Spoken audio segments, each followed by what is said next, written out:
Hi everyone, we hope you're doing well. We're hanging in there though honestly, we haven't been getting much sleep lately. Today, we want to answer a question we get a lot: how do we publish our audiobooks? First, we post most audiobooks on Patreon as paid content. They stay paid for a few months. After that, they become free to listen to on Patreon forever. A few weeks later, we post them on other places like YouTube, Facebook, and Twitter, X. Lately, things have been a bit slow in terms of new members. So we'd love your help. Please share our site with your friends or in places like Facebook groups, Twitter, X, Discord, Reddit, or novel forums. Even one share can really help us grow. Thanks so much for your support. Chapter 1, Consolation Prize. I was never the type of guy with big reasons to live. I always went through life on autopilot, as if nothing really mattered. And yet, something in me buzzed during that competition. It's strange. I could have won easily, but of course, the great Ryan had to make a dramatic entrance. Had to be the guy. A catchphrase, a little extra showmanship. And guess what? I lost. Ryan sighed, his eyes fixed on a classroom window. Outside, the sky was a dull gray, mirroring the mood he'd carried since the defeat. His thoughts swirled, more vibrant than the monotony of the lesson ahead of him. But honestly, this high school life isn't so bad. No real responsibilities. No serious expectations. And of course, I still have my looks. He let out a smug smile, a reflection of the ego that kept him standing, even in moments like this. His head rested lazily on his hand, his gaze fixed on the world beyond the class, when a sweet yet slightly annoyed voice yanked him out of his reverie. Hey, Kuze. Don't tell me you stayed up all night gaming again? He turned slowly, as if weighing the effort, and found Ella.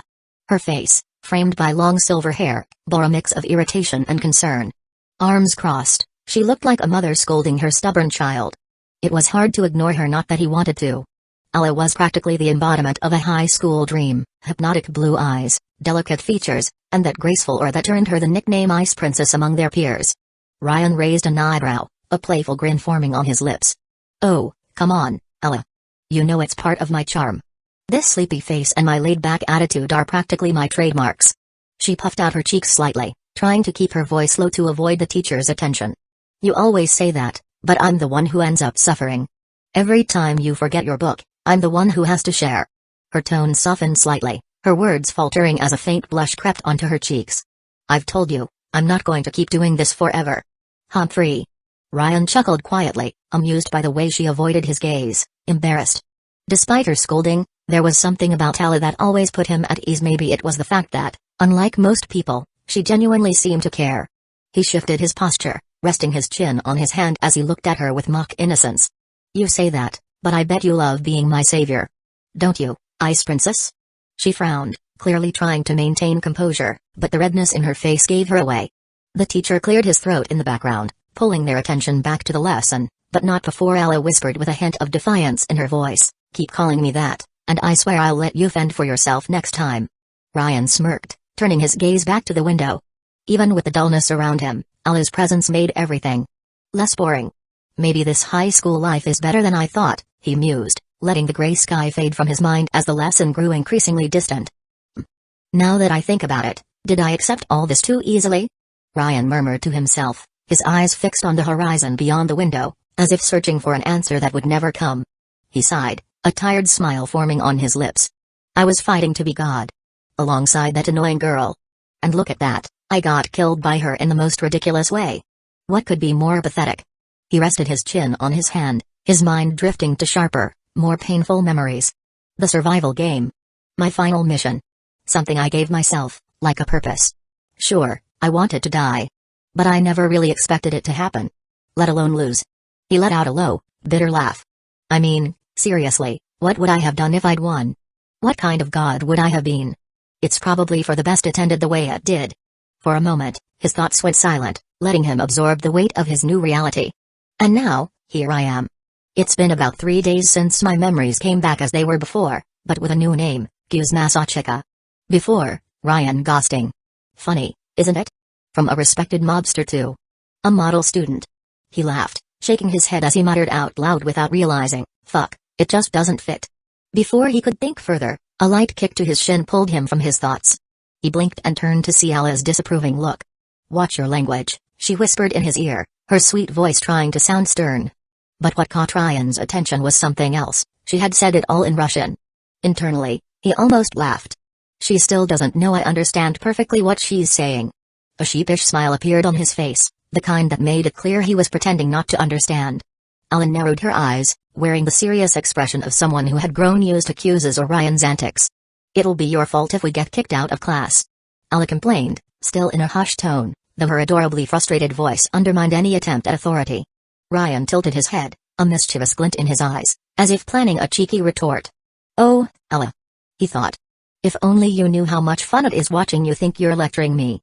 But he just laughed inwardly, letting the silence speak for him as he turned his gaze back to the window, a faintly ironic smile on his face. "It's curious how life can feel so different depending on how you choose to live it," Ryan murmured, his fingers drumming lightly on the desk as his thoughts tangled in a web of existential theories. He tilted his head, letting out a frustrated sigh, and began gesturing as if trying to shape his ideas in the air. "I've got this weird feeling, you know. Like I've always been myself in this body. And yet, not. Like, my theory is this is some alternate timeline, parallel universe, or something. But then that happened. And bam. My mind just took over this body, like someone swapped pieces in the middle of a game." He paused, his gaze fixed on nothing, as he rubbed the back of his neck. "Man, it's complicated. Philosophy level to be or not to be, and I'm more lost than Hamlet trying to piece together a puzzle with missing parts." He let out a light, tired laugh, gesturing in the air as if the words could take shape. Ryan's expression oscillated between fascination and exasperation, as if he were amused by his own confusion. His thoughts flowed, but not without stumbling. Each idea that surfaced seemed to open a new door to more questions, and he knew there were no clear answers waiting on the other side. Maybe that's it, huh? It's not about understanding. It's about accepting that nothing makes sense. And making a joke out of it while you still can. A crooked smile formed on his lips, his usual way of masking the chaos bubbling in his mind. While Ryan was submerged in his own thoughts, the inevitable happened. The firm voice of the teacher echoed through the room, cutting through the silence like a blade. "Masachika Kuze, could you please point out the correct answer?" Ryan blinked, snapping back to reality as if forcibly yanked from another world. Before he could react, he heard a stifled giggle next to him. It was Ella, who cast him a satisfied glance while murmuring something in Russian. "I warned you, didn't I?" He ignored her comment but couldn't help the short, carefree whistle that escaped his lips, a reflex of someone more accustomed to being reprimanded than avoiding trouble. Slowly, he stood up, stretching his arms as if waking from a nap. "Well, teacher," he said, wearing that signature grin that made it clear he was winging it. "I think the answer is option B." The classroom erupted in muffled laughter. The obvious blunder was impossible to miss. Ella covered her mouth, trying to stifle her laughter, while the teacher adjusted his glasses with an exasperated look. "Masachika-kun, please pay more attention in class. The correct answer is option C." Ryan or Kuze, as everyone knew him now, flashed an awkward smile and shrugged, as if it were no big deal. And then, as if someone had hit rewind, reality seemed to reset. The teacher asked the same question again, his firm voice cutting through the room. "Masachika Kuze, could you please point out the correct answer?" Ryan stood up with the same calm demeanor, but this time, his smile was confident. "The correct answer is C." The teacher raised his eyebrows in surprise, even hesitating before confirming. "Why yes, that's correct, Kuze-kun. Well done." Ryan sat back down, crossing his arms triumphantly, while Ella gave him a suspicious look, clearly trying to piece together what had just happened. Internally, he laughed at himself, his thoughts laced with his usual sarcasm. "Oh, right, I should probably mention that I've got some fun new tricks now. Let's call it a consolation prize." Chapter 2, I Have a Freaking Little Sister? You know. Am I really satisfied with how all of this ended? Ryan pondered as he strolled leisurely through the school cafeteria, balancing a tray of food in his hands. His steps were steady, but his gaze wandered, picking up on the small details of the scene around him: laughter, scattered conversations, the clinking of utensils. Yet, the world felt distant, muffled by the weight of his own thoughts. Like, don't get me wrong. I didn't leave anything valuable behind. But living like this. He sighed, almost without realizing it, as his eyes briefly landed on a group of girls laughing near the entrance. A sly grin played on his lips as unorthodox ideas flitted through his mind. Time control. Man, what a broken ability. I could just grab that girl's chest over there and rewind it all like nothing happened. He suppressed a laugh, more at himself than at the absurdity of the thought. Who's gonna judge me? God? The word escaped his lips in a sarcastic whisper, accompanied by a grin that mixed cynicism with amusement. As he weaved through the tables, his mind darted unpredictably, like a river suddenly changing course. He glanced briefly at the knife on his tray and couldn't help but let his mind wander to a darker past. Knives. They used to serve another purpose. A different kind of use. But now I don't even have to worry about that.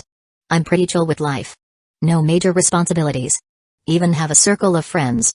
He paused for a moment, tilting his head slightly as he observed his classmates gathered at a table from afar. His smile grew more skewed, almost ironic. Sure, they're a bit weird. But maybe I fit right in. I mean, normal was never exactly my forte.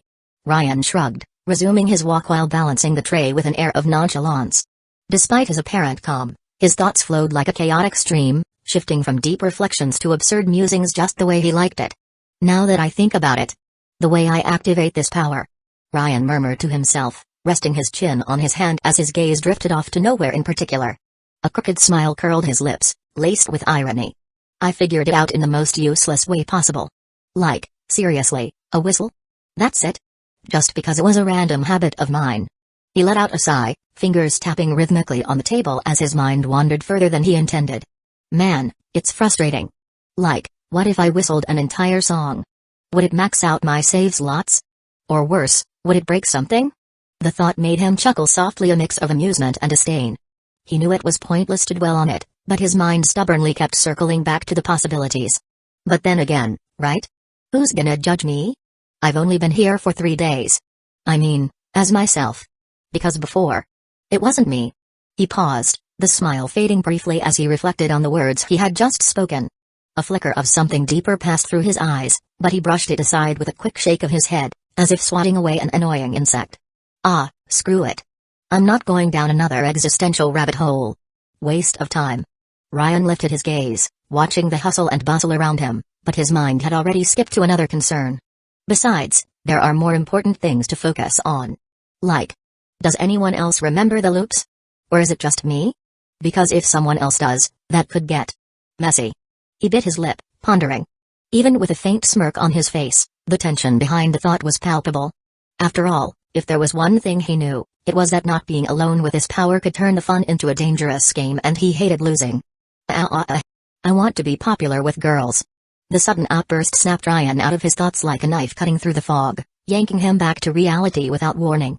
He blinked, momentarily confused, before realizing the culprit was Takeshi Maruyama, one of his classmates, now gesticulating wildly at a nearby table.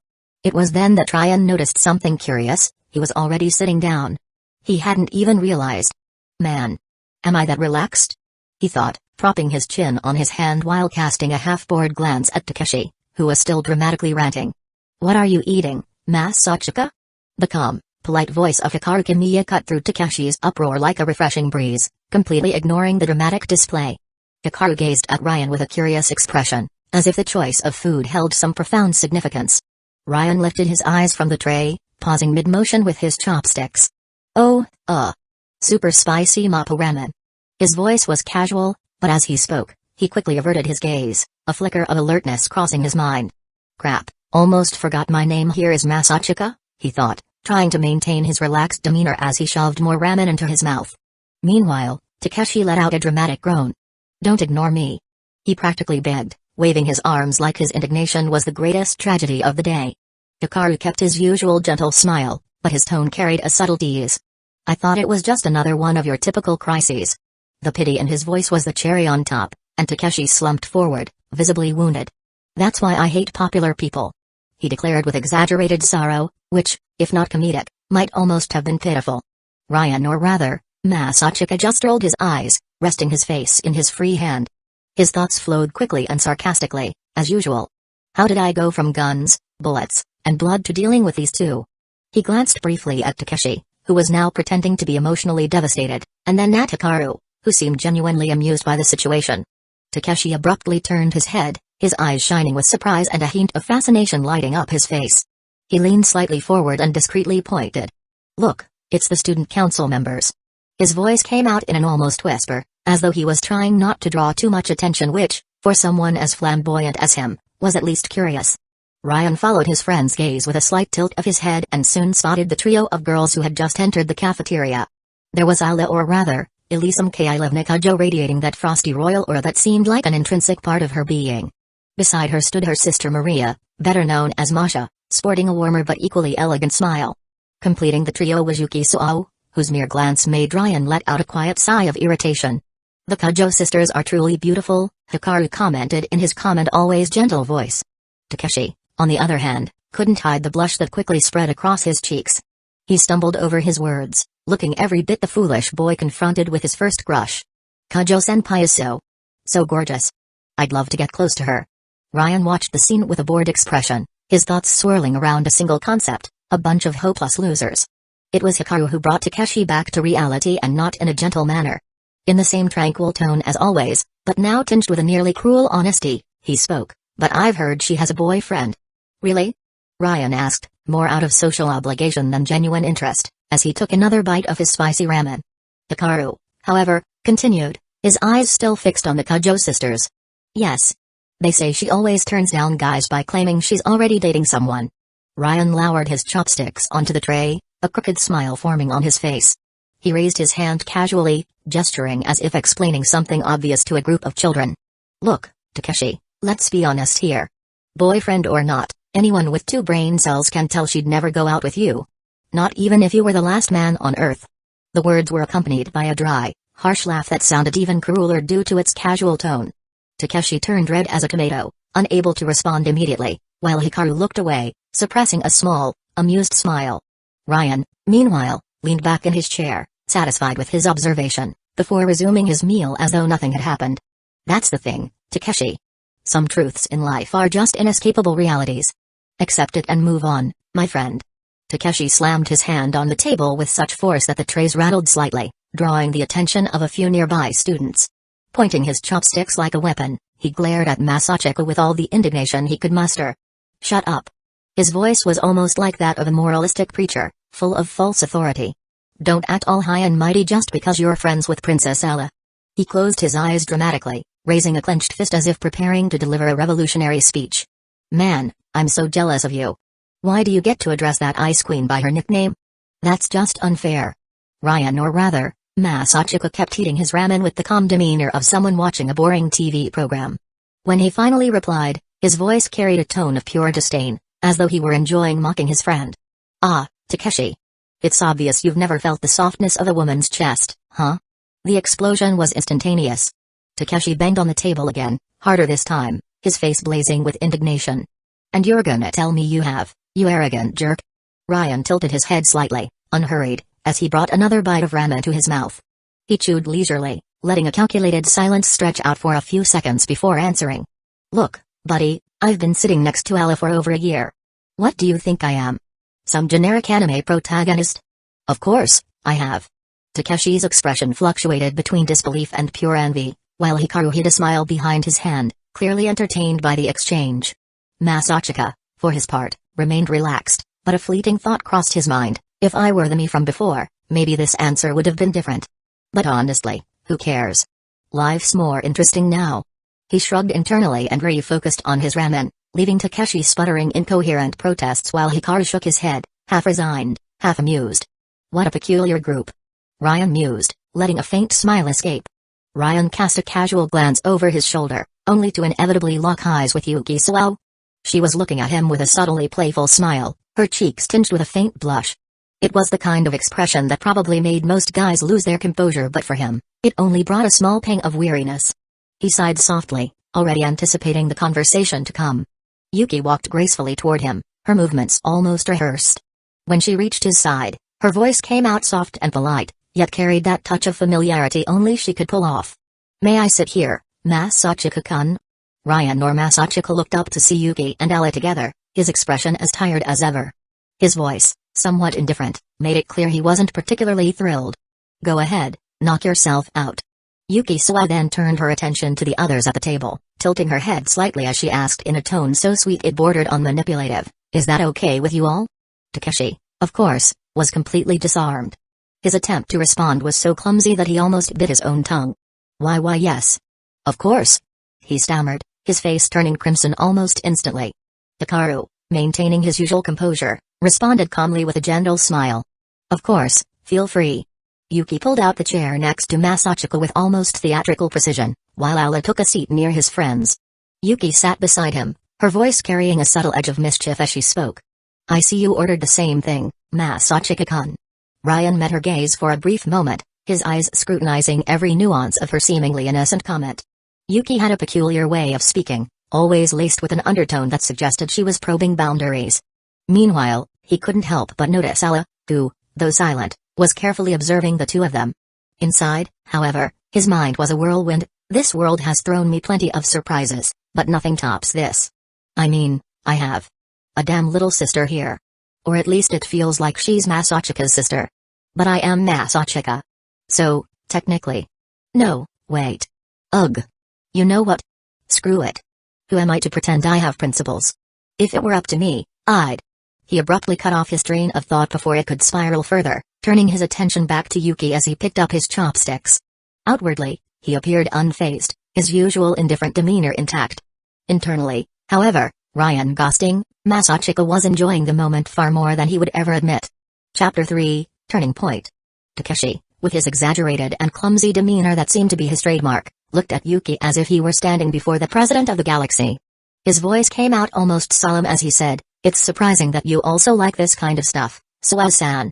Yuki, with a smile that seemed capable of lighting up the entire room, responded kindly, like the protagonist of a slice-of-life anime. Her sweet and melodious voice carried a lightness that could disarm anyone. "Oh, you don't need to be so formal."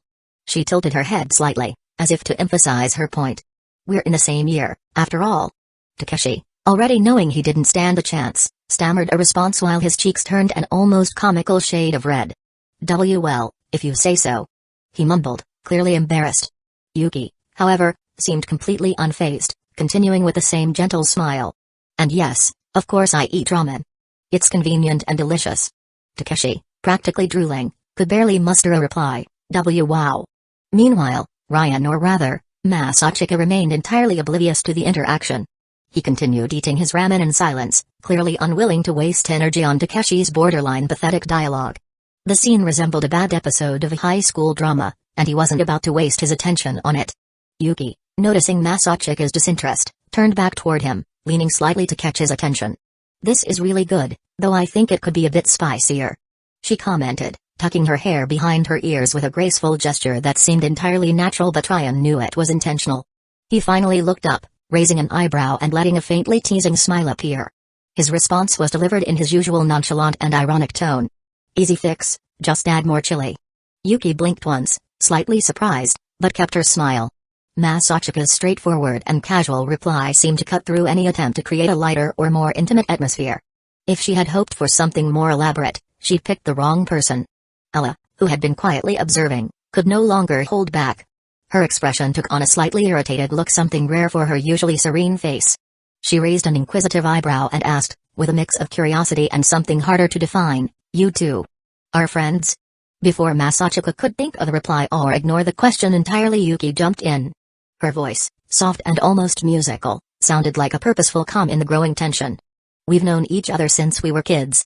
Ella blinked once, surprised, tilting her head slightly as if processing the information. "Since kids?" she repeated, as though seeking confirmation. Yuki's revelation sparked interest among the others. Even Takeshi, rarely so attentive, leaned slightly forward, his eyes sparkling with curiosity. Yuki, however, remained as serene as ever, smiling even more sweetly as she continued, "Yes, we've been in the same school since preschool." Her explanation was punctuated by that perfect, charming smile that, in any other situation, would have been impossible to ignore. However, the contrast was almost comical. Sitting beside her, Masachika wore an expression of pure disdain, chewing his ramen with an air so indifferent it seemed he was on the verge of rolling his eyes. The juxtaposition didn't escape notice, especially from Ella, who pressed her lips together slightly. Her gaze shifted between Yuki, with her almost rehearsed kindness, and Masachika, who looked like he wanted to disappear. The tension was palpable, lingering in the air like a knot no one wanted to untangle. The conversation between Ella and Yuki began to flow naturally, but for Ryan Masachika it was like background noise from a TV, present but easily ignored. He zoned out, focusing on his ramen, though a few key words from the conversation inevitably caught his attention. The topic seemed to revolve around friendships. "I don't think having me as a friend would be interesting." Ella's voice was low, almost hesitant, as if she were fighting her own pride to admit something like that. Yuki, however, smiled with a kindness that was almost disarming, maintaining the serene air that seemed to be her signature. "So, That means you're not completely opposed to the idea of us being friends, right? The remark, punctuated by a dazzling smile, caught Ella off guard. A faint blush crept up her cheeks as she averted her gaze, unable to hold eye contact while responding, almost in a murmur, "I suppose not." The sweetness of the interaction was abruptly interrupted when Takeshi suddenly stood up from the table, as if fleeing from an unbearably radiant scene. "I'm done eating," he announced, his voice almost mechanical. As he began to walk away, still looking at the floor, he dragged out his words like a defeated soldier, "I'm heading out first." Hikaru, ever the diplomat, stood upright after him with a light smile, clearly trying not to draw attention to Takeshi's emotional state. "I'm done too." He bid a polite farewell, though it was obvious he didn't want to leave his friend alone in silent defeat. As Takeshi passed by Masachika, he stopped briefly and whispered with the dramatic tone of someone who had just witnessed something too divine to handle, "They shine so brightly, I can't take it anymore." Masachika stifled a laugh, though the thought came quickly and sarcastically, "That guy's gonna die with only his hand as company." As the two friends left, it was impossible not to notice that much of the cafeteria had their eyes fixed on the table. After all, the scene Ella, Yuki, and Masachika together felt like something straight out of a high-class teen drama. Yuki, seemingly indifferent to the spectacle around her, pulled her chair even closer to Masachika, as if to make the conversation more private. The movement made Ella let out a discreet sigh, but the look she cast at the two was telling. There was a hint of discomfort, perhaps even jealousy. "By the way, Masachika-kun," Yuki began, leaning slightly toward him so their shoulders almost touched. The gesture was casual but carried a certain intentionality. "Have you considered my offer to join the student council?" Her expression was expectant, the delicate smile clearly waiting for a positive response. Masachika, without even hesitating, responded with his usual apathy, as if declining an invitation to something trivial. "No, I haven't thought about it. And even if I had, the answer would still be no." The response cut Yuki's hopes so directly that even Hikaru, if he were still there, would have grimaced. Still, Yuki didn't seem ready to give up so easily. She moved a little closer, their shoulders now lightly touching, as she tilted her head in a nearly charming way. "I think you'd fit perfectly with Elisa-san and me." She kept her tone sweet and persuasive, but the mention of Alla's name was accompanied by a brief glance at the girl, who was now visibly uncomfortable. "After all, you have experience as vice president, don't you?" Alla couldn't hide her reaction. Her eyes widened, and an almost childlike expression of surprise slipped out before she could stop herself. "What?" The tone carried a mix of disbelief and something else more undefinable. It was as if the Alla Masachika knew so well controlled, almost always unshakable, had been caught completely off guard. "When we were in middle school, I was president and he was vice." Yuki spoke with a hint of nostalgia, but there was something more in her tone, a subtle mischief that didn't go unnoticed, especially by the glances exchanged between her and Masachika. Ella, surprised by the revelation, looked at Masachika with a suspicious expression and an arched eyebrow. "Really?" Her voice was low, almost skeptical, as if trying to process the idea that he, with his laid-back and distant attitude, had held such an important position in the past. Masachika, not rushing, adjusted in his chair and responded with the same relaxed, dismissive tone that was his trademark. "Yeah, it happened. But I was kind of out of it back then.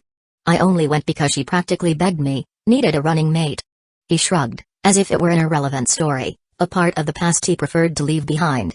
Yuki smiled, her smile slightly wider now, as if she wanted to make the story even more embellished. "This might be a surprise to you, but Masachika can be very proactive when he wants to."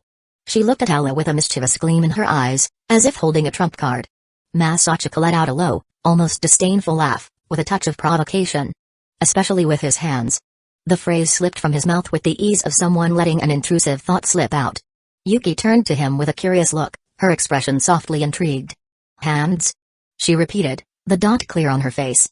Masachika, without changing his expression, responded casually, as if it were the most normal thing in the world. "I'm good at writing," he said, looking away with a slight smile, clearly trying to steer the conversation away from any misinterpretation. Ella quickly averted her gaze, a slight blush rising in her cheeks as she spoke in a sweet and gentle tone. "Even I know that," she said, but there was a small detail. The sentence came out in Russian, with a faint melancholic air. She picked up her can of Oshiruko and took a sip, trying to hide the slight embarrassment she felt. Even though she knew no one here would likely understand, she couldn't help but wonder if Masachika truly hadn't noticed. Well, she thought not, but something in Ryan. When they finished their meals, everyone got up and left the cafeteria. Yuki bid farewell to Masachika and Ella with a bow, heading toward her classroom. After Yuki's departure, Ella turned to Masachika with a doubtful expression. hiding the subtle jealousy that was beginning to take over her face. "So, you two are pretty close, huh?" Her voice sounded somewhat dry, as if this surprise was more a sign of something unexpected. Masachika turned to her, not changing his expression, and replied with a raised eyebrow. "Why the presumptuous tone, like this is something out of the ordinary?" Ella looked away, speaking in a cold and distant tone. "Yeah, it's pretty out of the ordinary. Never thought you had any friends." Masachika sighed lightly, looking at her with a mixture of weariness and mild reproach. "Oh, you're devaluing it, aren't you?" Ella turned to him, surprised by his response. "What?" she asked, suspicious, still trying to figure out what he meant. Masachika let out an ironic laugh and gestured with his hands. "Well, it's kind of stupid to say this because I thought it was obvious. But aren't you and I friends already?" He pointed to Ella as if the answer was simple and evident. Ella was left speechless for a moment, her cheeks flushed, and finally asked, surprised, "Wait, are we friends?" Masachika raised an eyebrow and smiled, his tone dripping with sarcasm. "Oh, I get it.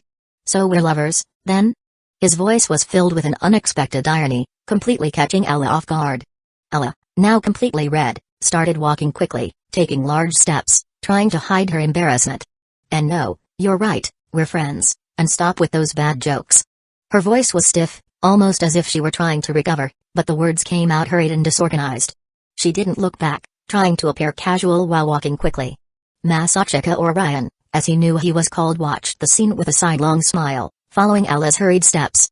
She stopped for a moment before opening the door to the other building and, without looking at him, said softly in Russian, almost embarrassed, "If that's the case, call me your girlfriend. Not your lover, come on." Masachika nearly lost his balance, ran a hand through his hair, and thought to himself. Should I tell her I get it, or let her keep fooling herself? Nah, I'll keep this a secret. They both walked to the classroom together. Ella remained silent, her cheeks still flushed from Masachika's teasing comment. He, on the other hand, kept a lazy smile on his face, occasionally throwing glances at her. Poor little Russian. I think I broke her with that little joke, Ryan thought, enjoying himself internally. Turning his gaze to the window, he let his thoughts wander as he observed the calm surroundings outside. You know, I'm always on guard. I've learned to live this way because I was born in the middle of chaos. My first memory was holding a Wedley revolver that seemed bigger than my hand.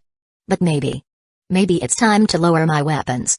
My new life is literally on easy mode, going back in time like it's a game, with a Russian girl practically in the bag.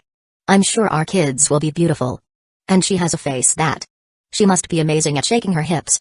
Ryan almost lost track of where he was, immersed in his musings. However, he was brought back to reality by the energetic voice of the teacher. Students, today I want to introduce to you the newest student in our class, she said with contagious enthusiasm, immediately grabbing the class's attention. The announcement caused a buzz of excitement among the students. New student? I hope she's a cutie, commented a boy, fixing his hair and smoothing his uniform with a hopeful look. Are you implying we don't have any pretty girls here? Retorted a classmate sitting nearby, giving him a disdainful look. The boy raised his hands in surrender, looking terrified. No way. Ella's right there, he justified, discreetly pointing to the Russian girl. Before the conversation could get any louder, the teacher raised her voice, restoring order. Silence. Let's welcome the new student. Ella tilted her head slightly, curious, and tried to peek at the door. Who's this new student, Kuze? She asked, leaning a little in her chair. Masachika, with his usual apathy, replied indifferently. It's the famous idol trust me. His tone, heavy with sarcasm, made Ella shoot him a sidelong glance, unsure whether to laugh or reprimand him. The teacher continued, ignoring the whispers in the room. Class, please welcome the new transfer student. Her words echoed in the room as delicate footsteps began to echo from the corridor. Masachika felt a strange shift in the air, something that made him pull his hand away from his face and turn his attention to the door, intrigued. Yunogasai. The name came like thunder. And then she entered, a striking young woman, flawless pale skin, large hypnotizing pink eyes, and long hair that matched the vibrant hue of her gaze. Masachika froze, his wide eyes fixed on the figure entering the room. He didn't move a muscle, his face completely still. But the most disturbing thing wasn't his reaction. It was the fact that she was staring at him in exactly the same way. Chapter 4, Your head is the prize. I've always been a great soldier. I never allowed feelings or doubts to interfere with my missions. A killing machine, without roots, without a purpose other than execution. Until that day. Ryan whistled a soft, almost ironic melody as memories flooded his mind. A deity offered me something I had never known, choice. For the first time, I wondered what I would do outside that life. What would I be if I could control the strings, dictate the script, shape the course of everything around me? My answer came as it always had, through the trigger of a gun. His eyes darkened as he continued. I killed. But this time, I enjoyed it. I took lives like never before, savoring every moment of supremacy over those who dared stand in my way. They were ordinary people, so protected by their comfortable lives, so unaware. I would be a god over their bodies. He stopped, his gaze fixed on Yuno, who was still staring at him from the door with those empty eyes, devoid of a soul. Until I played too much with victory. The tension in the room became almost unbearable. It was palpable, as if an electric current passed between Ryan and the new student. It wasn't just Yuno's gaze, there was something about her that said she knew too much, something dangerous. The other students began to whisper, uneasy, sensing the heavy atmosphere that had taken over the room. The deadly silence was finally broken by the hesitant voice of the teacher. Ah. Yuno, do you know Masachika? Her attempt to ease the tension sounded forced, almost uncomfortable. Yuno gave a faint smile, but it wasn't a warm one. It was cold, sharp. Masachika? Oh, yes. I know him. Her voice was unsettling, cutting like a blade. Then she added, but not in the same way you do. The hatred in Yuno's voice was as intense as her gaze. Ryan's heart raced. His eyes widened, feeling every fiber of his being go on high alert. Lowering my guard was never an option, he thought, almost like a mantra. Not anymore. Before he could process, Yuno quickly pulled a pair of scissors from her bag and threw them toward him. The force was absurd, as if the scissors were a projectile fired from a weapon, and she screamed with insane fury. Ryan reacted instantly, his body moving before his mind could keep up. With a precise strike, he slammed his hand on the table in front of him, tilting it upwards and blocking the trajectory of the attack. The scissors embedded deeply into the wood, almost penetrating it, as the entire room erupted in screams of shock. He stood slowly, his face calm but his eyes filled with a deadly intensity. The silence returned, heavy as lead, as Ryan and Yuno stood motionless, staring at each other like two predators in an imminent duel. She didn't come here by accident, Ryan thought. It's time to end this game. Yuno opened a sadistic smile as she placed a hand on her face, her fingers spreading as if trying to contain her own madness. I'm so happy. So happy. Her voice overflowed with insanity, a boundless psychopathy, reverberating through the room like a war cry. The students began to rise, filled with panic. Desperate whispers and anxious questions filled the room, but no one could understand what they were witnessing. The fear was almost palpable. Masachika. What's happening? Ala finally broke the chaos with her trembling voice, full of fear and desperation. She was paralyzed, her eyes wide open, staring at Ryan as if he were her only anchor in the middle of this nightmare. Ryan didn't take his eyes off Yuno, his expression grim and focused like a soldier in combat. His response was short, direct, and as cold as steel. Run, Ella. Before anyone could react, Ryan moved. He leapt with superhuman precision, like a predator pouncing on its prey. In his hand, a simple pen transformed into a deadly weapon, aimed directly at Yuno's skull. Every movement was calculated, his intent clear, to end this before it got worse. But Yuno wasn't an easy prey. Her reaction was as fast as Ryan's, almost impossible to follow. With an even wider, crazier smile, she grabbed the teacher, using her as a human shield. The impact was brutal. Ryan tore through the shield with devastating force, the pen slicing through flesh and bone as if they were glass. A deafening scream echoed through the room, followed by a chorus of absolute panic as the students ran in every direction. The teacher fell to the ground, lifeless, as chaos consumed the environment. Yuno continued to smile, her eyes locked on Ryan, gleaming with a sick pleasure in the middle of the carnage. You're just like I remembered, Ryan. She whispered, her voice sharp and full of ecstasy. I'm so glad you have the same face, so I can use your head as a prize when I have Ecchi all to myself. Yuno screamed like a madwoman, filled with hatred. Ryan took a deep breath, trying to ignore the metallic smell of blood now filling the air. He positioned himself again, his eyes fixed on her, his mind calculating the next move. I'm also insanely happy, you fucking rose. As the chaos swirled around him, he continued speaking coldly. I was almost crying with my first defeat. Ryan didn't hesitate. His kick was direct, aimed at Yuno's leg to knock her off balance. But she was fast, faster than any opponent he had ever faced. Even as she fell, Yuno pulled out a knife hidden under her skirt, slashing deeply into Ryan's leg. Her macabre laughter echoed through the room, full of insanity. Feeling the blood run down his leg, Ryan took a step back, ignoring the pain. He knew he had to act fast, the blood loss was a risk he couldn't ignore. While Yuno tried to plunge the knife in again, he jumped back, grabbing a chair nearby and transforming it into an improvised weapon. With unnatural strength, Ryan swung the chair like a hammer and struck Yuno, sending her crashing into the chalkboard with a loud bang. The impact sent chalk dust flying through the air, creating a white fog that only added to the chaos. Without giving her time to react, Ryan advanced, grabbing Yuno by the neck. His nails dug into her skin, drawing blood as he squeezed with brutal force. Yuno, however, didn't seem intimidated. Her eyes, full of hatred, stared at Ryan as if he were an insignificant obstacle. "I'm going to kill you. And Yuki will be mine," she screamed, her manic smile amplifying the terror in the room. Ryan felt a pang of doubt as he observed Yuno's insane gaze. What the hell is this girl? Human? Or something much worse? Despite the uncertainty, he decided he wouldn't make the same mistake. With murderous intent, he prepared his hands to rip Yuno's throat out. But then, everything changed. Suddenly, the pressure in his hands disappeared. He was holding nothing. His eyes widened in shock as he turned abruptly, only to find Yuno already standing. In her hands, the metal piece from the chair he had used against her. With brutal speed, she drove the metal into his head, piercing it like a spear. Ryan staggered. Blood poured down his face as his vision began to fail. Yuno laughed uncontrollably, her hysterical voice filling the room. "I won. Yuki will be mine, finally," she screamed, vibrating with excitement as Ryan slowly collapsed, staining the wall with his blood. But then, time stopped. Everything around him froze. Yuno's laughter abruptly ceased, replaced by a look of confusion. "What is this?" she thought, as the world began to rewind before her eyes. The actions she had just performed dissolved, like a video playing in reverse. The scene slowly reconstructed itself, the students returned to their original positions, the teacher resumed her place, and Yuno reappeared intact in the doorway. Ryan blinked, back to the start of the scene. He was sitting, with the same expression he had before everything happened. His breathing was heavy, but his exterior remained calm. His eyes studied Yuno with intensity. The teacher continued, ignoring the heavy atmosphere in the air. "Class, please welcome the new transfer student." The words played again. Yuno Gasai. Chapter 5, You Care About Her. Ryan let out a half-smile, full of mockery and cold menace. "Second round," he murmured, flexing his muscles, ready to strike again. His voice, now deeper, echoed across the room, "Run, Ella." A thunderous impact reverberated through the room, cutting through the confused screams of the students. Ryan advanced with precision and caution, delivering a brutal punch below Yuno's ribs, aiming for a vital point. He wasn't going to underestimate his opponent again.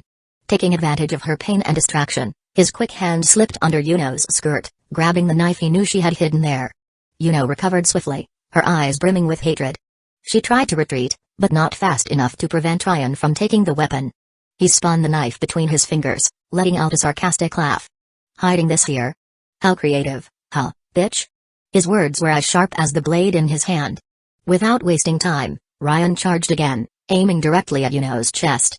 But before the knife could find its target, she vanished. In the blink of an eye, she was behind him. "I'll kill you as many times as necessary," Yuno roared, her voice laden with an almost supernatural fury. Ryan, however, had anticipated this. With an acrobatic move, he flipped backward, dodging the attack. In midair, he threw the knife with lethal precision, striking Yuno directly in the eyes. Her body fell heavily to the ground, lifeless like a doll. Ryan approached, still panting, observing the fallen body with a mix of coldness and relief. "Sorry, girl. You surprised me with that teleportation trick. But in the end, you're just a hysterical little girl, crazy for D." Suddenly, the world started spinning unnaturally. The scenery around him began to unravel, rewinding before his eyes. He felt the weight of the knife vanish from his hand, the room returning to the exact moment before his attack. "What the hell?" Ryan whispered, his gaze fixed on the now perfectly reconstructed room. He saw Yuno standing again, untouched, as if nothing had happened. A single question echoed in his mind: can this bitch rewind time too? His breath quickened. Now it was clear that this battle wouldn't just be about strength or strategy, but also about understanding the rules of this twisted game. Ryan observed Yuno's face for a moment, catching something unexpected: confusion. For a brief moment, both of them seemed equally perplexed. "I didn't rewind time," he thought, feeling a chill run down his spine. His lost expression was enough to lower his guard. "Yuno Gasai," the teacher's voice echoed through the room, snapping Ryan back to reality. But not fast enough. When he focused again, the scene he found was Yuno charging at him, her knife slashing through chairs and tables like paper. The screams of terror from the students pierced Ryan's ears, triggering his reflexes. He reacted instinctively, kicking Ella's chair out of the knife's path. The movement saved the girl, but at the cost of feeling Yuno's knife sink deep into his leg. Ella fell to the floor, screaming in pain, but before she could comprehend the gravity of the moment, Ryan's voice exploded across the room, "Run, Ella." His command echoed with urgency and desperation, like a roar for survival. Yuno, with cold eyes and a predatory smile, pulled the knife to sink it even further into Ryan's flesh. He ignored the pain, gripping her wrist tightly and pulling her close, limiting her movements. Yuno, like a wild animal, began delivering frantic punches directly to the wound, trying to provoke any reaction of pain. But Ryan remained impassive, driven only by the instinct to protect. Ella, trembling, couldn't obey the order. Her scream, full of panic and tears, cut through the air. "Masachika." Yuno paused for a second, sensing an emotional weakness. A wicked smile formed on her lips. But Ryan had already anticipated this. He grabbed her by the hair with brutal force while his other hand delivered a devastating punch to her face, knocking out a few teeth. Taking advantage of the moment, Ryan hurled her through the window with a savage scream. The sound of glass shattering echoed through the room, blending with Ella's sobs. Ryan turned to her, his eyes glowing with determination but laced with desperation. "What are you waiting for, Ella? I told you to run, damn it." Before he could do more, he felt a sharp pain in his back. Yuno had reappeared, making a deep cut that caused him to stagger. Ryan reacted immediately, spinning with a kick toward her. But his mobility was compromised, and Yuno easily dodged, rolling to the side. Assessing the situation, he broke a chair leg, improvising a weapon to keep her at a distance, but the bleeding was draining his strength. Yuno laughed grotesquely, hatred growing in her eyes like an uncontrollable flame. She then looked at Ella, who was huddled against a wall, trembling amid the chaos. Her smile twisted even more. "So this is it," Yuno murmured venomously. "You care about her." Without warning, Yuno lunged at Ella, the knife aimed like a deadly spear. Ryan didn't have time to think. He leaped in front, using his hand to intercept the blade. The knife pierced his flesh and stopped between his bones, but he didn't falter. "Disgusting bitch," he said, breathing heavily, struggling to catch his breath. "Our fight doesn't involve her." Behind him, Ella screamed, tears streaming down her face as she saw him in this state. Yuno tilted her head, laughing like a demon as she twisted the knife in Ryan's hand, intensifying the agony. "Don't come at me with that crap," she said, her voice filled with scorn and fury. "As if you're some good guy now." Ryan gritted his teeth, consumed by rage. Without hesitation, he pushed his hand further against the knife Yuno held, forcing her to lose her balance and nearly fall. The pain, which would be incapacitating for anyone else, seemed only to fuel his determination. He was an unrelenting predator, and for the first time, Yuno faltered, realizing the brutality of his pain tolerance. Without giving her a chance to react, Ryan began landing relentless punches to her face. The blood dripping from his wounded hand splattered onto Yuno's face, mixing with hers. But Yuno wasn't an ordinary opponent. With a quick, calculated move, she spun the knife in her hand, aiming for Ryan's throat. He dodged by a hair, but not completely, receiving a superficial cut across his neck. Taking advantage of Yuno's guard being down, Ryan delivered a precise punch to the center of her chest, knocking all the air out of her lungs. The force of the blow made her stagger. Ryan didn't waste any time. Fast and fierce, he tried to snatch the knife from her hand, but Yuno disappeared before his eyes again. Predicting where she would reappear, Ryan spun with a calculated move, landing a direct punch to Yuno's chin the moment she materialized. The impact was brutal, dislocating her jaw with a loud, dry crack. In the background, Ella cried uncontrollably, her hands covering her face as she desperately prayed to wake up from this nightmare. Even injured, Yuno didn't give up. Her hatred seemed to fuel her every move. She raised her arm, aiming the knife at Ryan's shoulder. He tried to dodge, but his wounds made him too slow. The blade sank into his flesh, drawing more blood. The two stood face to face, their eyes locked in a gaze of pure hatred and contempt. But to Yuno's surprise, Ryan smirked disdainfully. He raised his free hand like a spear and plunged it into her chest with force, piercing her flesh. "A tie again?" he murmured, his voice hoarse and breathless, as blood poured from his many wounds. Yuno, unable to speak due to her dislocated jaw, answered with her eyes two orbs overflowing with absolute hatred. Both of them collapsed to the floor at the same time, refusing to let go, their bodies exhausted and bloodied. Behind them, Ella sobbed, tears streaming down her face as her voice was lost in the chaos. And then it happened again. Time began to rewind. Blood flowed back into their bodies. The students who had fled returned to their initial positions. The chaos unraveled, and the room returned to its original state. When everything was restored, Ryan and Yuno exchanged glances for a brief moment. Their lips moved in unison. Third round. Without hesitation, they both charged at each other like wild animals, their intentions clear to tear each other apart until only one survived. But before they could collide, a sharp, childlike voice rang through the air, "Stop!" Suddenly, they froze mid-motion, as if an invisible force had immobilized them. Their eyes turned in the same direction, landing on a small, angelic-looking girl. She had long, silvery blue hair that flowed straight down her back, and a glowing halo hovered above her head. Her large, luminous eyes held a gentle yet strangely authoritative expression, unusual for her fragile appearance. She seemed completely out of place in the violent scene, yet her presence was undeniably powerful. Yuno and Ryan stared at the little girl, confusion evident in their eyes. The silence was broken by Ryan's hoarse, sarcastic voice, which, even amidst the chaos, couldn't resist mocking. "What the hell is this? Did Aona escape from my game and end up here?" Chapter 6, One Single Soul. Ryan stared intently at the little girl, his eyes a mixture of perplexity and disbelief. Aona, hands on her hips, tried to strike a stern pose, but her adorable appearance made the effort almost comical. Meanwhile, Yuno seemed indifferent to the girl's cuteness, focusing all her strength on breaking free from the immobilization to get back to the fight. She wanted to see Ryan bleed. Aona stomped her tiny foot firmly on the ground, pointing a small, trembling finger at Yuno. Her voice, trying to sound authoritative, carried a childish tone that only amplified the contrast with the violent scene. "Yuno-sensei and Ryan-sensei. Stop trying to kill each other right now." Her indignation was so comical that, for a moment, the scenario felt like a grotesque parody. Yuno, teeth clenched and venom in her voice, replied with disdain, "And who are you? Another competitor in this damn game? I don't recall seeing your face." Ryan averted his gaze with disdain, letting out a dry laugh. "Look at that, the psycho's awake now. But came to think of it, I don't remember you either." Yuno shot Ryan a deadly glare, her eyes burning with contempt. "Liar. You just said her name." Ryan smirked maliciously, sarcasm dripping from his voice. "Oh, sure, because everyone believes the word of a lunatic. Keep trying, maybe someone will buy it." Yuno's desire to tear Ryan to pieces was evident, but her helplessness under the immobilization only heightened the tension.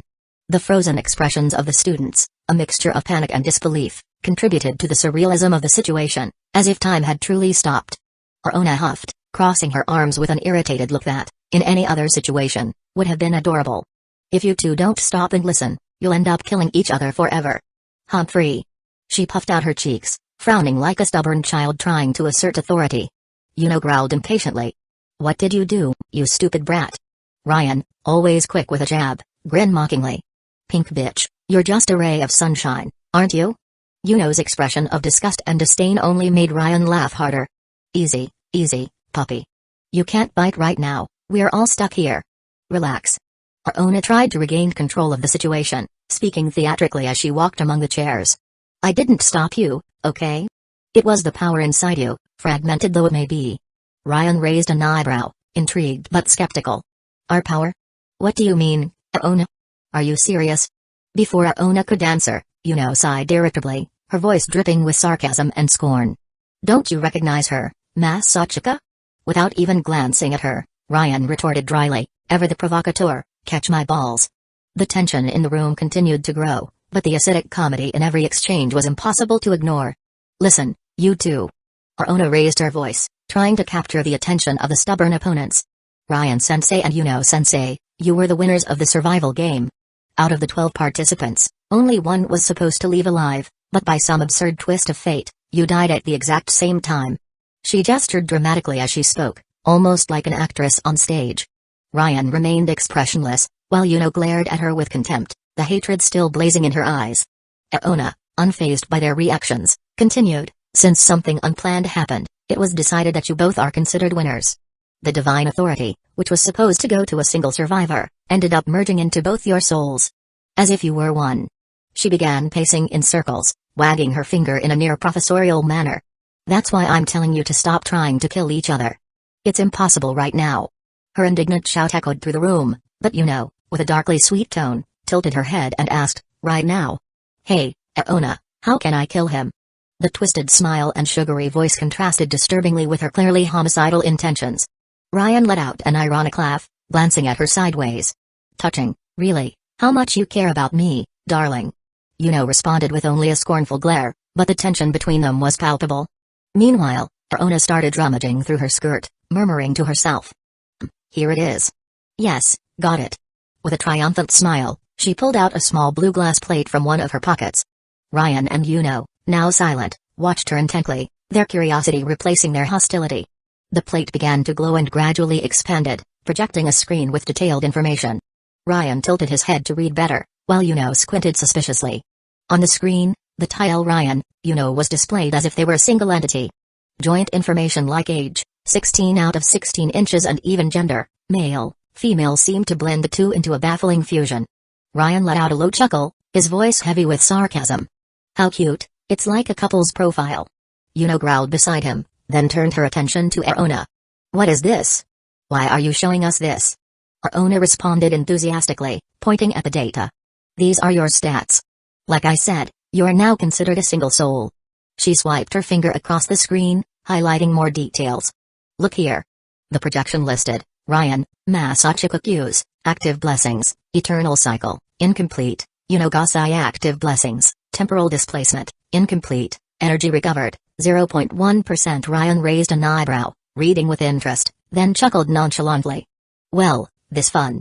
It's been a while since I've played tabletop RPGs. Ryan's joking remark was enough to infuriate Yuno, who burst out in indignation. I don't care about your stupid games, you idiotic child. Arona crossed her arms again, puffing out her cheeks in protest. You could both be a little more grateful, you know. I'm trying to help here. Meanwhile, Ryan continued reading the details on the screen, muttering to himself with a sly grin. Well, if we're one soul, I'd better at least get an advantage. Or a good punchline, at the very least. Yuno, clearly irritated by the explanation, struggled against her paralysis, her eyes blazing with hatred.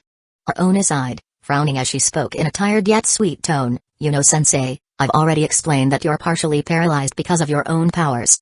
Could you please cooperate with yourself?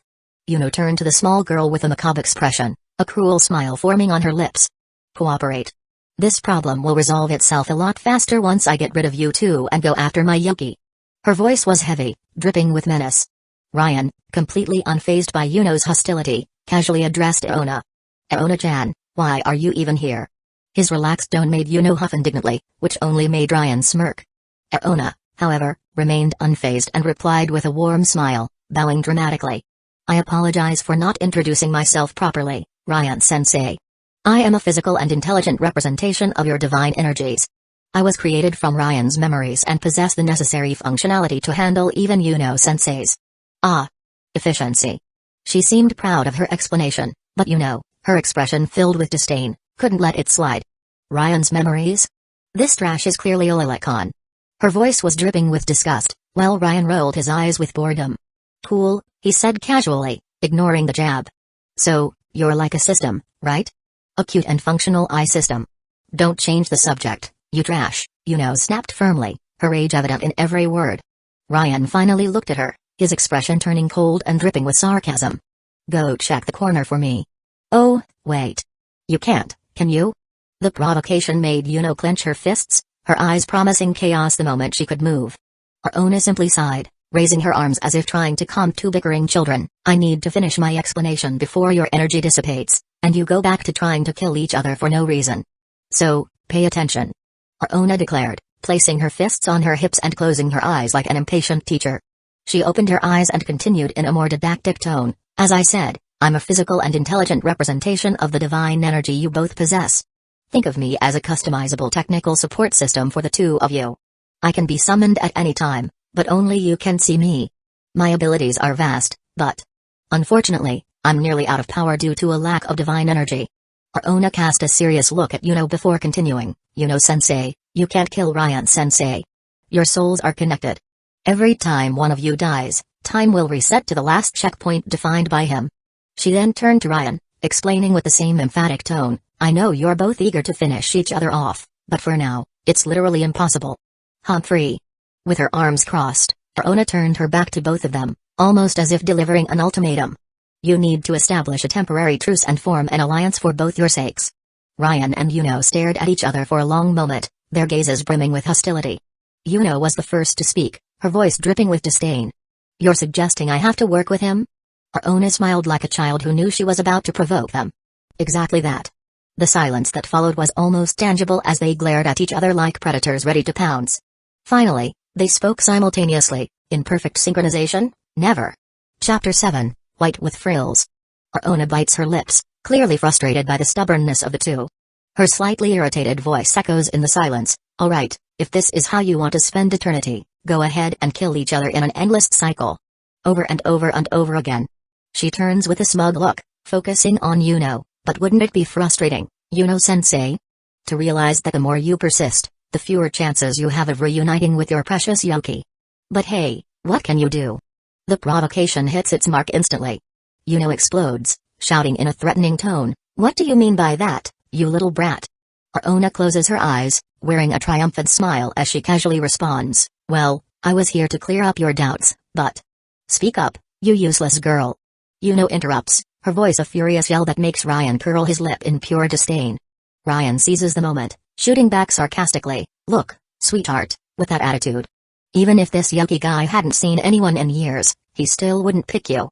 Yuno readies herself to retaliate, but Aona's calm and unyielding voice cuts through, "You've wasted too much time arguing.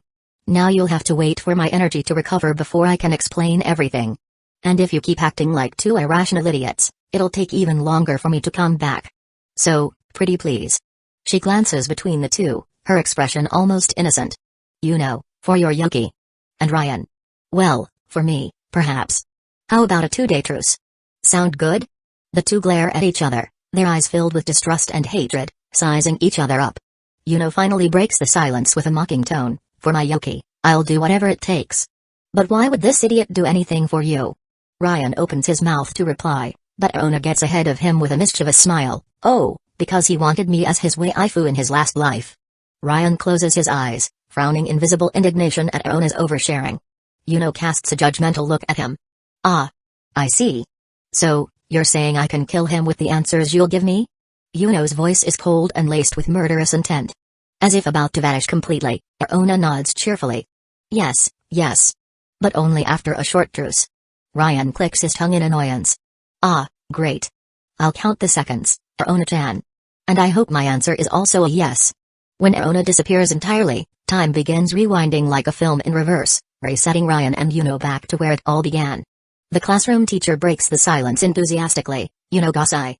She introduces the new student to the class. Yuno enters with steady steps, her piercing gaze fixed on Ryan like a blade. The students around begin whispering, awestruck by Yuno's beauty. Tall and slender, her long pink hair is tied into 2 bouncing pigtails. The teacher, noticing the tension in the air, can't hide her curiosity. "Yuno-chan, do you know Masachika?" With a sweet smile hiding a deadly threat, Yuno replies, "Yes, sensei. I'm so happy to see an old friend again." Ryan feels a chill run down his spine but maintains a forced smile. Ella, sitting beside him, crosses her arms and puffs out her cheeks, letting out an adorable huff. "Humphrey." Ryan notices and throws out a sarcastic jab. "Relax, Ella. She's already been dumped by me." Ella peeks at him with one eye, her expression skeptical as she responds in Russian, "I hope she has no interest in you whatsoever." Ryan stifles a laugh but keeps his eyes on Yuno, who never breaks eye contact with him, as if both were already planning their next moves. The teacher gives a brief introduction, explaining that Yuno is a transfer student, having been homeschooled her entire life, and that this is her first time in a regular school. Ryan barely listens to the teacher words, his eyes locked on Yuno's calculated movements, analyzing her every step. After the introduction, the teacher smiles and gestures to the room. "Yuno-chan, feel free to choose any empty seat." Yuno scans the room until her gaze lands on a boy sitting in front of Ryan Masachika, as everyone calls him here. A wicked smile spreads across her lips, her face shifts, quickly softening into an angelic expression as she speaks, "I'd love to sit near my old companion." The boy hesitates for a moment, clearly uncomfortable. He opens his mouth to decline, but as he meets Yuno's eyes glimmering and hypnotic like pink gemstones, his face heats up. Caught between nervousness and infatuation, he relents, quickly vacating the seat and offering it to her. Yuno slides into the chair with the elegance of someone fully aware of her own impact. Ryan maintains a serious, almost grim expression, his eyes scrutinizing every detail as she settles in. His posture is cautious, like someone who knows danger is lurking. Ella, sitting nearby, pouts discreetly and crosses her arms, clearly annoyed by Yuno's arrival. A flash of jealousy flickers in her eyes before she averts her gaze, letting out a faint sigh of discontent. Ryan tries to appear nonchalant, but his mind is on high alert. Gasai. The girl who faced him in that bloody game, the same one who defeated him by exploiting the colossal ego he barely bothered to hide. For a brief moment, before her unexpected arrival, Ryan had seriously considered simply accepting his new life as Masachika Kuze and enjoying the peace. Ah, what a pain, he muttered, stretching in his chair. His carefree tone caught the attention of both Yuno and Ella. Yuno turned just enough to glance over her shoulder at him. Her smile was cute, almost kind, but her eyes gleamed with a cold threat. What's wrong, Masachika-kun? Aren't you happy to see me again? The forced sweetness in her voice was as provocative as it was dangerous. Ella, who had seemed merely annoyed by Yuno's presence, suddenly stood up. Oh, I just remembered I had something to do, she said, leaving the room without looking back. As soon as Ella was gone, Yuno leaned slightly toward Ryan, whispering with a sarcastic smile and a sharp tone, "Wow. It seems like your bitch got annoyed with me." Ryan, without losing his composure, leaned toward her ear and whispered back with unsettling calm, "Yeah. Looks like these 2 days are going to be very warm for the two of us." His tone was almost friendly, but the implied threat made Yuno clench her teeth. Before she could respond, she noticed Ryan already moving away, leaving the room as if nothing had happened. Walking through the hallways, Ryan reflected on the new complications disrupting his life. Damn. That peace didn't last long. But hey, at least it was easier to swallow everything this time. He let out a stifled laugh, rubbing his chin as he muttered to himself. And seriously. Arona as my system. This is starting to feel like a badly written fanfic with how absurd it is. Continuing his walk, Ryan spotted Alice sitting on a bench. The scenery around her was calm, but her face showed a hint of irritation. He paused for a moment, scratching his chin as he analyzed the scene. Wait. Why did I even come after her? Letting out a long sigh, Ryan called out to Ella, "Hey, beautiful, you know it's not very polite to run off after throwing a jealous fit, right?" Ella immediately glared at him, her cheeks flushed red, trying to keep her composure. "Why are you here?" Despite her indignant tone, the slight blush on her face betrayed her. Ryan approached, hands in his pockets, sitting next to her on the bench with the casual ease of someone in no hurry. "I came because, well, I'm not dumb enough to ignore that you got upset about." He paused briefly, frowning slightly in mild exasperation. "You know." Ella turned her head to the side, clearly trying to mask any vulnerability, her voice carrying a false indifference. "Oh? Don't make assumptions. It has nothing to do with that." She lifted her chin as if trying to appear confident, but the faint tremor in her voice said otherwise. Ryan Masachika let out a light laugh before flicking her forehead. "Ow!" Ella complained almost childishly, shooting him an annoyed look. Before she could say anything else, Ryan pointed at her leg with a teasing grin. "Wow, looks like our ice queen has been a bit sloppy. Just look at your sock." He gestured to the visible stain on Ella's sock, clearly from some mishap. Ella closed her eyes and crossed her arms, trying to maintain her composure. "It's because I accidentally bumped into a student carrying iced tea in the hallway. He spilled a bit on my sock, that's all." Her voice was firm, but the blush on her cheeks once again betrayed her attempt at indifference. Ryan smiled, shaking his head silently as he watched her struggle to hide her discomfort. The conversation between Ryan and Ella carried on casually, but eventually, they decided to return to the classroom. Upon entering, Ryan noticed Yuno's cold eyes fixed on him like sharp blades, though she maintained a smile as sweet as it was fake. He, on the other hand, responded with his typical expression, as if he were more concerned about the next Gakka update than the veiled death threats. When class finally ended, the students began to leave in small groups, with Yuno being one of the first to step out. Before exiting, she cast an icy glance at Ryan that practically screamed, "I'm counting the seconds until I end you." He merely returned a carefree smile, thinking sarcastically, "I wonder if today's the day they change the banner in my game?" Soon, the classroom was nearly empty, except for Ella, who was still packing up her things. She called out in a voice trying to sound authoritative, "Masachika." Ryan, lost in thought, snapped back to reality and looked at her. What he saw, however, was something rather unexpected. Ella sitting down, delicately removing her stained sock with a smug expression on her face.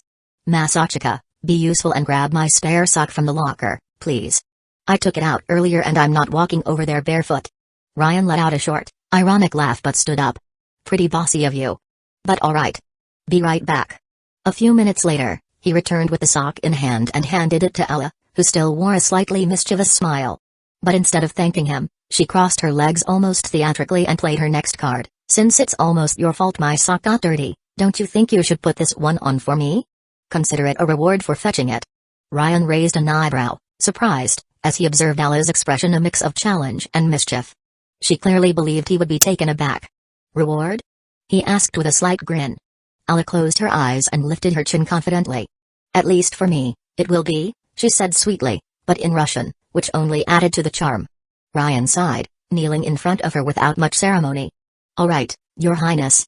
Let's just get this over with. Ala's eyes widened, completely caught off guard. Hey, wait. I wasn't ready yet. Her voice came out embarrassed and hesitant as her cheeks turned a deep red.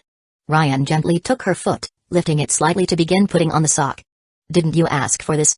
He replied with a teasing smile, clearly enjoying the moment. Why yes, but I didn't think you'd actually do it. She retorted, visibly flustered. As Ryan tried to fit the sock on, Ala began to squirm slightly, either from embarrassment or an effort to stifle the ticklish feeling on her foot. Stop moving your foot, or I won't be able to put this on properly, Ryan complained in a calm tone. But before he could finish the sentence, his hand slipped and accidentally landed in a less appropriate area. An awkward silence filled the air, stretching what felt like an eternity. Where do you think you're putting your hand? Ala shouted, her face completely red with a mix of shame and outrage. Ryan, on the other hand, had already accepted the inevitable. He saw the kick coming in slow motion, almost like a scene from an action movie. In the film playing in his mind, he caught a fleeting but unmistakable glimpse of Ala's choice of undergarments. White with frills, huh? Cute. Alright, I guess I'll take the kick, he thought, resigned. And with that, Ala delivered a direct blow to his face, hard enough to send him sprawling to the ground. With her face burning and her skirt protected by her hands, she bolted out of the classroom, muttering something inaudible. Lying on the floor, Ryan rubbed his sore face and let out a defeated sigh. Man. She's the one who asked. Chapter 8, You love your sister, don't you, Masachika? I wonder how much of me is Q's Masachika. And how much is Ryan ghosting? And that moment with Yuno trying to attack Ala. Why the hell did I care so much? Ryan walked through the dimly lit streets, the faint glow of streetlights barely piercing the darkness. Lost in his thoughts, he hardly noticed the world around him until his phone vibrated in his pocket. Unlocking the screen, he read the message, Masachika, you scoundrel. How dare you leave school without saying bye? It was Yuki, his so-called younger sister in this new life. He sighed, staring at the avalanche of question marks, feeling his mental exhaustion grow heavier. Ah, right. I have a little sister now. What madness? He muttered, dismissing the notification and opening the keyboard to reply. Hey, sis, I've got some good news for you. Yuki responded almost instantly with a curious bunny sticker followed by, What is it, my dear brother? Ryan smirked faintly, sending her a random sticker before typing, Stay calm and listen. As soon as he hit send, he noticed Yuki had already read it. Not only that, but she hadn't left the chat. Damn, she's really eager to talk, he thought before typing. Legs are absolutely delicious, especially when paired with something frilly and white, if you catch my drift. There was a 2-second pause before her reply, Excuse me. What? Yuki sounded indignant and quickly followed up, I thought you were a boob guy. Ryan rested his chin in his hand, pondering for a moment before replying, Those are great too, but hey, you live and learn, right? Yuki replied just as quickly as before, Legs are the best. You start with soft thighs and end with a delicate ankle. Ryan chuckled quietly at her intensity and responded, You're amazing, Yuki. You totally get me. After a brief pause, Yuki sent. And what kind of nonsense conversation is this? Ryan let out a satisfied sigh, still smiling, and put his phone back in his pocket. Man. Why is having a little sister so awesome? He shook his head and continued walking until he reached his house. He stopped for a moment, staring blankly ahead before muttering in a comical tone, I hate my thoughts. As Ryan was lost in his musings, something completely out of the ordinary caught his attention. He blinked a few times, thinking he might be seeing things, but there it was. What the hell is this? Ryan muttered to himself, dragging out the words as he tried to process the scene. A strange girl was walking toward him, dressed in none other than a bunny girl outfit. The iconic attire, complete with bunny ears, fishnet stockings, and all. She seemed utterly at ease, as if strolling around like that at night was the most natural thing in the world. Ryan stood frozen, a mix of confusion and disbelief on his face, though his gaze remained cautious. The girl stopped beside him, placing a hand on her hip. Her tone was casual, but there was a hint of curiosity. So, you can see me, huh? Ryan tilted his head slightly, replying in a dry, amused tone while his eyes briefly scanned her flashy outfit. How could I not? The unexpected response made the girl blush faintly, a subtle reaction that contrasted with her confident posture. Quickly averting her gaze, she began walking away. Just pretend you didn't see this. Ryan let out an easy laugh, shaking his head as he called after her, "Forget seeing a bunny girl standing in front of my house?" "Sure, already forgotten." She shot him an annoyed look over her shoulder before continuing on, while Ryan stayed put, still chuckling at the absurdity. My life just keeps getting weirder, he thought, unlocking the door and stepping inside. Ryan hesitated upon realizing the lights were on. A quick thought left him alert. You know? Did that crazy girl come here to start a fight? Well, I wouldn't mind punching her. He cut himself off when he spotted a pair of shoes at the entrance. He instantly recognized them, thanks to the memories he'd inherited as Q's Masachika. Ah! He sighed, relaxing his shoulders. Awkwardly stepping inside, he announced tiredly, "I'm home." On the couch, Yuki was sprawled out comfortably, wearing a pink hoodie and casual white shorts. A manga occupied her hands, and she greeted him cheerfully, "Welcome back." Ryan placed his bag on the table and crossed his arms. "You were texting me, complaining that I left without saying goodbye. But you were already at my house?" "Seriously?" Yuki replied with a playful grin, "I'm staying over tonight." Ryan tilted his head, slightly annoyed. "And I wasn't told this because..." She shrugged, maintaining her carefree tone. "Because I didn't say it." He looked at her, visibly exasperated, while Yuki remained engrossed in the manga she was reading. "Learning to love too, huh? Sounds promising," Ryan remarked, glancing sideways at the cover. Yuki began gesturing with her free hand, her excitement bubbling over. "Oh, absolutely. A mysterious and gorgeous guy just showed up alongside the heroine. He's probably her older brother." Ryan rolled his eyes, letting out a sigh. Manga protagonists are always dumb. Not surprising, coming from the girl pretending to be my childhood friend at school. The jab hit Yuki squarely, and she turned to him, visibly flustered, her cheeks slightly pink. "Hey. That's not a lie. Do you even know what a childhood friend is?" Ryan seized the opportunity to tease her further. "Of course. They're the ones the protagonist usually ends up with by the end of the story. Basic rule." Yuki's face turned a deeper shade of red, and she placed a hand on his chest. "Exactly." She took a deep breath and continued, gesturing dramatically. "That includes siblings. Childhood friends and siblings can be the same thing." Ryan rested a hand on his chin, pretending to think. "Huh? Is that really how it works?" Yuki, undeterred, stood on her tiptoes, trying to look serious. "Of course it is. It's narrative evolution, you ignoramus." He chuckled lightly, realizing it was pointless to argue. Before he could respond, Yuki turned a page in her manga and gasped. "Wait. Hold up. What now?" Ryan asked, bracing himself for more drama. Yuki's voice grew higher-pitched. "The guy really is her older brother. And now he's kissing the heroine." Ryan smirked smugly. "And is he wrong?" She stared at him, momentarily stunned, before gazing back at the manga as if it were a masterpiece. "Wow, this is genius." "Bet they chickened out. Probably only half-siblings," he said sarcastically. Without hesitation, Yuki grabbed his shirt collar and shouted, "You idiot. It's only good because they're full siblings."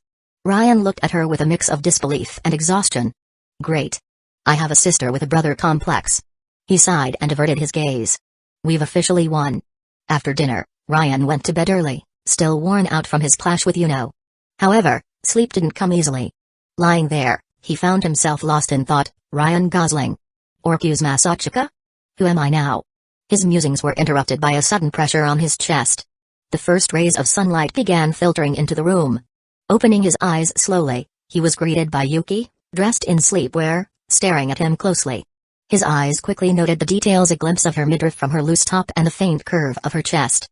Her playful smile completed the picture. "Good morning, my brother," Yuki said cheerfully. Ryan smirked, firmly gripping her waist as he replied, "Good morning, my sister." The gesture caught Yuki off guard, making her let out a small squeak, though she kept her teasing tone. "Wow, look at you, enjoying your little sister waking you up with love and care." Still smirking, Ryan retorted, "I bet you were flustered, thinking I'd be flustered." Yuki didn't miss a beat, placing her hand on his chest and gesturing dramatically with the other. "You love your sister, don't you, Masachika?" Ryan, determined to turn the tables, pulled her by the waist, easily laying her down on the bed. Yuki blushed slightly but maintained her mischievous smile. "And you love your dear brother so much that you woke him up like this, huh?"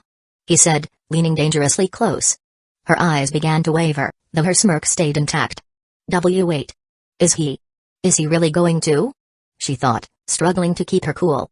Ryan stopped mere millimeters from her lips, whispering, "Scared you, huh?" Then he pulled away, laughing, leaving her stunned. See? In the end, you're just another cowardly protagonist. Yuki yelled, stomping her foot on the floor. Stretching casually, Ryan murmured, "You're so dramatic today." Yuki crossed her arms, studying him curiously. "You've been acting weird lately." "Wait. Don't tell me this is because of Ella." Ryan paused, placing a hand over his face, replying with a casual grin, "Oh, it's just that I died and got isekai'd into this world." Yuki tilted her head, confused. "What?" But Ryan was already leaving the room, casually saying, "I'm going to take a shower." He left Yuki behind, muttering complaints and trying to make sense of what he'd just said. Alone in her room, Yuki realized that Masachika had completely ignored her and gone off to take a shower. Still, her heart raced uncontrollably, and her face burned as if it were on fire. She placed her hands on her cheeks, trying to cool the sensation. "What was that?" she murmured, her voice barely a whisper. Despite her efforts, she couldn't push the scene from her mind. Her eyes fell on the manga she had read the night before, but even it couldn't distract her thoughts. Why did he have to get so close? Idiot. Pervert. Siscon. Unknowingly, she started tapping her feet on the floor, frustrated with herself. Why is he so annoying? And yet. So. The sentence died before she could finish it, and the heat on her face intensified. Yuki buried her face in a pillow, covering her head with a groan. Arg. How am I supposed to look at him now, Masachika? You Chapter 9, I'm always keeping an eye on you. Between not having a sister and having a sister. Honestly, I think I prefer having one. Ryan thought as he walked through the school hallways, lost in his own musings, as usual. But of course, having a sister also comes with its downsides, he continued mentally, his tone tired, echoing even in his thoughts. For example, being dragged into random tasks, like helping in the school storage because Yuki threatened me in a passive-aggressive way. When he finally arrived at the storage room, Yuki was already waiting for him with that little corner smile he knew all too well. It was the kind of expression she always wore whenever she was plotting something. Ryan sighed, approaching. "What's up, troublemaker? What do you want?" Yuki, maintaining her composure, tilted her head slightly and replied with false indignation, "Troublemaker? Geez, at least you could say something like sorry, did I make you wait too long?" Ryan raised an eyebrow. "Oh, that's how it is, huh?" He decided to play along, gesturing exaggeratedly while imitating a melodramatic tone. "Oh, I'm so sorry, did I make you wait so long?" Yuki held back a laugh and responded in kind, "Yes, I waited so long," mimicking his gestures. But the playful exchange was interrupted by a third voice. "You two really have no shame." Ryan looked to the side and saw Ella, appearing behind Yuki with a box in her arms. He forced a smile, realizing she had probably overheard most of the conversation. "Hey, how long have you been here?" he asked, trying to sound casual. Ella, always self-assured, gave a small sigh and closed her eyes as if she didn't care. "Since the troublemaker," she replied, feigning disdain. She then opened her eyes with a slightly irritated expression. "But don't worry, I don't want to interrupt you too." Ryan looked at Yuki, who wore a satisfied expression and was clearly amused by the situation. He knew he couldn't let that slide. "Oh, little brat, you'll pay for that," he thought, already planning a way to turn the conversation around. "Alright, let's get to it. What do you want?" Yuki made an obvious expression, crossing her arms. "Duh, you're going to help me organize the storage, Masachika." Ryan glanced at the room. It was a complete mess, with boxes stacked dangerously. He was already preparing to refuse. "Look, there's way too much stuff here," so I think in the middle of his sentence, he noticed one of the tallest boxes starting to fall directly toward Ella. With a quick reflex, he stepped forward and caught the box before it crashed down. "Who's the genius that stacked this here?" he murmured, placing the box back in place. Ella, a little startled, took a deep breath before thanking him, her voice soft, "Thanks, Masachika. It seemed heavy. I'm glad you managed to catch it." Ryan pushed the box further back on the shelf, making sure it wouldn't fall again. "Well, as I was saying, you guys can handle this without me, right?" But before he could continue, a strange feeling ran through his body. He realized there was another presence in the storage room. Slowly, his eyes moved to the corner of the room, where Yuno was leaning against a shelf. She was staring at him with a malicious smile and a killer gleam in her eyes, like a predator who had just found its prey. "Ah. That makes sense. A lot of sense," Ryan thought, finishing adjusting the box. With a tense and clearly uncomfortable smile, he turned to Yuki and Ella. "Alright, where do I start?" Ella scoffed, crossing her arms with disdain. "If you're not in the mood to help, the new transfer student has been here since early, doing everyone's work." Her tone was firm but laced with subtle irritation, as if expecting someone to recognize her own effort. Ryan glanced tiredly at Yuno, who didn't take her eyes off him. Yeah, seems like this is going to be more complicated than organizing a storage room, he thought, feeling like the day was just beginning. Ryan started organizing some boxes, but his attention remained fixed on Yuno, who, to his surprise, seemed to be acting normally while interacting with Ella and Yuki. Despite this, something about her behavior deeply bothered him. There's something off about her, he thought, as he adjusted the boxes. Yuno, on her part, threw furtive glances at him. But these glances weren't neutral or harmless, each one carried a weight that made Ryan feel like he was being pierced by a knife. It was Yuki who broke the heavy mood by calling him, Masachika, can you help me with this? She pointed to a higher shelf where some board games were stacked. Ryan sighed, already feeling the laziness creeping in, but grabbed a ladder to help her. When he reached the top, he noticed there were also some card decks stored alongside the board games. He smirked and asked, hey, are you good at Truco, Yuki? Yuki smiled kindly before answering, I played once with the student council. And did you win? Ryan asked, curious. Yuki, a little shy, gave a modest smile before admitting, yeah, I won. The friendly exchange between the two quickly irritated Ella, who let out a visibly frustrated comment, could you talk less and work more? Yuki gave a little corner smile and replied lightly, sorry, Elisa. My bad. She then returned to work, picking up some lighter boxes. Ryan, glancing at her, thought ironically, jealous, huh? But Ella, not satisfied, began murmuring something in Russian with a nearly melodic voice, I also want attention, I also want attention. Ryan clenched his fist upon hearing this, keeping an impassive expression. After all, he was pretending he didn't understand Russian. Meanwhile, Ella thought to herself, a smug smile on her face, I'm giving this idiot attention, and he doesn't even understand. What a waste. She let out a mischievous giggle and kept murmuring in Russian, unaware of what was about to happen. As she tried to climb a little step ladder to organize a higher shelf, the structure suddenly gave way, and Ella lost her balance. Panic took over as she felt her body falling backward. The world seemed to slow down, and a shiver ran down her spine. But before she could hit the ground, a strong arm wrapped around her waist, pulling her close. Ryan caught her at the last moment, holding her tightly. He even had time to wipe her teary eyes with a quick touch before commenting, with a sarcastic but surprisingly soft tone, careful, Ice Queen. I'm sure you're too fragile to fall like that. Ella's face turned red immediately as she pulled away, clearly embarrassed. Thank you, Masachika. Why you saved me, she stammered, visibly shaken. Ryan shrugged, offering a wry smile, I'm always keeping an eye on you. Ella, even redder, tried to say something, but her voice came out in disconnected murmurs. Meanwhile, Ryan threw a side glance at Yuno, feeling the discomfort grow. Bitch. I've got your game figured out. As if she could hear his thoughts, Yuno began walking toward them, her expression sweet, but with a dangerous gleam in her eyes. Ryan clenched his fists briefly, controlling the tension. Come on.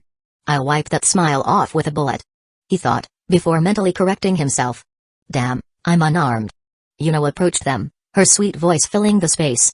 But Ryan felt the hidden barbs in each word. I'm glad you didn't get hurt, Elisa-san. Ella turned to her, still a little scared. Thanks, Gazai-san. I was pretty freaked out. Yuno clasped her hands together, her smile intact.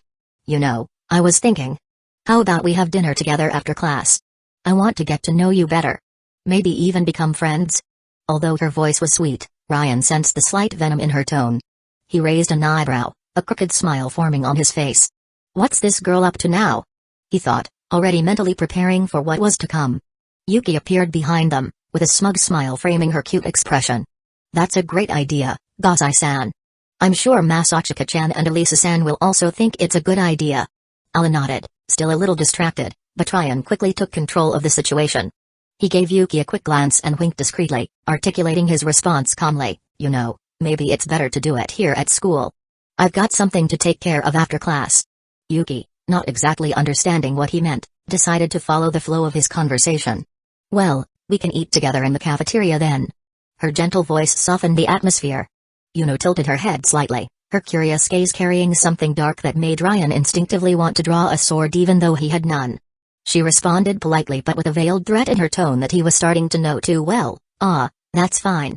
We can meet in the cafeteria then. I look forward to seeing you both there. As Yuno walked away, Ryan sighed, rubbing his face. This is going to be a hell, he thought, already preparing for the inevitable discomfort of dealing with her in the coming days. After finishing organizing the storage, the group headed to their classrooms. Yuki tried, in vain, to convince Ryan to accompany her to the student council, but he refused with a lazy wave. "See you at lunch," he said, somewhat distracted. Lunch break came quicker than Ryan expected. Walking to the cafeteria with his hands in his pockets, he made his way to the food line, grabbing something to eat. As he placed his food on the tray, he felt a sudden pressure on his foot. It wasn't just any pressure. The pain made Ryan raise his eyebrows. He didn't need to turn around to know who it was, When he looked, he found that deadly face staring at him intently. To make matters worse, she was holding a knife not subtle at all. With a quick reflex, Ryan whistled softly and said, "Chan, you're looking ho." Before he could finish, pressed down harder on his foot, cutting him off. Still, Ryan kept the sarcastic smile on his face. "Don't tempt fate, Ryan. I'm holding back only because of my Yuki," she whispered, her tone laden with threat and an unsettling calm. She stepped away, heading toward the table where Ala and Yuki were already seated, while Ryan let out a soft whistle, thinking to himself, "I better save this game." As he approached the table, Ryan noticed the tense dynamic of the seating arrangement. Had taken one end, strategically choosing an isolated chair. Yuki, at the opposite end, had a spot with space for one more. On the other side of the table, Ala occupied a position similar to Yuki's. Ryan paused for a moment, analyzing the scene as if it were a high-priority mission. Damn. This is almost like choosing which head to shoot during a special ops job, he thought, weighing his options while closing his eyes briefly. The decision had to be made. And, as always, the tension in the air was just another typical day in his chaotic routine. Ryan quickly reasoned, Yuki's had enough attention last night and this morning. It's only fair to give Ala a little piece of Masachika too. Decided, he opened his eyes and went straight to Ala's side, sitting next to her. Ala kept a mild indifference, but Yuki. Her expression of disappointment was unmistakable. Trying to lighten the mood, Yuki struck up a conversation with Gosai-san, I heard this is your first time in a regular school. You used to study at home, right? Responded with a calculatedly sweet yet manipulative expression. That's right. At first, I studied at home due to some issues. Oh, and you can just call me She gave a sly smile, her gaze drifting to Ella. You too, Elisa. As he watched, Ryan couldn't hold back his thoughts. Great. Sitting here just confirmed for this pink-haired lunatic that Ella is a good target. His eyes narrowed as he tried to understand Yuno's game. The girls continued chatting, with Yuki occasionally throwing subtle compliments at Ryan while Ella masked her interest and embarrassment. He, however, kept his focus on Yuno, her arrogant air feeding his paranoia. Suddenly, something clicked in Ryan's mind. Wait a second. His eyes fell on the juices on the table. Ella hadn't drunk hers yet. His instinct screamed, I'll rip your fingers off, you pink freak. In a swift move, he discreetly switched the cups, making sure no one besides Yuno noticed. Of course, she noticed. A sly smile crept onto Yuno's face, making it clear she knew exactly what he'd done. I've already taken a sip of my juice, so it's safer for Ella. But what worries me? Yuki also drank hers, and nothing happened. Guess that's a relief, Ryan thought, observing the aftermath. To confirm his theory, he took a sip from the cup he'd switched. The sensation was immediate, a burning sensation ran down his throat, and a sharp pain struck his chest. Bitch. Bitch. Bitch. He screamed inwardly, trying to maintain his composure. Ella, noticing his agitation, asked, concerned, are you okay? Ryan nodded, forcing a smile while thinking, one sip of this would be lethal for Ella. Maybe I'm still standing thanks to certain advantages in my body. He shot a cold look at Yuno, who returned it with an equally defiant air. As if she'd already achieved her goal, Yuno grabbed her bag and stood up. Thanks for staying with me, but I have to go now. She gave a slight bow and passed by Ryan, throwing him a condescending look as if declaring a cold war. Ryan chuckled softly to himself. That bitch won't kill me before talking to Erona, but she'll try to take everyone around me down. Can't even blame her. I'd do the same. Masachika, you've been so quiet. Are you okay? Yuki's gentle voice broke his thoughts. Ella also seemed concerned. Yeah, you look kinda pale. Ryan waved his hand dismissively, feigning indifference. I'm fine, relax. Just remembering that I don't have enough pulls for the next Gakka banner. His irony drew a stifled laugh from Yuki, while Ella puffed out her cheeks. You're one of those who play late and ruin your health, huh? Typical, Ella muttered, starting to get up, but unexpectedly tripped and hurt her foot. A soft cry of pain escaped her, drawing looks from around the cafeteria. Ryan was quick, catching her before she fell. And the pink pitch strikes again, he thought, noticing the floor was unusually slippery. Doesn't she think this is kinda outdated? Yuki watched the situation and suggested, you should take her to the infirmary, Masachika. He agreed, guiding Ella. Damn, today's not my day, she murmured, frustrated. Ryan chuckled lightly. Yeah, definitely not. Once they arrived at the infirmary, they discovered it wasn't anything serious. They applied some ointment to prevent swelling, and the rest of the day went on without incident. However, Ryan kept his predatory gaze fixed on Yuno until the final bell. After school, Ryan accompanied Ella to her locker. She opened the door, but then frowned. I'm sure it was here. Her voice sounded tired, as if she was about to give up on the day. Ryan sighed. Low blow, Pinky. Even this? Ella turned around, confused. What did you say? He approached with a smug smile. Today really wasn't your lucky day, little Russian. But I'll give you a prize. She tilted her head, suspicious. A prize? Before she could react, Masachika suddenly grabbed her, lifting her off the ground. Hey! What do you think you're doing, you idiot? Ella shouted, completely flushed. Ryan laughed sarcastically. The options are, you swallow your embarrassment and let me carry you home in my arms. Or you walk barefoot. Ella, speechless, simply looked away, her cheeks burning, as she tried to regain her composure. Chapter 10, Did I say I would help with this? Ryan continued carrying Ella like a beautiful princess while curious onlookers on the street stared at them. Ella, with a face so red it could warm an entire city, murmured with a trembling voice, Masachika. I think that's enough. Can you put me down, please? The embarrassment in her voice was almost tangible, lighting up the surroundings more than any street lamp. But Ryan, always playful, responded with a teasing smile, no way. I'm taking you to your house like this. Ella tried to argue, stumbling over her words, if that's the case, at least carry me on your back. Not in your arms. Everyone's looking. Ryan raised an eyebrow, the corner of his smile becoming even more mischievous. All right. But you're wearing a skirt. I think people will stare even more if I do that. Ella froze for a moment, her brain processing the response, before letting out a defeated sigh. With no other choice, she murmured dryly, pick up the pace. Ryan continued carrying Ella until they reached her house. She stayed silent, still blushing furiously, until they got to the front door. When they finally stopped, Ella, with a shy and quiet voice, asked, Masachika. Am I heavy? Ryan looked at her with a light smile and replied, not at all. Carrying you here didn't even count as cardio exercise. Ella blushed even more upon hearing that, and Ryan made her open the door to her house, still holding her in his arms. All right, you can put me down now, she said, trying to hide her shyness and sound more tough, but failing. Ryan, with an arrogant tone, continued, may I come in, Ms. Lisa? Ella froze for a moment, surprised by the question, but soon recovered and gave in, well, sure. He entered without hesitation, still holding her in his arms as he casually said, since today wasn't your lucky day, there's nothing better than letting you rest in your bed. Ella turned even redder at that, and with complete naturalness, he began stepping into her house. As they entered, Ryan noticed an extra pair of shoes at the entrance, but didn't give it much thought. He continued, carrying her to Ella's room, until he opened the door and was met with a surprise. To both their surprise, there was Kajo-senpai, or Masha, Ella's sister. Ella, in a rush, waved her hands desperately, shouting, "It's not what you think." She was so red she looked like she could explode. Masachika, not missing the chance, responded playfully, actually, it's exactly what you're thinking. This made Ella pull his cheeks with a punishing look. Masha, with a mischievous smile, had fun with the situation and joked, wow, Ella, so that's why you were late today? Ella, still in Masachika's arms, quickly tried to explain, no. I hurt my foot and lost my shoes, so Masachika-kun brought me home. That's it.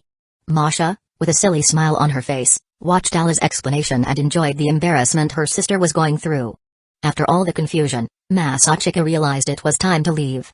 He said goodbye to the Kuze sisters and, before leaving, looked at Masha with a carefree smile and said, good night, senpai. Make sure to take care of my beautiful Russian, I don't want her foot getting worse. He said this as if it was something completely normal. Ella turned completely red, almost freezing in her thoughts, unsure of what to say. Masha, on the other hand, turned to Ella with a smug smile and asked, your beautiful Russian, huh? Ella, utterly embarrassed, almost fainted from shame. Ryan walked carelessly down the streets, his hands clasped behind his head as he looked at the sky, dimly lit by the distant glow of stars. The silence of the night seemed to echo his own thoughts. As he approached his street, a slightly sarcastic expression took over his face. Wonder if that little bunny will show up today? Oh, right. She asked me to forget. He chuckled quietly to himself, already anticipating the familiar emptiness waiting for him. When he opened the door to his house, he was greeted by what he had expected, the lights off and an almost absolute silence filling the space. He stood at the entrance for a few seconds, letting his eyes adjust to the darkness as he took a deep breath. Yeah.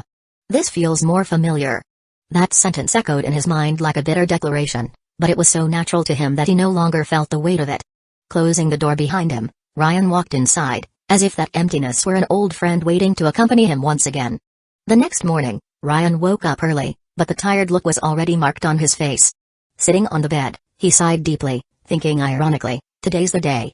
Without much enthusiasm, Ryan got up and began preparing for school. As he got ready, his thoughts kept circling. School routine is such a drag. But compared to my old life, it's practically a vacation. When he left the house, Ryan headed towards school, arriving earlier than usual. The courtyard was almost empty, with only a few scattered students. Walking slowly, he observed the entrance until his gaze landed on the reason for his early exhaustion. "Ah, hello, he murmured, his voice thick with sarcasm and a hint of bitterness. She responded with the same energy, "Hello, Ryan. I'm glad you're early. I was actually considering waking you up personally." Her eyes gleamed with a subtle threat, as if it were more of a challenge than a greeting.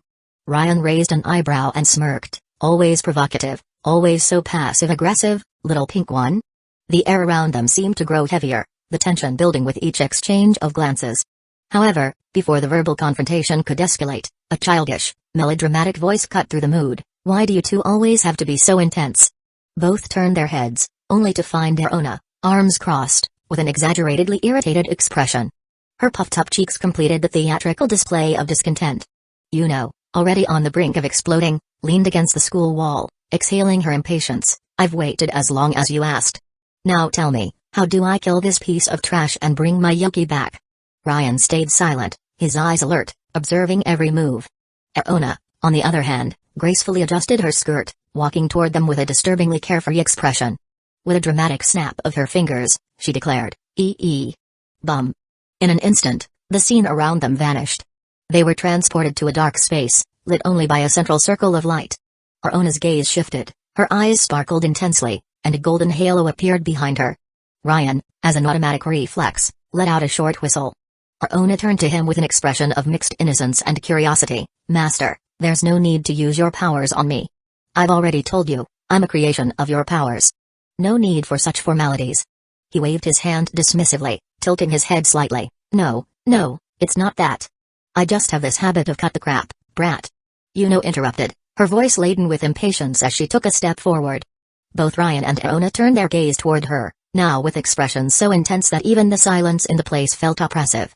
Erona closed her eyes, floating slightly above them, while the dark, center-lit environment grew even more surreal. For Ryan, the oddity of the scene no longer had much impact. He was numb to bizarre things.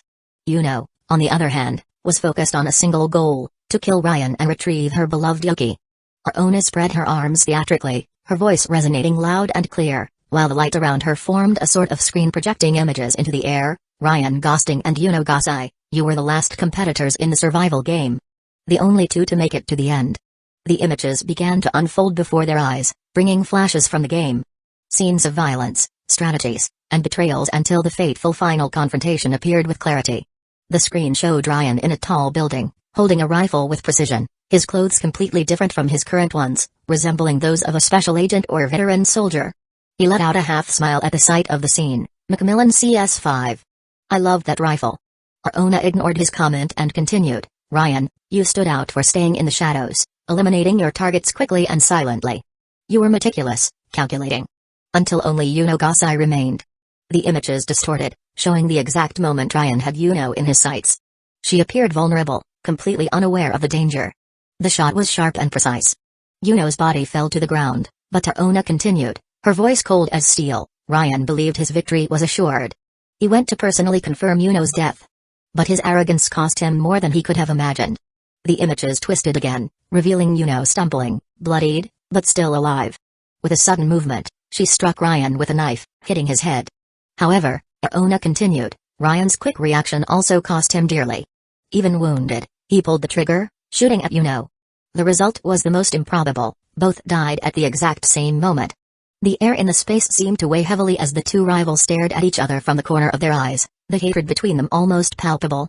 Her voice filled with fury, broke the silence. We already know this part. She took a step forward, pointing at Ona with a sharp gesture. What matters is, how do we resolve this tie? And how do I bring my Yoki back? She shouted, the intensity of her words nearly echoing through the emptiness.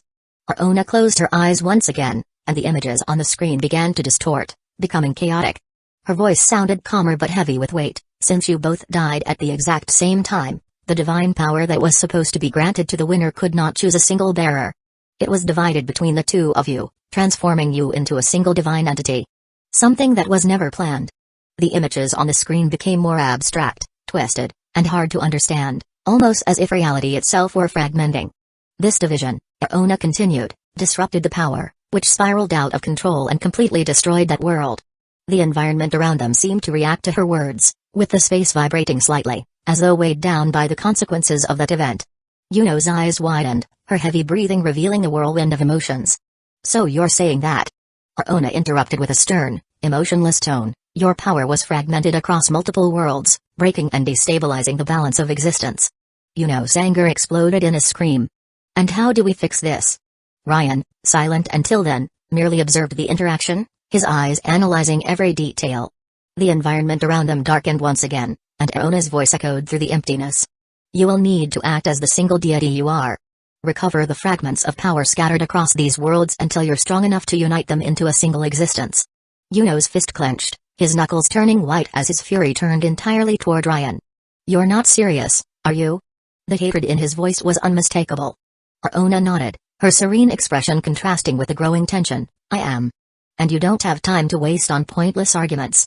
She paused dramatically, letting her words linger in the air before continuing. The longer you take, the more soul fragments will crystallize, creating unique existences. If that happens, the balance will be irreversibly lost, and one will no longer be able to overwrite the other. The silence that followed seemed suffocating, as if even the environment was waiting for their reaction. Yuno wore a predatory expression, making it clear he wanted to end Ryan right then and there, but Ona intervened with surgical precision. There are fragments in this world, and you can locate them. Yuno turned abruptly, stomping with irritation. And where are they? Ryan laughed provocatively, tilting his head slightly as he stared at Yuno. Calm down, Pinky. Yuno's eyes blazed with pure fury, but he continued, did I say I help with this? Because, so far, I don't remember agreeing to anything. That declaration was the tipping point. Yuno lunged at him like a beast, but with both still bound by their human strength, Ryan easily caught her fist. He smirked arrogantly, I have my own terms, Pinky. Before the situation escalated, Ona intervened once again, her voice calm but firm. You're smart, Ryan-sensei. You've realized that none of you can handle this alone. Ryan flashed a confident smile, exactly. I just need to set a few rules in this game. Yuno yanked her fist back, huffing, and crossed her arms in irritation. And what kind of rules are we talking about? You know I'm going to outdo you and erase your existence, right? Just accept that you'll be my assistant in finding my Yoki. Ryan wagged his finger in a reproachful gesture. I agree to search for the fragments. With two conditions. You can't try to kill me, it's impossible, so it will just waste your time, and you can't touch anyone I choose to protect. Yuno smirked sarcastically, her voice dripping with irony. Such an annoying little game. Playing the good guy now, Ryan? She chuckled briefly before continuing. Fine, I accept your deal. If it helps me get the power I need, it's all worth it. At that moment, Ona took out a kind of glass plate and began writing something. Ryan raised an eyebrow and asked with irony, so, what's this, Ona-chan? Writing my resume as a good Samaritan? Ona replied seriously, no, sensei. I'm formalizing your contract. Yuno narrowed her eyes, contract? Ryan shrugged with a provocative smile, be careful what you agree to, Pinky. Words have weight, you know. Before Yuno could retort, Ona cut the conversation off with an urgent tone, listen. The first fragment is nearby and needs to be recovered urgently. It's a fragment of Ryan's power. And it can manipulate time. Ryan raised an eyebrow, intrigued, manipulate time? Seriously, Ona-chan? Is there anyone else who can do that? And here I thought I wasn't a generic protagonist. Ona ignored the provocation and made the glass plate float toward them, displaying information. As they read, she revealed, this fragment is in a small town called. Yuno and Ryan's eyes fixed on the screen, reading together, Hinamizawa. Ona explained, stepping closer, this fragment is a divine fortune. It cannot be absorbed by either of you alone. Both of you will need to consume it at the same time. Yuno crossed her arms, suspicious, so there are fragments that can be absorbed individually? Arona glanced away, hesitant, no. Not exactly. Ryan noticed her hesitation and narrowed his eyes. What do you mean, Arona? What's the trick here? She continued to avoid their gaze. I'll explain later. For now, you need to study Hinamizawa and locate the Divine Fortunio. Yuno, with her dry and mechanical voice, asked, and how are we supposed to find it and absorb it? Arona looked away again, clearly uncomfortable. Call me when you think you've found it. I'll explain the rest when the time comes. Ryan tilted his head, skeptical, and provoked. Doesn't that sound a little weird? Before Arona could respond, Yuno cut in. It doesn't matter. Let's go now. Ryan immediately interrupted her, his tone firm. Hey, hold on there, Pinky. I need to take care of a few things first. Yuno clenched her fists, her hatred bubbling over. Take care of what? Arona intervened to calm things down. You can only go tomorrow. That's when the events leading to the Fortunio begin. Yuno bit her lip hard, shooting a deadly look at Ryan, who simply smiled calmly, as if the tension was nothing more than a slight nuisance. Chapter 11, Ani-chan, you pervert. Yuno is too crazy for my taste. Convincing that lunatic to wait until tomorrow was a task worthy of a miracle, Ryan thought, leaning on his hand as he watched the girl sitting in front of him. Although she wasn't facing him, the hatred radiating from her was almost palpable. He twirled the pencil between his fingers, lost in his own thoughts. The vague information they had about Hinamizawa and the imminent problems lingered in his mind. An isolated town, and all I found online was a generic photo of a nearby city. This smells like Resident Evil 4. Am I going to find my Ashley there? He chuckled to himself, his mind wandering as the class continued. On the other side of the room, Ella watched him from the corner of her eye, still trying to control the embarrassment she had been feeling since the day before. Despite her effort to maintain a tough exterior, her cheeks were slightly flushed. Masachika. What is he thinking after that? She narrowed her eyes, crossing her arms to hide the faint blush that kept appearing. Beautiful Russian. The memory of Ryan's playful comment returned to her mind, and her heart skipped a beat. She started tapping her foot nervously, trying to control her anxiety. He's so full of himself. Wait, does he even understand when I flirt in Russian? The thought struck her, and she shook her head, dismissing the thought. But her mind kept drifting back to him. Why am I so restless about this? Her gaze shifted back to Masachika, who, oblivious to it all, seemed completely lost in thought. She took a deep breath, letting the memories take shape in her mind. It was about a year ago. A soft smile appeared on her lips as she relived that special moment. At that time, I was completely focused on giving my best for the upcoming festival. But at the same time, I couldn't shake off a certain sadness. She sighed, her eyes distant. I thought no one would care as much as I did, like it happened when I was a child. Her gaze returned to Masachika, this time warmer, almost protective. I'll admit, at first, I had a bad impression of him. I thought he was just another lazy guy who didn't care about anything. She laughed softly at the memory. But he surprised me. He decided to help me and cared about something that was so important to me. Her face flushed slightly, but the smile remained. And that night, he asked me to dance. And started calling me Ella. The memory made her cheeks flush deeper, but also gave her eyes a special sparkle. Ella continued lost in her thoughts, her gaze distant as she stared at the empty space in the classroom. What does this feeling really mean? The sound of the bell signaling the end of class brought her back to reality, snapping her out of her reflections. She blinked a few times, trying to organize her thoughts. Damn. I judged him so much, but in the end, I ended up acting exactly like him. A soft sigh escaped her as she checked the time. On the other side of the room, Masachika remained calm, almost carefree. He unlocked his phone with a quick swipe, wearing a smug expression. Navigating to a specific chat, the name caught his attention, incredibly, my sister. Without wasting any time, he typed, Special mission, I need to speak with Agent Yuki. The response came almost instantly. At your service, my beloved brother. The message was followed by a flood of heart stickers. Masachika raised an eyebrow, clearly intrigued. Impossible, no one replies this fast. He thought as he stared at the screen with a mix of exasperation and fascination. Masachika continued typing, deliberately ignoring Yuki's exaggerated reply. I need to talk to you, preferably face to face. The reply came so quickly that he barely had time to breathe. Kaya. Does my dear brother want to declare his immense love for me? Followed by a sticker of a bunny sticking its tongue out. He let out a short laugh and started typing again. Actually, I want to take advantage of your contacts. But Yuki, as always, didn't miss a chance to provoke. Don't worry, My brother. I won't hit you if you ask us to run away together in a forbidden love. And before he could respond, another message appeared. I'll meet you at your HQ. Masachika sighed heavily as he locked his phone, shaking his head with a resigned smile.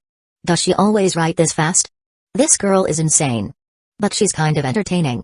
The class proceeded normally, but the atmosphere between Ryan and Yuno was tense.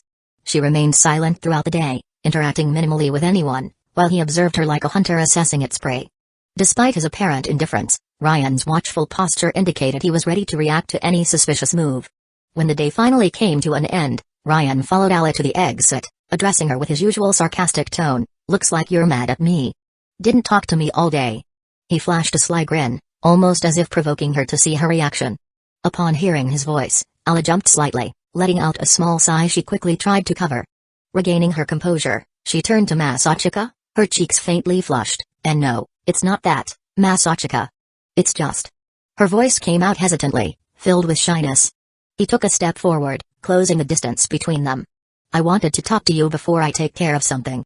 Ala tilted her head, curious, her eyes fixed on him.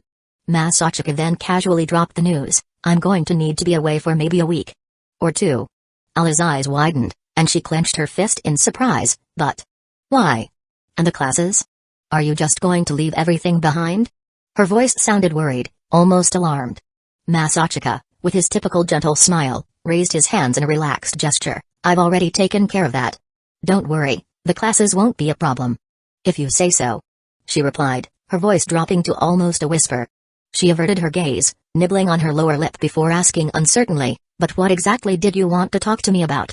He started walking slowly, passing by her as if to build some suspense. I thought it would be interesting to let you know before I disappear for a while, after all. He stopped, turning to face her with a smug smile. Maybe you could write down the activity for me. He ended with a light laugh. Ala puffed out her cheeks, trying to appear annoyed, crossing her arms. Humph. I think you better catch up on lost time when you come back. This trip must be really important to justify so much time away. Masachika stifled a laugh. Her mannerisms, especially the way her cheeks puffed up slightly when she was upset, were irresistibly charming. Suddenly, Ala lowered her face, holding her backpack with both hands as if gathering the courage to say something. With a soft, embarrassed voice, she murmured in Russian, Geez. After yesterday, I was expecting at least a goodbye hug. Masachika stood still for a few seconds, debating whether or not to reveal that he understood Russian. The dilemma played in his mind, but he decided not to spoil the moment. With a mischievous smile, he turned around and casually waved. I didn't understand what you said, but I hope you miss me when I get back. As he walked away, Ala remained there, speechless, watching him as the heat in her cheeks increased. Masachika. She whispered to herself, feeling a mix of irritation and tenderness that only he could provoke. Ryan entered the house with slow steps, still pondering the best way to approach Yuki about what he needed. As he opened the door, he murmured tiredly, I'm home. Silence was the only response. He frowned but soon noticed Yuki's shoes discarded by the entrance. Strange. He continued carelessly down the hall to the bathroom. Without thinking much, he opened the door to wash his face and came face to face with Yuki. She had just gotten out of the shower, her hair wet, and her body still damp. The two froze, staring at each other for a few seconds as if evaluating the severity of the situation. Kaya-a. Aniai-chan, Ecchi. Yuki screamed, dramatically turning around and pressing the towel against her hair. Ryan averted his gaze from the bathroom door with an annoyingly calculated calm. You planned this, didn't you? Yuki, still with the towel on her hair, flashed a mischievous smile. You figured it out, huh? He let out a short laugh, responding in the same provocative tone, pretty obvious. You heard me when I arrived. Already turning to leave, thinking the theater was over, Ryan was stopped by Yuki, who grabbed the collar of his shirt with the same determination as a detective revealing the culprit. Hold on, Aniai-chan. Aren't you curious why I did this? She said, wearing that smug smile that seemed to be her trademark. Ryan, still facing away, sighed. First, put on some clothes. I'm not responsible for incidents. Yuki laughed, walking back to the bathroom while wrapping the towel around her body. Leaning on the sink, she proclaimed as if she had just discovered a universal secret, you know, brother. We've been living together for years, but... She paused dramatically, raising her fist. We've never had the classic walked into the bathroom while the other was changing scene. Unacceptable. Ryan placed his hands on his hips, shaking his head as if he were confronted with an absurd revelation. I get it. Of course. It's practically impossible for it not to happen between siblings who've lived together for so long, right? Exactly. Yuki answered, hopping up in excitement. You're finally getting the spirit of things, Ani. But Ryan, still with his provoking tone, turned back to her, crossing his arms. But there's something I need to teach you, Yuki. Pay attention. He paused to create some effect. Showing a little at a time is always better than revealing everything all at once. Yuki blinked, as if struck by an epiphany. Her body shivered, and she raised her finger as if she had just received a life lesson. Ah, I get it. I hadn't thought of that. With a snap of her fingers, she added with a bright smile, good tip, Ani-chan. Ryan shook his head and prepared to leave, but before he could take a step, Yuki grabbed him again. Wait, my brother. She squinted, pointing her finger as if accusing a criminal. Don't think you can leave like that without answering? I know you checked me out. Didn't you? Ryan sighed deeply, but a smug smile appeared on his face. Saved every pixel in my memory. Yuki let out a dramatic scream, covering her face with her hands. I knew it. Ani-chan, you perv. Ryan simply walked out, a sly grin on his face, not looking back. Yeah. It was a good gift. He muttered to himself. Chapter 12, Someone NTR'd my brother from me. Yuki was sitting on the bed, drying her hair with a blow dryer while wearing loose, slightly masculine clothes, clearly chosen for comfort. Ryan, on the other hand, was sprawled in the computer chair, legs crossed, watching her with a bored expression. How long are you going to take to dry that hair, huh? He asked. Yuki paused for a moment, smiling arrogantly as she pointed the blow dryer and brush at him, as if they were her weapons. Patience, my dear Ani-chan. Keeping my hair this beautiful is a task worthy of a masterpiece. Ryan sighed, uncrossing his legs and leaning slightly forward. Alright, diva. Let's cut to the chase. I need you to use your contacts so I can disappear from school for at least 2 weeks. The sound of the blow dryer abruptly stopped. Yuki's eyes widened, clearly surprised. 2 weeks? What are you talking about? Ryan didn't answer immediately, just staring at her with an expression that suggested he knew this would be her reaction. She dropped the blow dryer into her lap, her tone now more serious as she asked, Hey, dear brother. Who are you spending these 2 weeks with? He tilted his head slightly, as if enjoying the role reversal. Shouldn't you be asking why I'm going instead of who with? Yuki narrowed her eyes, crossing her arms. Oh? So, there really is someone? Ryan looked away, avoiding a direct answer. Answer me, Kuze Masachika. Yuki yelled, dramatically, like a general demanding explanations on the battlefield. Finally, he looked at her, a smug smile forming on his face. I'm going to spend a few days with a girl before he could finish. Yuki dramatically leapt off the bed, falling backward with her arms wide, as if struck by an arrow. Someone NTR'd my brother from me.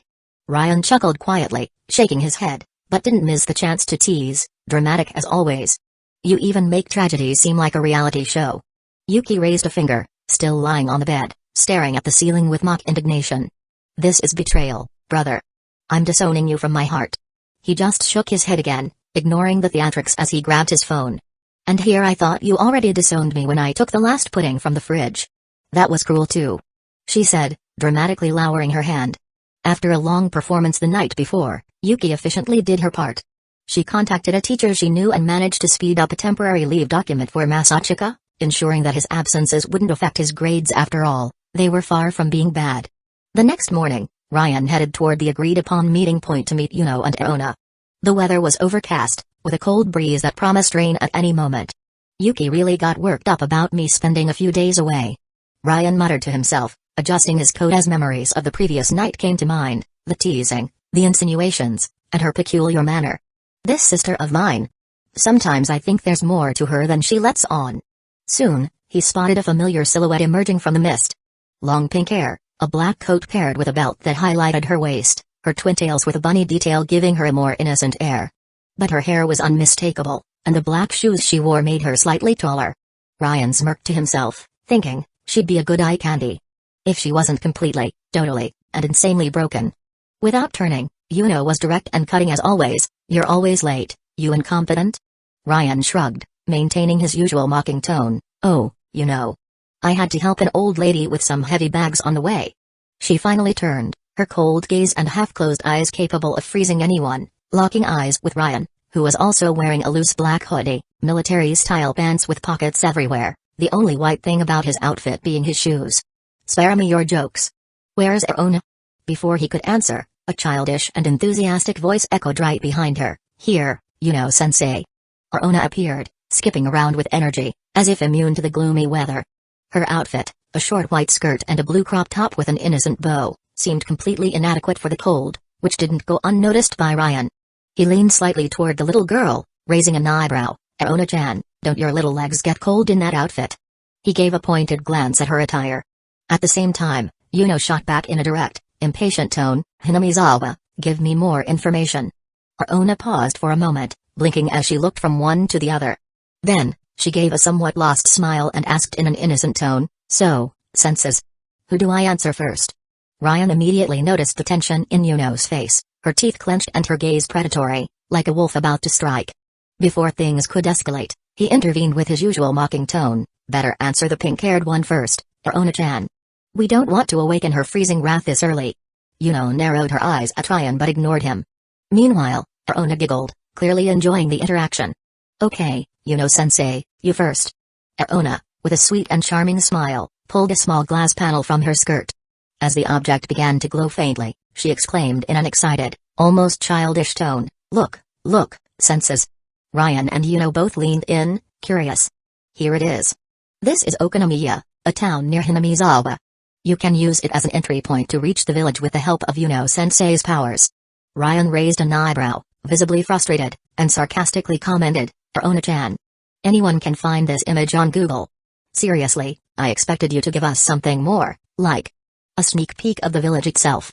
He paused, as if something had just occurred to him.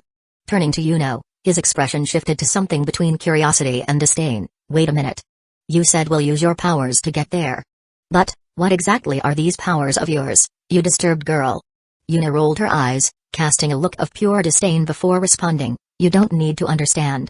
Ryan sighed, running a hand through his hair with an exaggerated expression of fatigue. Stop being difficult. I've already figured out you teleport, especially after that dramatic entrance of yours in the classroom. But how exactly does it work? If we're going to work together, it's at least good to know the basics of what you can do. Arona, always eager to mediate, nodded enthusiastically. That's right, sensei. Teamwork will be crucial now. Yuno, visibly irritated, crossed her arms and responded in a cold, almost mechanical tone, I don't fully understand the details either, but besides having increased physical strength something, by the way, you also seem to have I can teleport to places I've seen before. There's a cooldown for each teleport, but it's not fixed. The clearer my mental image of the place, the more efficient the teleportation. She ended with a hostile look, but Ryan seemed more interested in the information than in the hostility. He smiled and gestured with his hand, pleased to have finally gotten some useful information. See? Doesn't hurt to share a little.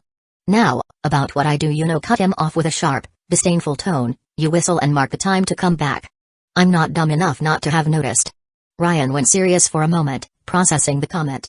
But almost instantly, his expression shifted back to indifference, accompanied by a dramatic sigh. TSK. Always ruining the surprises, huh, Pinky? Arona looked back at the glowing vial, the light reflecting gently on her face as she spoke in a more serious tone, still carrying her characteristic gentle smile. Look, senses, this says you need to solve a temporal influence affecting the region.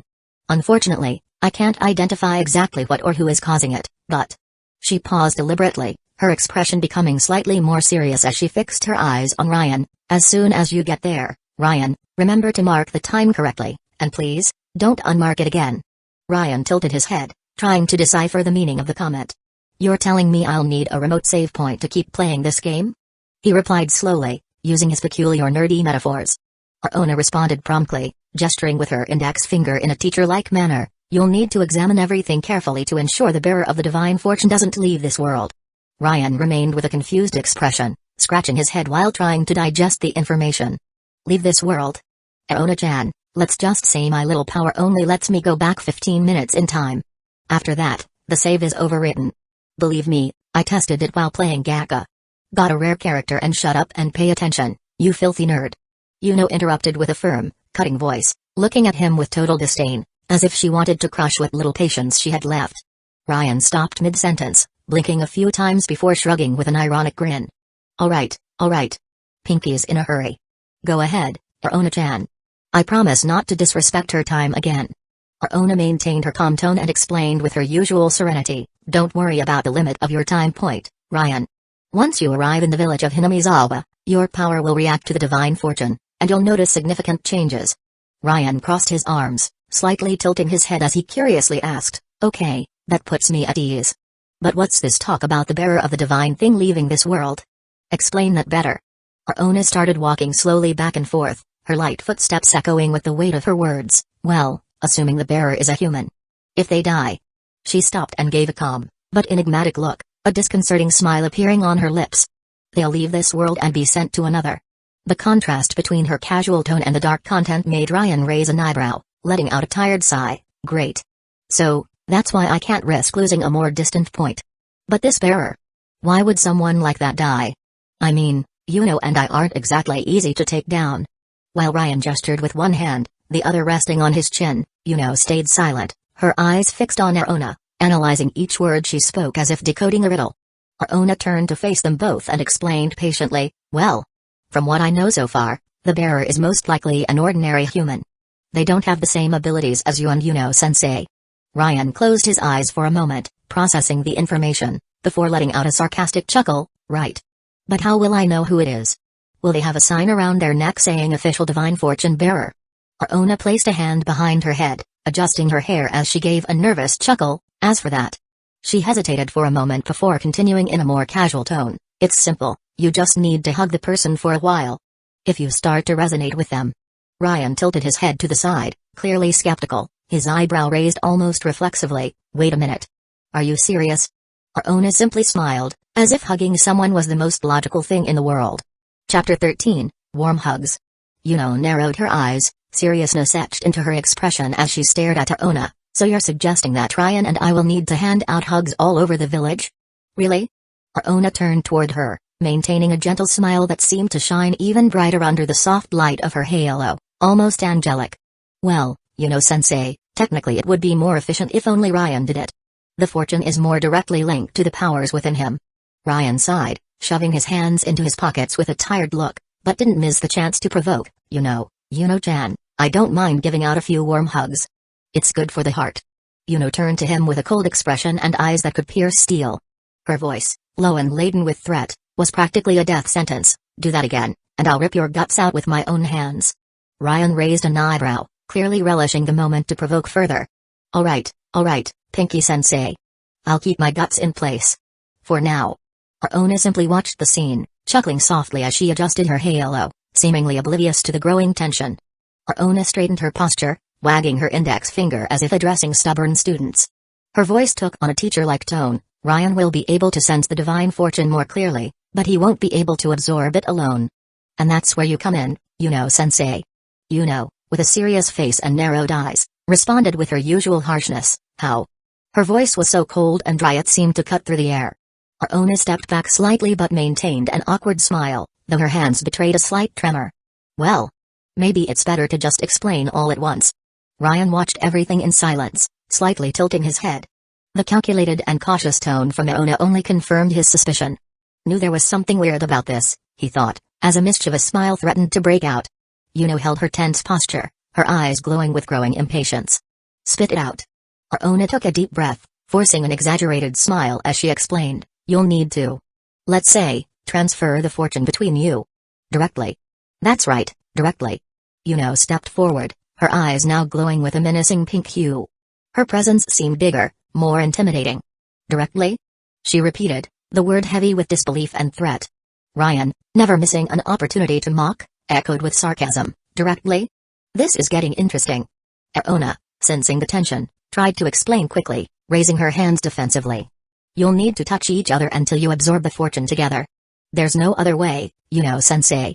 It's that or goodbye, Yoki."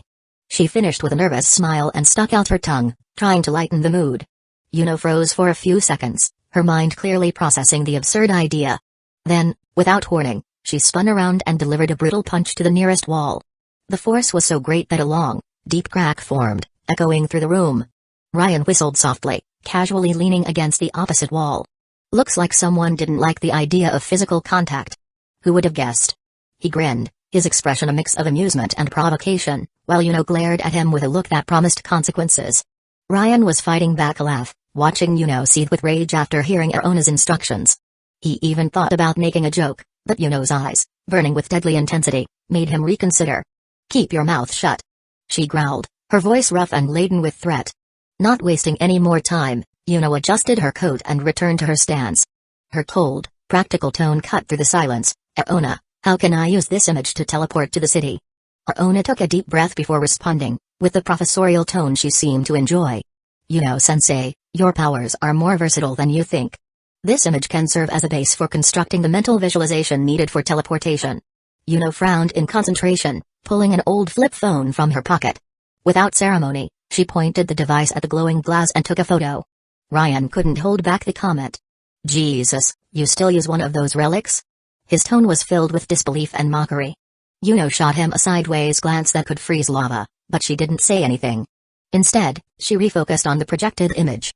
"Is this really the most efficient image?" Yuno asked, her gaze fixed on Aona. Aona smiled gently, exuding confidence. "Yes, Yuno-sensei. This is the closest city to the village. It's about an hour away by bike." Yuno remained silent, studying the photo carefully, but Ryan, unable to resist, broke her concentration. "Okay, but how the hell am I supposed to teleport with you?" He tilted his head, curiosity evident, but still carrying a hint of provocation. Without taking her eyes off the phone, Yuno replied with sharp disdain, "Crawling." Ryan grinned sarcastically, stroking his chin as if deeply reflecting. "Good to know. I'll start practicing right away." The corner of Yuno's mouth twitched for a moment, but she held firm, determined to ignore him. Aona quickly intervened, her voice almost hurried as she tried to alleviate the tension. "Yuno-sensei can teleport Ryan-sensei, as long as she's touching him." Her smile seemed hastily plastered on, trying to avoid an imminent explosion. Ryan, as always, seized the opportunity to mock. "Relax, Aona-chan. In about 3 years, crawling, I'll make it to that city." He didn't even get the chance to enjoy his own joke before he felt a heavy hand land on his shoulder. Turning around, he was face to face with Yuno's eyes, now glowing with a threatening, almost supernatural fury. "Oh no. Here it comes."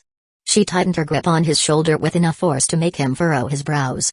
Ryan kept his composure, but didn't miss the chance to retaliate. "Calm down, Pinky. I still need my shoulder in case you really want my help." He spoke sarcastically, maintaining eye contact with her, but his expression completely changed when he noticed the scene around him. Ryan blinked, confused, as his eyes took in the landscape that wasn't there just a second ago. He slowly looked around, trying to process the sudden change. "Holy shit," he muttered, genuinely surprised. Yuno had already teleported. They were now on a quiet street, the sounds of the big city fading away, replaced by a colder, more tranquil atmosphere. Ryan whistled low, as if impressed, then flashed a smug grin at Yuno. "This is what I call express travel, Pinky." Yuno rolled her eyes and crossed her arms. "Don't get used to it." The landscape around them was almost dreamlike in its serenity. Unlike the busy streets of Tokyo, this small town seemed suspended in time, with quiet streets and not a car in sight at that hour. "Great, we're here," Ryan muttered, his eyes scanning the peaceful town. "Now." Aona said it's about an hour to the village. "By bike." He turned to Yuno, who was staring at him with her typical cold, serious expression. Undeterred, he tilted his head, a provocative smile appearing. "Tell me, Yuno. Did you bring a bike and coat of yours? Or is it just for show?" Yuno sighed, turning her face away with an air of disdain. "Don't waste my patience, Ryan. We'll rent a bike." Ryan let out a light laugh, then, to dramatize the moment, threw a punch in the air with exaggerated enthusiasm. "Genius. Why didn't I think of that? Let's look for bikes at..." He paused dramatically, checking the time on his phone. 4:17 a.m. In a tiny little town. Nothing could go wrong. Yuno's jaw tightened slightly as she clenched her fists. Although she hadn't hit him, it was clear that the thought crossed her mind. She turned her back sharply, her boots echoing on the silent asphalt. "Stop tempting your luck and start walking, idiot." Ryan just smiled, following her. Okay, I'm walking. But, which way to the village again?" he asked, clearly just to annoy her. Yuno shot him a sharp look over her shoulder before pointing to an old, dusty sign. "Hinamizawa." He shrugged, the mocking grin still on his face. "Wow, you found it. Well, looks like we've got a long walk ahead of us. Ready to burn some calories?" Without dignifying him with a response, Yuno started walking, each step laden with irritation. "All right, walking is the new trend," Ryan casually commented, staying a few steps behind her. "But I still think you could have pulled a bike out of that coat. It would have been way more impressive." Yuno quickened her pace, clearly resisting the urge to crush his patience and maybe something else on that empty road. Chapter 14, Me and My Well. Ryan began, his voice tired and slightly bitter as he pulled the hoodie over his head. Luckily, he was wearing a white t-shirt underneath. When I left home, it was cold and there was a forecast of rain. He paused, furrowing his brow as if reflecting on fate. But damn. Why is it so hot here? In front of him, Yuno continued marching with long strides, ignoring his comments. However, this wasn't enough to silence him. And what kind of place is this? It's 6 in the morning, and not a single shop is open. Do you realize we've been walking for 2 hours? Finally, Yuno stopped, audibly sighing before turning around, her eyes glowing with irritation. Why don't you save your energy? We're almost there. Ryan raised an eyebrow, looking at her with clear exhaustion. We are? And how do you know that, huh? With a look of disdain, Yuno lifted her chin, her voice full of superiority. It's a matter of geolocation, idiot. Ryan let out a half-smile, responding with the same sarcastic tone. Oh, sure. You're just praying we get there soon, that's it. Without bothering to respond, Yuno spun on her heels and hurried on, the silence between them falling once more. For a moment, Ryan almost thought he might finally get some peace, but then the unexpected sound of a stomach growl echoed through the air. Yuno froze in place. Ryan stopped behind her, trying to process what he'd just heard. Just as he was about to speak, Yuno's voice sliced through the air like a sharp blade.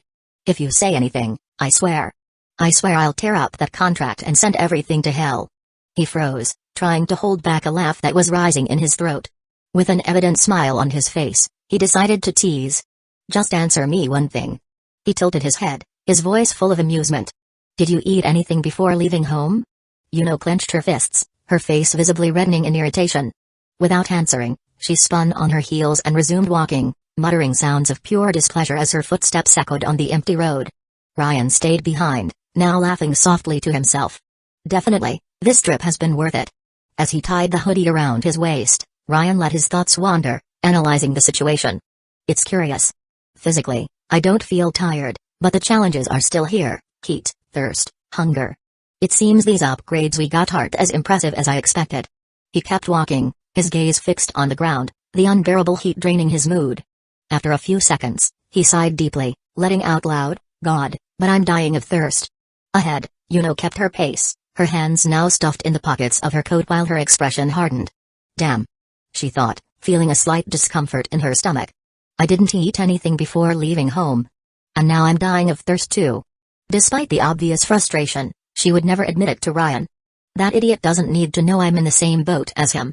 With this thought in mind, she quickened her pace, as if trying to escape the conversation and perhaps the need to stop. As she quickened her steps, Yuno spotted some houses appearing in the distance. Before she could say anything, Ryan, at her side, interrupted with excitement. Finally. The village is right there. He exclaimed as if he were seeing the finish line of a marathon. I really hope there's a shop open. She muttered in frustration, wiping sweat from her forehead. Yuno kept silent, her gaze fixed ahead. It was then she noticed a girl walking toward them from the opposite direction, strolling leisurely. She had short orange hair, with 2 strands framing her delicate face. Her large blue eyes displayed a friendly, maybe slightly shy, expression. The school uniform she wore was classic, a white blouse with blue details, a yellow tie, and a matching blue skirt. Dark shoes and folded white socks completed the look, while her posture gave off a reserved and modest air. Ryan noticed the girl soon after, and his voice rang out, loud and unmistakable, Hey, girl.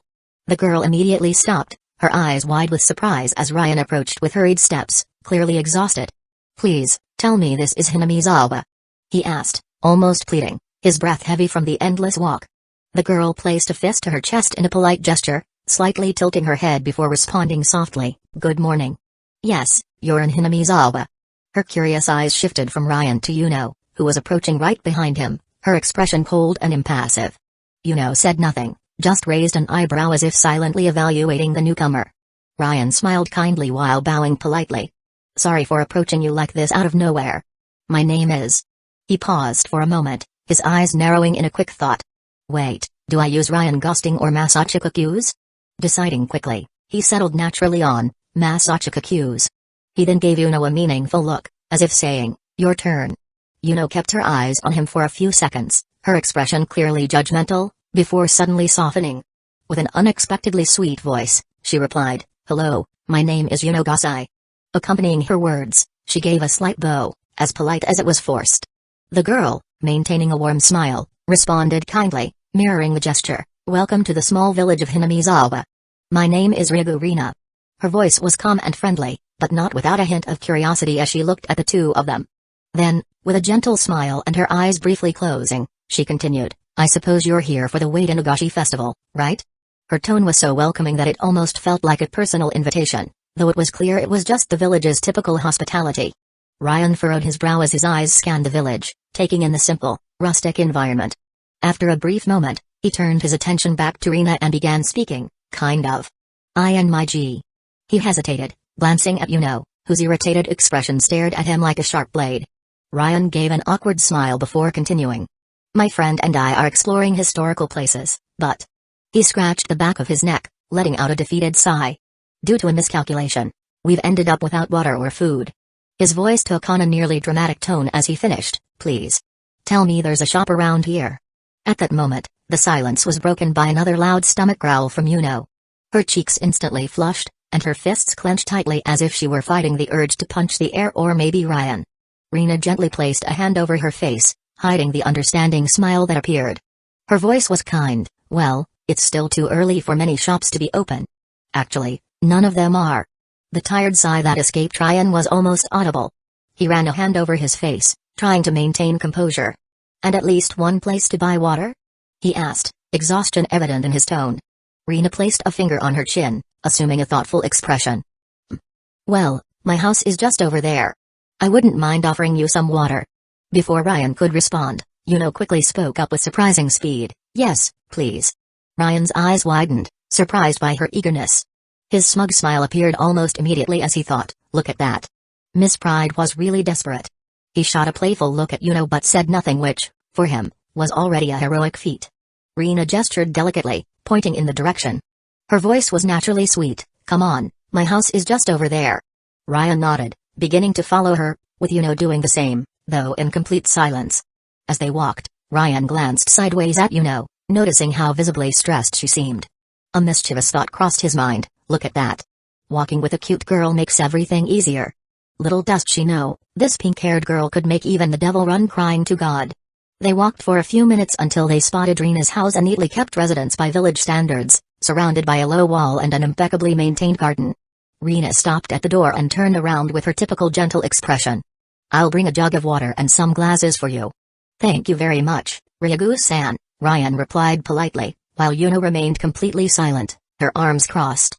As soon as Rina stepped inside, Ryan took the opportunity to provoke Yuno. "Yuno, you're sweating more than you should. Not that it's any of my business, but don't you think that coat is a bit unnecessary in this weather?" His remark was, as always, dripping with sarcasm. Yuno lifted her chin, looking at him with the disdain of someone stepping on something unpleasant.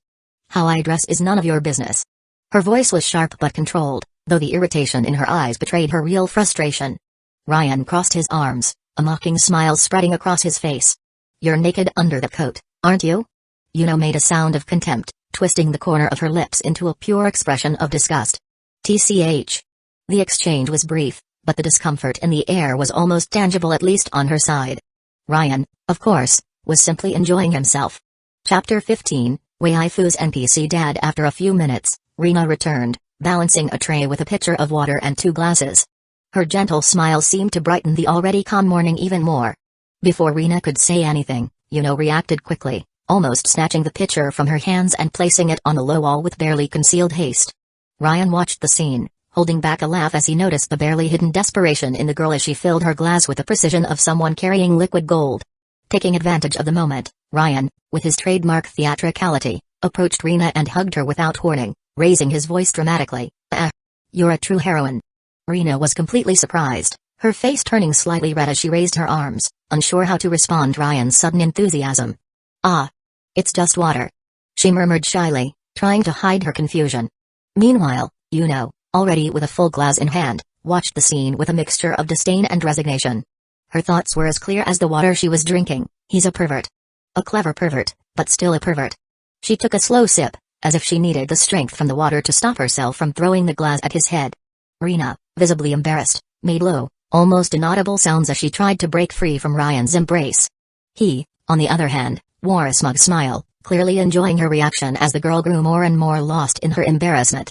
It was then that a firm and curious adult voice interrupted the moment. "Ah. Rina. Who is this guy?"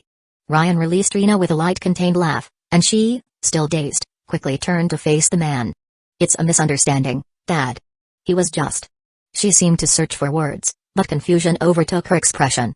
As she turned to the man, Rina found him accompanied by a woman with short, pink hair, styled in a modern way with bangs falling over her face. Her deep, expressive red eyes conveyed confidence with a touch of provocation. She wore a tight yellow top, strapless, highlighting her silhouette, paired with light pink fitted pants, creating a casual yet bold look. Rina, now visibly more serious and with a heavier tone, responded without hesitation. "He was thanking me for bringing water to him and his friend." She turned to Masachika and with a cold, almost impassive expression.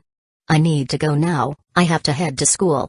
And without waiting for a response, she began to walk away, leaving the two of them behind.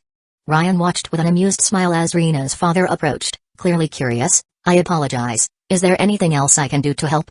Ryan smiled and walked toward who was watching everything in silence.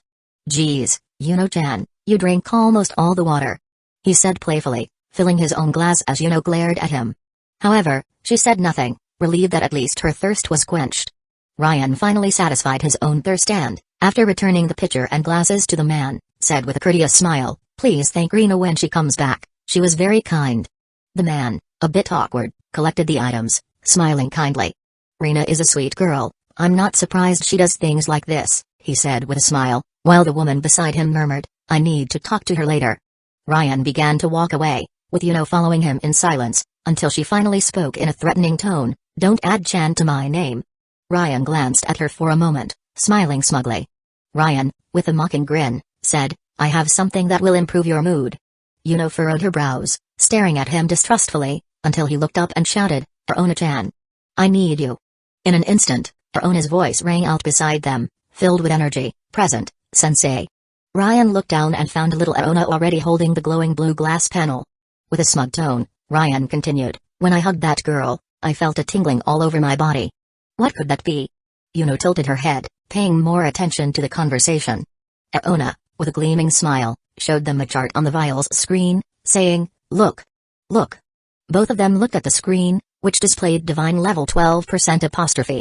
Ryan placed his hand on his chin, thoughtful, before speaking. "Let me guess, it's not her, but she's probably close to the right person."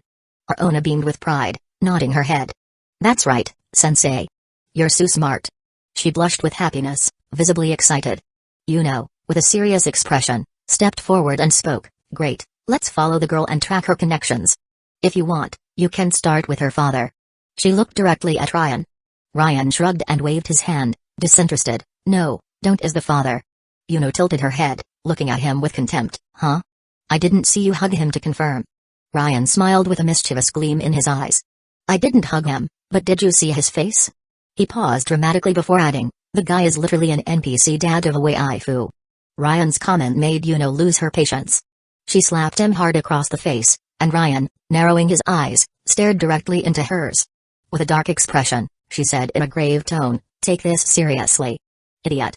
Ryan smiled perversely, unbothered, and replied, "Of course, Captain." Ryan kept his mocking expression while locking eyes with It doesn't make sense for it to be him. Still with a serious look, stared at him intensely and asked bluntly, "How can you be so sure?" Ryan approached Arona, gently running his hand through her hair. Arona made a satisfied expression, and Ryan began to speak in a calm tone. 12% is really low. If it were her father, I'm sure it would be higher. Isn't that right, Arona?" Arona, with her sweet voice, confirmed, "He's right, sensei." Took a deep breath, clearly frustrated, and started walking without looking back. Ryan watched the scene, and with a provocative tone, asked, "Where are you going?" Without diverting her gaze, replied curtly, "Following the girl." Ryan shrugged and, before walking away, ruffled Arona's hair once more. "That's it, Arona-chan. I'll call you if I find something out or, who knows, if tries to kill me." He finished with a wink toward Arona, who responded with a playful smile and a similarly mischievous wink. He then approached while continuing, thoughtfully, 12%. It seems like a lot, but still, it's quite low if you think about it. Glanced over her shoulder, her tone mocking. "Yeah, it's really low, But it surprises me that the first girl you approached in the village is connected to the Fortunio. Ryan made a dismissive expression, replying quickly, "It wasn't harassment, I was just thanking her." Uninterested, responded, "Whatever. Let's find that girl again and track the people she's in contact with." Ryan shrugged again but, as he turned his gaze, noticed a small shop open, selling fresh fruits. A sly smile formed on his face as he began to walk toward the store. Noticed he was deviating from the path and shouted, "Furious, where are you going, idiot?" Ryan made a calming gesture while answering her with a mischievous grin, "Calm down, Pinky. I'm just going to buy something to improve that mood of yours." Practically growled in frustration, but her stomach rumbled as the scent of fresh fruit reached her nose. Ryan approached the fruit stall and, with a polite smile, asked the vendor, "Good morning, please tell me you also have some sweets here." At that moment, two little girls, who were shopping, turned almost simultaneously and stared at Ryan for a few seconds. He observed them with curiosity. The first girl had long, light indigo hair styled in a high cut, fitting the image of a Maiko. Her eyes were amethyst purple, slightly drooping, and she was shorter than the other girl beside her. She wore a white short-sleeved shirt with a pink bow, a navy blue skirt, blue suspenders, white stockings, and red shoes. The other girl, standing next to the first, had short blonde hair and pink eyes, with sharp canine teeth visible. She wore a black headband, a bright green dress, a yellow sun-shaped bow, a white sailor collar, black stockings, and brown shoes. The two stared at him for a while until the blonde girl spoke in a playful tone, "You're not from around here, are you?" Ryan tilted his head, responding casually, "No, I'm definitely not from here." Approached, arms crossed, her expression visibly annoyed as she cast a look of disdain at Ryan. The blonde girl, excited, clapped her hands and exclaimed, "Ah! So this year we'll have visitors from other cities for the festival." The blue-haired girl, with a calm expression, simply observed him curiously without speaking. The blonde girl continued, gesturing enthusiastically, "You're lucky, They sell some candies and ready-made snacks here. I was shopping with Rika." She turned to her friend, who remained silent but seemed to nod slightly. Ryan smiled genuinely, looking at the vendor, "Put some sweet sand." He cast a glance at who was still with her arms crossed and a serious expression. "8 snacks, please." Let out a small humph, enough for Ryan to notice. He smiled slyly, his smug expression returning to his face, but his attention was quickly diverted by the blonde girl again. "You still haven't confirmed. Did you really come for the Wade Nagashi festival this year?" Ryan adopted a thoughtful expression for a few seconds before responding, "Ah, yes. You mean the traditional festival in the village, right?" He smiled, thinking to himself, "Good thing I read a bit about this place before coming." Even without pictures, the texts about the festival were helpful. The blonde girl responded enthusiastically, "Wow. See, Rika? This year you'll have an audience from outside." She laughed cutely while poking her friend, trying to cheer her up. Curious, Ryan crossed his arms and asked, "What do you mean, she'll have an audience?" Satoko spread her arms, gesturing energetically, "Well, she's the shrine maiden. She's the one who does the dance during Wade Nagashi." Ryan raised an eyebrow, tilting his head slightly before speaking casually, "Ah, I see. By the way, my name is Masachika Kuze. And this here." He hesitated for a moment, casting a quick glance at "Is Gasai, my friend?" The blonde girl smiled gently, bowing politely, "I'm Hoja Satoko, and this is my friend, Farud Rika." Ryan turned his gaze to Rika, who had remained silent for almost the entire conversation. He noticed something peculiar in her posture until she murmured something almost inaudible, "Ni." Curious, Ryan furrowed his brow and leaned slightly toward her. "What did you say, little Hatsune Miku?" Rika murmured again, a bit more audibly, "Ni." Ryan raised an eyebrow, clearly intrigued, as he tilted his head. Then, suddenly, the girl broke into an angelic smile, tilting her head slightly to the side, and spoke with an incredibly sweet and sing-song voice, "Napa-a-a." Ryan felt a sudden stab in his chest, his hand flying to his heart as he thought incredulously, "Shit. I didn't expect a critical hit like this." Chapter 16, He Needs Help, Sensei. Rika kept her angelic smile on her face, radiating an almost surreal sweetness. Her bluish hair shimmered under the light, giving her an ethereal aura that seemed impossible to ignore. Ryan, catching his breath after the critical hit, forced a smile that quickly turned into a mischievous expression. Without warning, he pulled Rika into a warm hug, exclaiming theatrically, "Oh my god, a goddess has descended to light up this little town." Immediately frowned, her face showing pure disgust. In a dry, contemptuous voice, she muttered, "Lilikon." Satoko, beside them, couldn't hold back a mischievous laugh, exaggerating as she covered her mouth with her hand. Oh ho. Rika, looks like you just won yourself a completely devoted fan. Still in Ryan's arms, Rika looked up at him, and with that same cute and captivating tone, let out another charming, Nippa ah. Greater than less than Ryan tightened the hug slightly, as if he had been hypnotized by the purity of her voice, and responded in an overly excited tone, yes. I'll be there at your performance, Rika-chan. I won't miss it for anything. Yuna rolled her eyes and crossed her arms tightly, letting out a sigh full of impatience. Meanwhile, Satoko was laughing, clearly enjoying the scene. The vendor, still with a slightly suspicious expression, caught Ryan's attention to finalize the purchase. Here are the snacks and mint candies. That'll be 780 yen. Ryan, noticing the interruption, gently released Rika and lightly ran his hand through her hair to adjust it. He gave a casual smile and said, sorry about that, Rika-chan. As I said, I'm not from here. I was born in London, you know. Over there, hugging people is a way to build friendships. Rika listened with an unchanged expression, the typical blank face, while Satoko watched everything with an amused smile. However, Yuno, standing just behind, didn't miss the chance to provoke.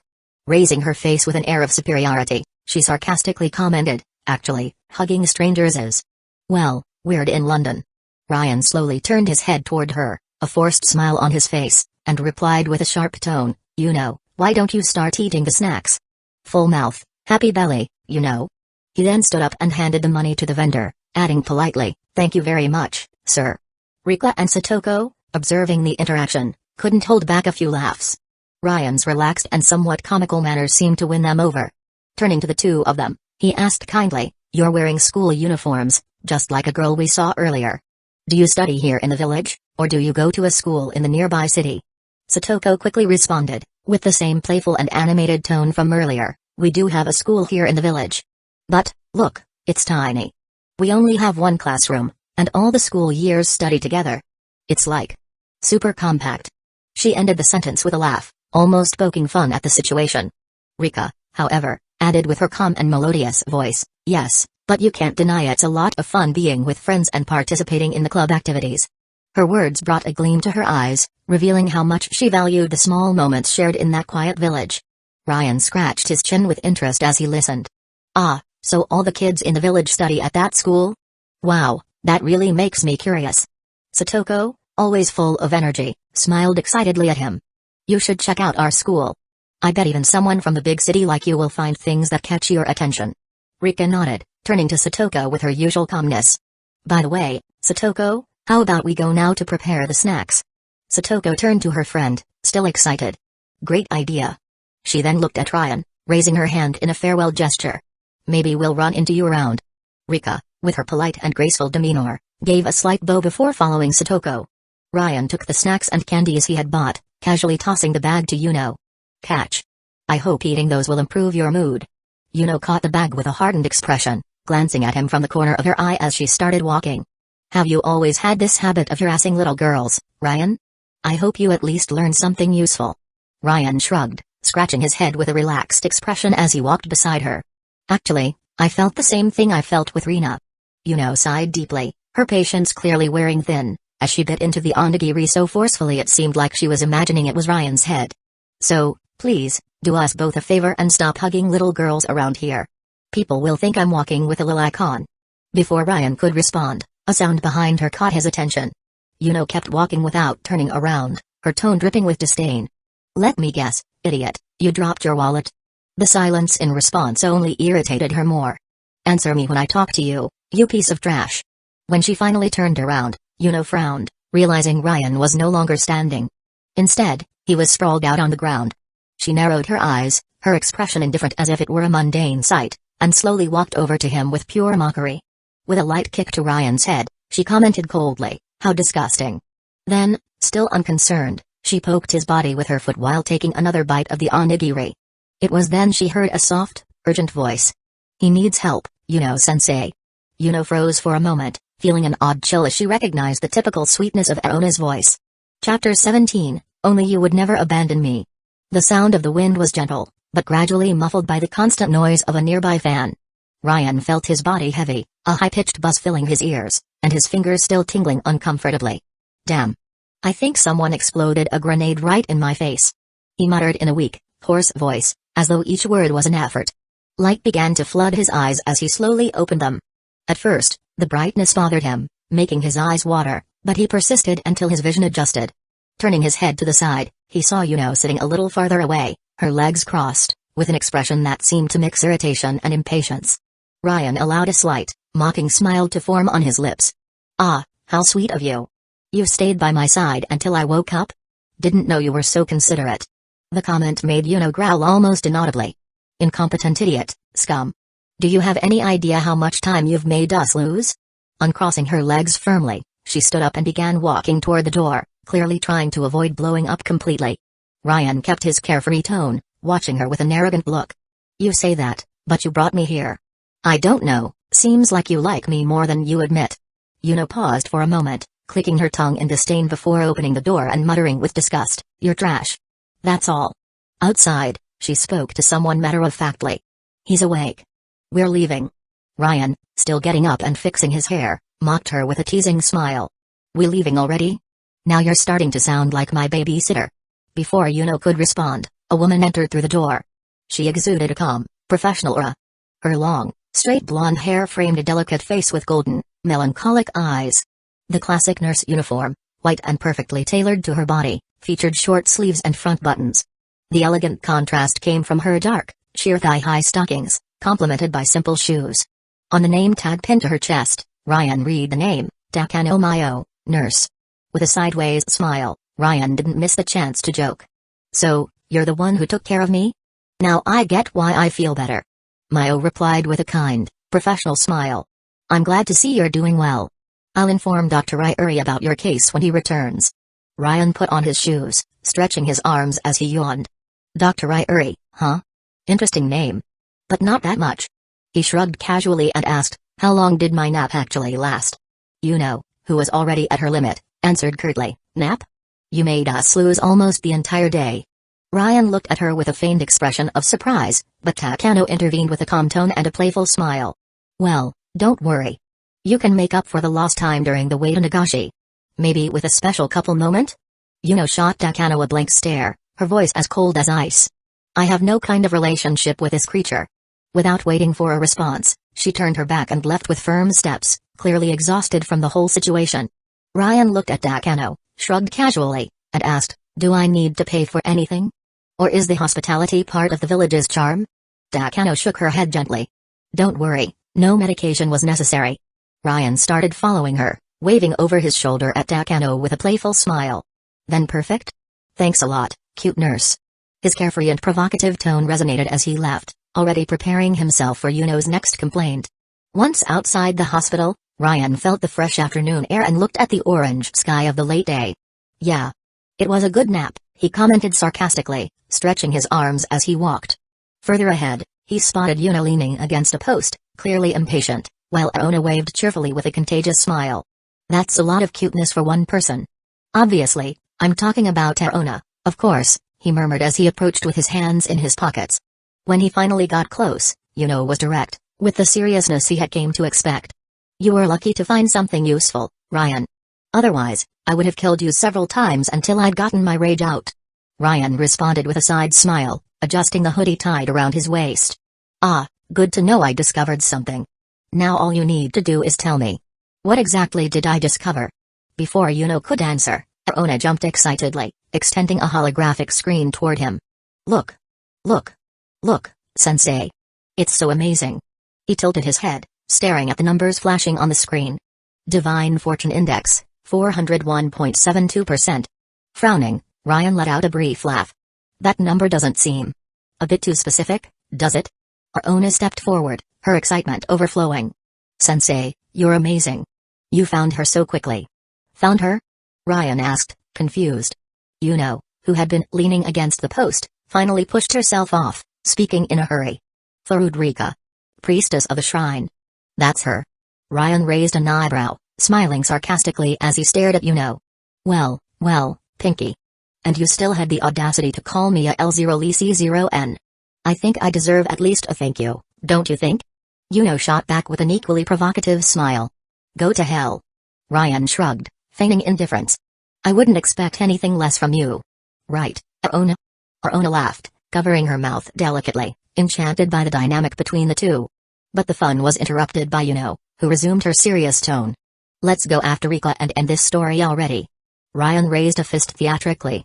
That's the spirit, Gosai. You already know her full name, so I guess you stalked the girl. Teleport us straight to her, and we'll grab her until we drain all her divine fortune. Yuno's gaze hardened, and she thought furiously, I'm going to kill you. I'm going to kill you and bring my Yuki back. Before Yuno could verbalize her anger, Aona intervened with her sweet, soft voice.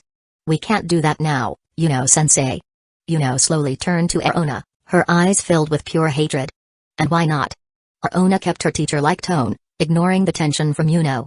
Before we absorb the divine fortune, we need to resolve the time loop that Rika is trapped in. Only then will the energy be stabilized and safe for absorption. This loop has been going on for over 100 years. Ryan smiled slightly, putting his hands in his pockets. Damn, that explains the old smell all over the village. Aona continued with academic enthusiasm. And with so many years accumulated, the loop generated immense energy, full of distortions. Fixing this won't be easy, you saw, Ryan-sensei. You fainted because of the instability of the energy. Ryan, always with his provocative tone, turned to Yuno. Tough luck, huh, Yuno. Looks like we'll have to rent a room and wait until tomorrow. Maybe you'll take care of me again tonight? Yuno gave a sweet smile, almost convincing. Oh, you're right, Ryan. I guess I have no choice but to hold back my anxiety. Without warning, she disappeared. Ryan stared at the empty space where she had been, blinking a few times. Aona. She didn't leave me alone in this little village and then bail, right? Aona smiled kindly, but with a glint of mischief in her eyes. Looks like you'll be on your own, sensei. And with a cute giggle, she too disappeared. Silence hung in the air for a few seconds before Ryan grumbled. Damn. Before he could get any more annoyed, a vibration in his pocket caught his attention. He pulled out his phone and looked at the message. Look at that. Signal in this hellhole. Now, that's a miracle. When he unlocked the screen, he read Yuki's message. Hello, my brothy ear. Less than 3. Ryan smiled to himself, staring at the sky as he murmured. Damn, Yuki. Only you would never abandon me. Chapter 18, I drive seriously, my dear brother. You're dying to see your beautiful sister, aren't you? Ryan laughed as he read Yuki's messages on his phone, quickly typing in response, honestly, sis. I didn't think I'd miss you this much this quickly. Almost immediately, Yuki started replying, huh? Are you telling me you didn't miss me? She sent an image of an annoyed bunny along with more messages. Well, at least you realized it's impossible to be away from your amazing sister. Hee hee. When are you coming back? Ryan sighed, thinking for a moment before replying, well. I thought it would take longer to figure out some important things here, but I ended up hitting the nail on the head. So, maybe I'll be back sooner than I thought. Yuki sent a thumbs up emoji with a cheerful message shortly after. I knew it. My brother is simply the best of the best. Ryan smiled, somewhat foolishly, as he looked at the sky already starting to darken. Oh, Yuki. This way you even make me forget that I'm alone, abandoned in a village in the middle of nowhere. Before he could continue lamenting, his phone vibrated again in his hand. Yuki had sent another message, along with a photo. To give you some more motivation for your work. Curious, Ryan opened the photo and gulped as he saw it. Yuki was wearing a casual pajama set, consisting of a light pink t-shirt and loose shorts with delicate matching prints. Her expression was smug, with a hint of mischief, and she was slightly lifting the t-shirt, revealing a part of her belly. Ryan stared at the photo for a few seconds before murmuring, with a somewhat stiff smile, yeah, sis. Looks like you really took my advice seriously. Shortly after, a new message appeared on the screen, along with a teasing emoji sticking out its tongue. I said I'd take notes, hee hee. Ryan, still smiling, was snapped out of his thoughts when he noticed a boy walking in his direction. The guy had short brown hair, slightly messy, with some spiky strands giving him a carefree look. His large, deep blue eyes reflected a friendly and curious expression. He wore a typical school uniform, with a slightly misaligned white short-sleeve shirt, revealing a red t-shirt underneath, and black pants. His posture was relaxed, with a black backpack casually resting on one shoulder, while his other hand was in his pocket. Hey, kid, can you help me out? Ryan called, his voice carrying a mix of hope and subtle desperation. The boy stopped and looked at him attentively, responding in a receptive tone, sure, what do you need? He took the backpack off his shoulder and held it by his side, showing willingness to listen. Ryan sighed and made a slightly defeated expression before explaining, well, I'm not from Hinamizawa, and let's just say, I don't have anywhere to stay tonight. Is there a guest house or any place to rent around here? His eyes searched for any sign of relief on the boy's face as he waited for a response. The boy placed a hand on his chin, assuming a thoughtful expression as he considered the situation. Ah, great, I'm going to end up stranded. Ryan murmured to himself, already preparing for the worst. But before his pessimism could take over, the boy finally responded, actually, I think I can help you, he gestured enthusiastically. Ryan raised his eyebrows, surprised, and replied in a disbelieving tone, really? A brief pause preceded the smile that formed on his face. Man, you're amazing. The boy let out an awkward laugh, scratching the back of his neck. I have a friend who should be getting off work about now. If we hurry, maybe we can catch her. He paused again, putting his hand to his chin. Actually, we can swing by my house, which is on the way. That way, I can grab my bike, and we'll get there faster. Ryan sighed, feeling the relief spread through his body. I don't even know how to thank you. I was already analyzing which bridge would be the most comfortable to sleep under. He straightened up, extending his hand, changing his tone. But, hey, what should I call you, kid? The young boy smiled and gave a playful thumbs up. I'm Maibara Keiichi. First year high school. Ryan raised his eyebrows, an ironic smile forming on his lips. Ah, then call me Masachika Kuze. Second year. He struck an exaggerated pose and ended with a wink at Keiichi. Which means I'm your senpai. Keiichi broke into a fun smile and shot back, well, we'd better pick up the pace, or Mayan's already going to be gone when we get there. Ryan nodded, adjusting the hoodie at his waist before replying, just show me the way. Keiichi began walking, striking up a conversation along the way. So, where are you from? And what brings you to such a small village like Hinamizawa? Ryan responded casually, inventing a simple excuse, I'm here to check out the festival that's going on. I thought it'd be interesting. The two walked for a few minutes until they reached Keiichi's house. He pointed to the door enthusiastically. Wait here. I'm going to grab my bike so we can get to the place faster. Soon after, Keiichi appeared pushing a red bike that seemed a bit small for two. He smiled excitedly, here it is. You can sit on the back seat. Ryan raised an eyebrow, analyzing the bike with a mocking look before saying, I drive. Keiichi tilted his head, confused. Huh? But you don't even know the way. It'll be faster if I pedal. Ryan kept his sarcastic smile, crossing his arms as he repeated, emphasizing, I drive. Keiichi sighed, visibly resigned. Alright. Just promise you won't flip us over, okay? Ryan got on the bike, taking control with a victorious smile. Relax, kid. I've driven things faster than a bike. Keiichi rolled his eyes, holding tightly to the backseat. Great, that makes me super confident. Chapter 19, Hands Off My Waist. Ryan started pedaling with vigor, propelling the bike so forcefully that Keiichi almost lost his balance on the backseat. Wow, you've got some strong legs. Keiichi commented, gripping the bike tightly. Ryan threw a mischievous smile over his shoulder. You just have to tell me where to turn to get to your friend. And, please, hands off my waist, alright? He teased, with his usual mocking tone. The ride was a mix of adrenaline and chaos, with Keiichi screaming in shock at every sharp turn and sudden bumps in the road. Finally, after a few intense minutes, they reached their destination. Keiichi pointed enthusiastically. There. That girl with the green hair closing the shop. Ryan slammed the brakes hard, making the tires screech on the ground, drawing the girl's attention. As they stopped, Keiichi jumped off the bike, panting and visibly irritated. You ride like a maniac. He gestured with his hands while glaring at Ryan. Ryan, on the other hand, simply shrugged, wearing a carefree smile. And that's why we made it on time. When Ryan looked at the girl Keiichi was pointing to, he couldn't help but notice her striking presence. Mayan was slender, with long green hair tied into a ponytail and piercing turquoise eyes. She had a confident posture, and her generous bust didn't go unnoticed by Ryan. Her clothes also drew attention, a yellow sun shirt with a black turtleneck, a white hoodie tied around her waist, navy blue jeans, and brown leather shoes. However, the most intriguing detail was the weapon in a holster on her shoulder, which made Ryan raise an eyebrow. Mayan looked at them with curiosity, adjusting the strap of her holster. Kshan? What are you doing here? She paused for a moment, her eyes now focused on Ryan. And? Who is this? Keiichi, catching his breath, responded in his usual friendly tone. Well, Mayan, this is Masachika Kuze. He's got a little problem, and I thought you might be able to help. He gestured towards Ryan, who smiled politely before speaking.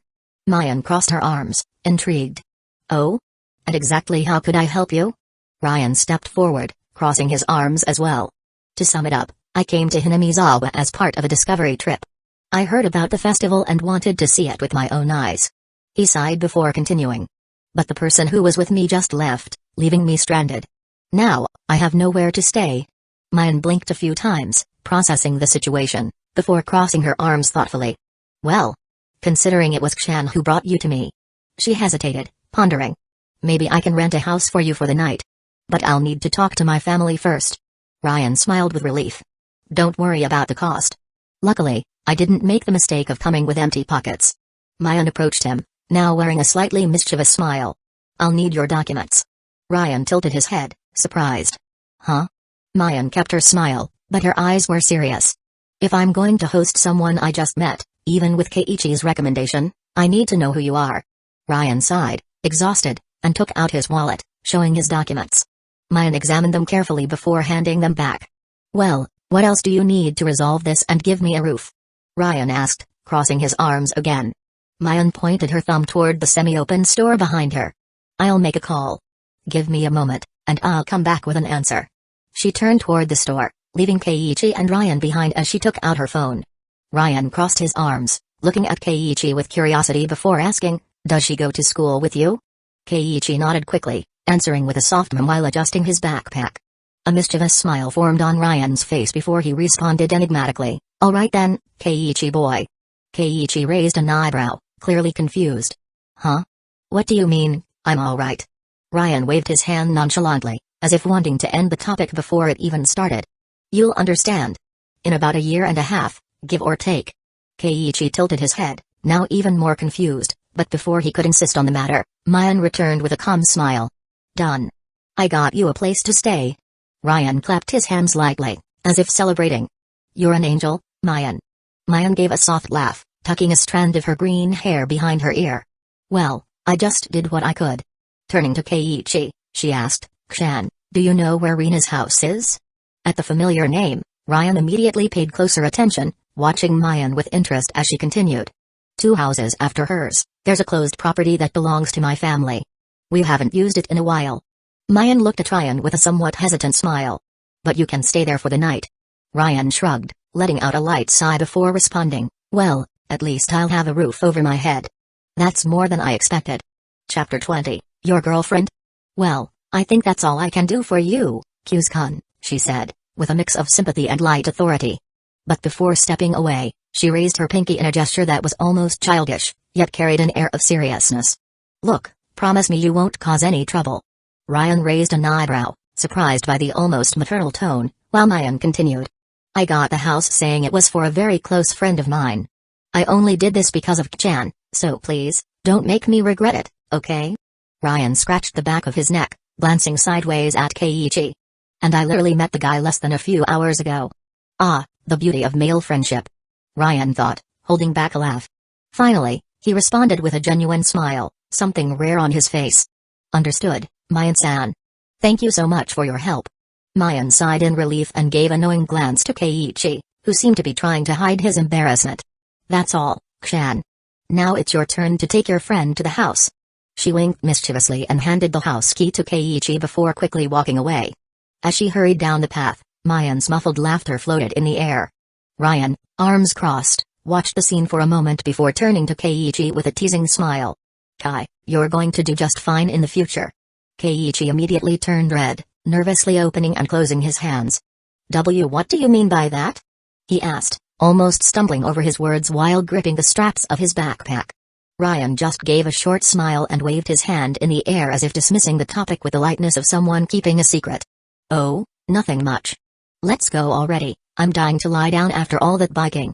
Keiichi sighed, clearly confused, but chose not to press further. He grabbed his bike and got ready to continue down the path. The walk to the house Mayan had arranged for Ryan was initially enveloped in an uncomfortable silence. The only sounds were the footsteps on the gravel and the soft creak of the bike being pushed by Keiichi, breaking the monotony. Ryan, not the type to enjoy moments of awkwardness, decided to start a conversation. Rina, right? She was mentioned by Mayan. I met her earlier today, right after I arrived in the village, Ryan said casually, keeping his hands in his pockets. Keiichi turned his head, surprised by the revelation, and gave a curious smile. Really? You've met Rina? Ryan nodded, a brief smile appearing on his lips. Yes, she helped me as soon as I arrived. I was dying of thirst after an absurd walk. He sighed, remembering the effort it took to get to the village, but quickly continued. I also met 2 younger girls. What were their names again? Oh, Satoko-chan and Rika-chan. 2 cuties. Keiichi laughed upon hearing the familiar names and commented animatedly, pushing the bike with more energy. Wow, you've met all my close friends. That's crazy. Ryan gestured with one hand as if it were no big deal. What I found curious was that Satoko-chan told me you all studied together, even though you're different ages. Is that true? Keiichi looked ahead, his face taking on a slightly nostalgic expression as he replied. Yeah, that's right. At first, I thought it was really strange. I mean, everyone in the same class, with such different ages? But over time, I actually found it fun. It's pretty unique, you know. Ryan smiled faintly, curiosity still evident in his voice. Interesting. And tell me something, Keiichi. You guys are really close, aren't you? I mean, it's obvious since you're together almost every day. Keiichi nodded vigorously, his eyes shining with enthusiasm. Definitely. We're like family. And besides, we have a club where we play games after school. We always have a lot of fun. Ryan raised an eyebrow, pretending to be more intrigued than he actually was. Games, huh? Sounds interesting. What kind of things do you do in that club? Keiichi chuckled, but looked away. Ah, well, let's just say it's mostly card games. They continued chatting casually as they walked through the village. Ryan, with his relaxed posture, asked casual questions but carefully analyzed the answers. He was clearly probing Keiichi without the boy realizing. When they finally arrived at the house, the old structure, partially hidden by trees, seemed more inviting than Ryan had expected. He looked at the place and let out a light laugh. Well, it's not a 5-star hotel, but it definitely has more personality than under a bridge, he joked, looking at Keiichi with a mischievous smile. Keiichi just laughed, shaking his head. Just don't cause any trouble here, okay? This house has been closed for a while. Ryan raised his hands in surrender, chuckling softly. I promise. I'll even try not to get scared by the things that might creak in the middle of the night. And so, with one last wave, Keiichi handed the keys to Ryan, while the crickets chirped in the peaceful darkness of Hinamizawa.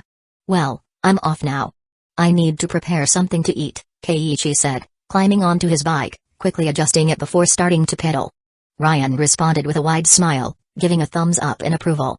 Thanks, my man Keiichi. Seriously, I don't know what I'd do without you, bro. The excitement in his voice was almost exaggerated, but sincere. Keiichi laughed awkwardly as he started pedaling. So that's it. Good night, Kuze-kun. His voice faded as he rode down the road, the sound of the bike soon blending into the silence of the village.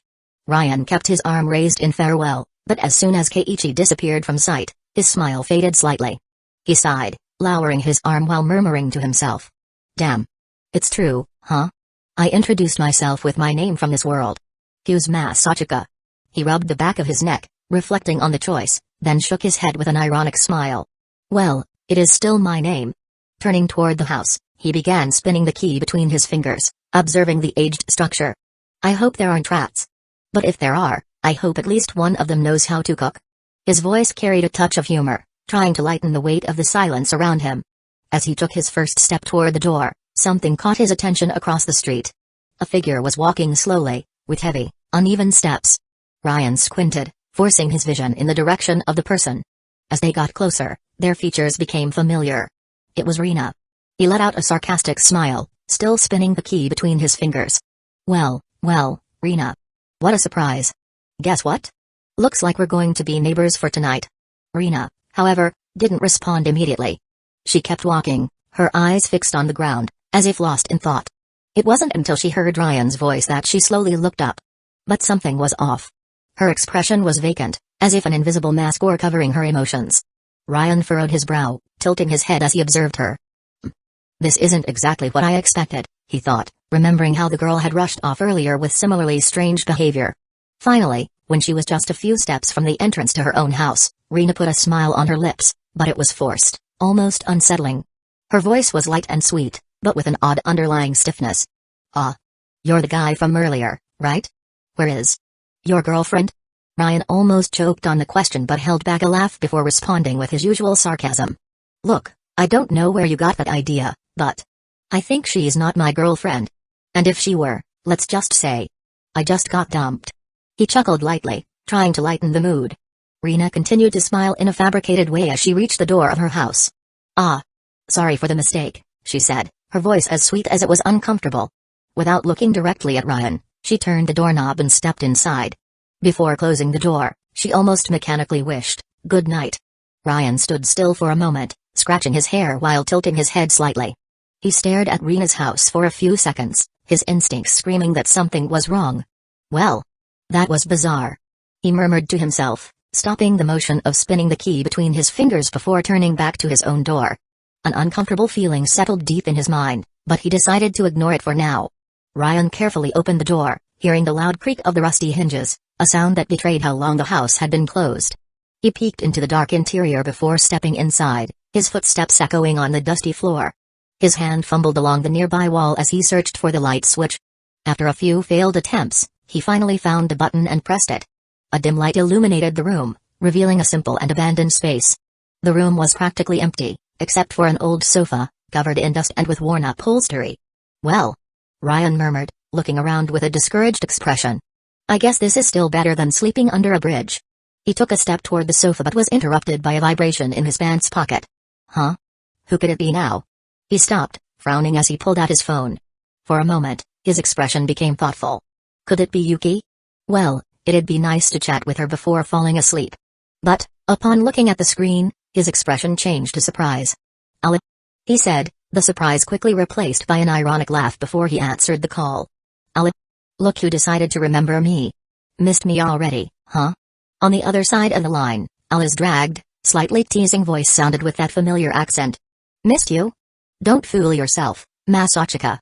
Ryan closed the door with his foot while laughing, leaning against the wall. "Flattering myself? Oh, please, you're the one calling me in the middle of the night. What is it? Did you get a sudden urge to hear my irresistible voice?" Ali responded with a slightly irritated tone, but one that couldn't quite hide a note of sweetness. "Actually, I called to say we have an important assignment next week. But, if you're not interested.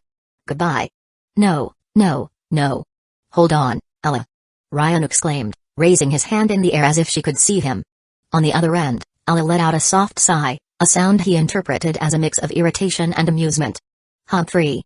So, how's your trip going?" she asked in a gentler tone, but still carrying that familiar teasing edge. Ryan smiled, sitting on the arm of the sofa as he thought about the best response for his beautiful Russian friend. "Well, let's just say it's a bit of an unexpected adventure." He looked around, the old house as the backdrop to his temporarily chaotic life. Chapter 21, Prove It. Do, Nippa. Ryan slightly leaned back, resting on the arm of the dusty sofa while keeping his phone pressed to his ear. The conversation with Ella was lighter, and he even seemed to relax a bit in the old house. "To be honest," he began, his tone carrying a touch of nonchalance. "School routines are something I miss sometimes. After all, things there are more systematic, you know." On the other end, Ella's voice sounded full of surprise. "Oh? Are you saying everything is too easy for you, Masachika?" He could hear the slight sound of her chair creaking as she moved. Ryan let out a low chuckle, always maintaining that somewhat playful tone. "I'm not saying it's a breeze. But it's definitely less complicated to deal with things that have fewer unpredictable variables." Ella extended her next sentence, curious and provocative at the same time. I don't quite understand, Masachika. What do you mean by studying being something with fewer probabilities?" He gestured instinctively with his finger, as if she could see him. "In short, school is something that can be calculated. You know what to expect, tests, projects, assignments. Everything has a pattern. You can prepare and avoid surprises." As he spoke, his thoughts took an unexpected leap. Much easier than figuring out how to react when they throw a grenade at your feet. "But I don't think Ella would understand that." "I understand," she replied after a moment, her voice calm and soft, almost musical. "You're saying that if we dedicate ourselves enough, we can avoid being caught off guard?" "Yeah, something like that," Ryan responded calmly, shrugging his shoulders. There was a brief pause before Ella asked, now with a lower, almost intimate tone. "Masachika. When are you coming back?" He tilted his head back, looking at the ceiling as if it would give him a clearer answer. "Things are happening fast," he said, his tone still light but thoughtful. "Maybe next week." "Really?" Ella exclaimed enthusiastically, her excitement clearly showing. "It's going to be so fast." Ryan knew the reason for her excitement. Although Ella was beautiful and intelligent, her friendships were few, and he was one of the few people she truly felt comfortable talking to. Smiling gently, As if he could see her at that moment, he replied in a softer tone, "When I arrive, I'll give you a big hug." On the other end of the line, Ella was silent for a few seconds. He could hear her breathing, now slightly faster. When her voice finally emerged, it was timid and low. "Oh, okay. But I'll only stay if you really come next week." Ryan laughed, confident. "Then wait for me, Ella. Good night, my beautiful Russian." He added a sarcastic touch at the end, as was his habit. "Ahan? That nickname Beautiful Russian? You?" Ella began to speak, but her voice sounded nervous, almost stumbling over the words. "Don't you like me calling you that?" He interrupted, his voice filled with amusement. She was quiet for a moment before sighing and responding in an even lower voice. "It's not that. But before she could continue, she abruptly ended the conversation. "Gee, good night, Masachika." The sound of the final ring ended the call, leaving Ryan with a smile on his face as he looked at the phone screen. "She's cute," he murmured, checking the call duration before putting the device in his pocket. The house plunged back into silence, except for the occasional creak of the floorboards under his feet. But then, something different happened. A low, strange sound seemed to emanate from the aged wooden walls. He frowned, his expression quickly changing. "What the hell is this?" he said, his voice full of distrust as he looked around. Instinctively, he began to breathe more slowly, his senses sharpening. The sounds became clearer, as if they were words echoing through the air. "Can't you see that she's just taking advantage?" The female voice, sharp and full of anger, echoed, followed by the sound of shattering glass. Ryan's eyes widened, his muscles tightening as he instinctively went on alert. "That voice?" Ryan murmured, his speech slow as he tried to process the situation. He approached the wall, leaning in to listen better. "You're always taking the money we have and giving it to her." The female voice, filled with hatred, was so loud and strained that it began to falter. "Wait a minute. That voice is..." He spoke again, quietly, now even more attentive. "Rina. Please, listen to me." A male voice, trembling and hesitant, interrupted the flow of the scream. But it lasted only a moment. Silence. "You're being an idiot." The explosion of the female voice was accompanied by a loud sound, something breaking again, followed by the slam of a door being forcefully shut. Ryan scratched his head, sighing before cracking his neck with a bored expression. "Damn. Rina is crazy." He spoke to himself, his tone dripping with sarcasm.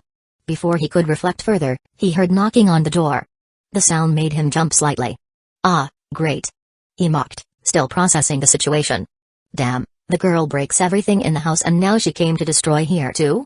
Shit, Mayan trusted me, I can't let her in." His voice carried a theatrical tone as he clenched his fists dramatically, an exaggerated expression on his face. But as he laughed at his own joke, the knocking repeated, this time more insistent. Ryan took a deep breath, adopting a more serious demeanor, wiping the smile away. "If it were a normal situation, I would already mark that point in time just to avoid risks. But then I would lose the save from the beginning, when I arrived with I don't know if it's worth it," he murmured, analyzing the door. The knocking came again. Deciding to end it quickly, he took a few firm steps toward the door. "Well, it's just a crazy little girl. I've dealt with worse," he grumbled before grabbing the doorknob, his face now serious. Without hesitating, he opened the door all at once. "Huh?" He frowned, confused. There was no one on the other side. The emptiness stared back at him. "Just what I needed." Ryan sighed, his tone tired as he scratched his neck. "Now the house is haunted." "It's not haunted." A female voice, firm and unmistakably real, cut through the silence. "It's just me." Ryan took a step back, surprised, before looking down to find someone he didn't expect, Rika. She stood there, wearing a green summer dress with a white bow in the front, matching equally white sandals. "Rika-chan?" He tilted his head, surprise evident on his face. She stared at him with a serious expression, completely different from the lively and cute girl he had met earlier. Her voice had also changed, now deep, almost cold. "I couldn't contain my curiosity." Ryan continued to watch her, suspicious, as she took a step forward, her presence gaining an almost intimidating air. "I've played with fate many times," she continued, her voice carrying something Ryan couldn't identify. Even when it threw pieces out of order. There were few times it brought new pieces to this game. He frowned, feeling a chill run down his spine. Something was wrong. Very wrong. That small, cute girl from earlier was not the same person now standing at his door. "What the hell is this?" Ryan murmured, more to himself than to her, without taking his eyes off that figure who seemed small but carried something immense, something he didn't understand yet. "Who's Masachika?" "Gasai," Rika began, her voice calm but laden with a weight Ryan couldn't ignore. She stared directly at him, her eyes now shining with an enigmatic red hue, a terrifying change from the gentle purple before. Tell me. Will you be my hope in this endless month, or just another challenge in this never-ending hell? Ryan maintained his firm posture, crossing his arms with an evaluative look. His voice sounded confident, but there was a touch of provocation in his words. You're still that little girl I saw earlier? Rika nodded slowly, maintaining a serious, almost impenetrable expression. He squinted, analyzing each of her movements, her posture, her tone of voice. But how? Ryan murmured, letting the words trail off for a moment. His serious expression began to shift, the corner of his mouth curling into a mischievous smile. When he finally spoke, his voice was laced with playful malice. If you really are. Prove it. Do it. Do Nipa. Rika's eyes widened, surprised for a moment.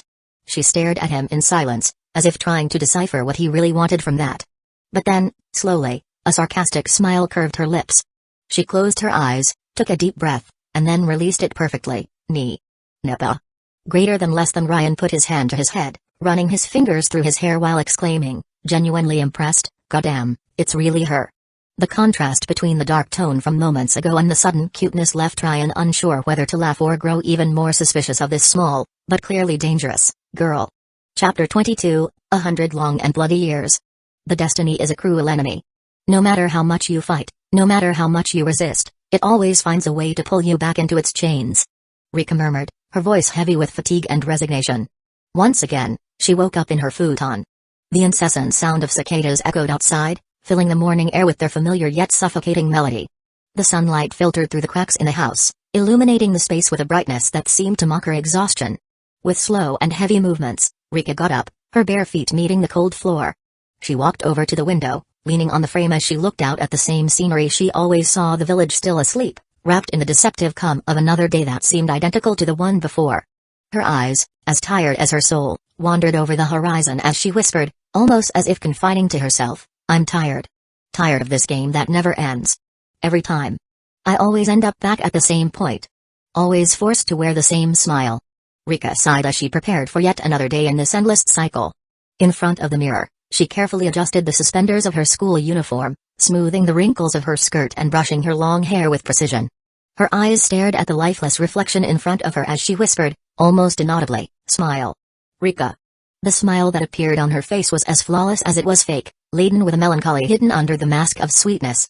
As she left the house, her steps were methodical, following the path she knew by heart, almost as if her feet already knew the direction without her needing to think. As she walked, a familiar voice interrupted her thoughts, Rika. Without hesitation, she turned, her expression instantly transforming into an angelic one. Good morning, Satoko. She replied in her usual sweet voice, accompanied by a perfect smile, as rehearsed as it was automatic. Satoko ran up to her, waving enthusiastically. I'm so glad you woke up early, Rika. Let's go buy ingredients for the club's picnic, she said, full of energy as if she had a whole day of fun planned. Rika nodded slightly, her hands resting together in front of her. Yes, I think I'll make some rice cakes for everyone. Satoko's eyes sparkled with excitement as she grabbed Rika's hand, pulling her eagerly. Let's go then. If we get there early, we'll get the best vegetables. Rika followed Satoko's joyful pace, a gentle smile adorning her face. But behind that serene expression, her thoughts were far less enthusiastic. I already know exactly what we are going to find there. It's what I expected. Rika reflected as her eyes remained fixed on the unfamiliar boy. He seemed out of place, someone who clearly didn't belong in this repetitive setting. His presence broke the monotony of Rika's days for a moment, causing her to lose track of time. You're not from here, are you? Satoko asked, excited, with the curiosity typical of someone encountering something new. No, definitely not from here, replied the boy casually, almost indifferent to the strangeness of the situation. Ah. So, this year we'll have visitors from other towns for the festival. Satoko continued, interacting enthusiastically, while Rika remained silent, lost in her own thoughts. What is this, fate? Are you so cruel that now you decide to add new pieces to this damn board? Rika thought, her eyes still fixed on the boy. He wasn't alone. Next to him, a girl with pink hair stood. Rika felt there was something different about them, something that didn't fit the pattern she had longed to escape. All these years. All these attempts. I won't be fooled by something as trivial as another piece on this board. It won't be like Akasaka. Not like that time when I allowed myself to believe that someone could take me out of this hell. Rika was deeply immersed in her thoughts, paying little attention to the conversation around her. Ah, I see. By the way, my name is Masachika Kuze. And this here. The boy hesitated, casting a brief glance at the girl beside him with pink hair and a closed expression. This is Yunogasai, my friend. Satoko, with her contagious energy, smiled politely and slightly bowed her head. I'm Hudu Satoko, and this is my friend, Farud Rika. While the others interacted, Rika remained silent, completely absorbed. Masachika noticed her stillness and the way she seemed disconnected from the conversation. He watched her with curiosity, noticing something peculiar in her posture, until he heard a barely audible murmur escape her lips, "Ni." Confused, Masachika frowned and leaned slightly toward Rika. What did you say, Mini Hatsune Miku? Rika murmured again, this time a bit louder, "Ni." Masachika raised an eyebrow, curiosity clear on his face, as he tilted his head slightly. Then, suddenly, Rika lifted her gaze, displaying an angelic smile. She tilted her head slightly to the side and, with an incredibly sweet and melodic voice, exclaimed, "Nipa-a-a." Greater than less than Masachika placed a hand over his chest, his expression exaggerated as if he had been hit by an invisible bullet. Rika, with her angelic smile intact, seemed to radiate an almost supernatural sweetness. Her bluish hair shimmered under the soft light, giving her an ethereal presence that seemed impossible to ignore. Masachika, after a few seconds of critical hit, straightened up and forced a smile, which quickly turned into a mischievous expression. Without warning, he moved forward and wrapped Rika in a warm and spontaneous hug, proclaiming with enthusiasm, "My God, a goddess has descended from the heavens to illuminate this little town." Rika widened her eyes, surprised by the unexpected gesture. For a brief moment, her mind went blank, her train of thought interrupted by the sudden closeness. However, while in Masachika's arms, something unusual happened. What is this feeling? She thought, confused, as she felt a slight warmth spread through her body. It was hard to describe, but it didn't feel unpleasant. On the contrary, it was comforting. Something she hadn't felt in a long time. Maybe, just maybe, it was the first time in years that she experienced something close to safety. I don't want to cling to hope. Not anymore. Not after so much pain from losing what I could never hold on to. Rika thought, as Satoko's lively voice sounded beside her, unable to fully reach her. Oh ho. Rika, looks like you just gained a completely devoted fan. Satoko teased, clearly enjoying the scene. Still in Masachika's arms, Rika lifted her gaze to him, her face adorned with that angelic smile that seemed almost like a mask. Without hesitation, she spoke again in the same cute, irresistible tone, "Ni. Nipa-a." Greater than less than Masachika tightened his hug slightly, as if completely enchanted by the purity of her voice. His overly enthusiastic tone exploded, "Yes. Rika-chan, I'm going to your performance. I won't miss it for anything." Rika switched to automatic mode, responding and reacting almost like a programmed doll, her thoughts deeply disconnected from the interaction around her. She smiled, nodded, and exchanged a few words without truly paying attention, her mind submerged in a storm of reflections. Speaking of which, Satoko, how about we go prepare the snacks now? She suggested with her usual calmness, desperately seeking a moment to organize her thoughts before they collapsed. Satoko, still glowing from the recent interaction, turned to her friend with an enthusiasm that seemed inexhaustible. Great idea. Before leaving, Satoko waved to Masachika with an excited smile. Maybe we'll run into you around there. Rika, true to her polite and graceful nature, gave a slight bow as a farewell before walking alongside Satoko, her smile remaining on her face while, internally, her mind whispered in desperation, this feeling. This moment. Is it another trap? I can't let myself believe that anything has changed. Rika continued walking beside Satoko, responding automatically, making sure her friend didn't notice the turmoil consuming her from within. Her thoughts flowed like an uncontrolled tide, crushing her with hypotheses and fears. They're just more pieces on the board. But maybe, if I try a little harder. Maybe, this time, I can escape this damn loop. Maybe I can avoid the death that seems so certain.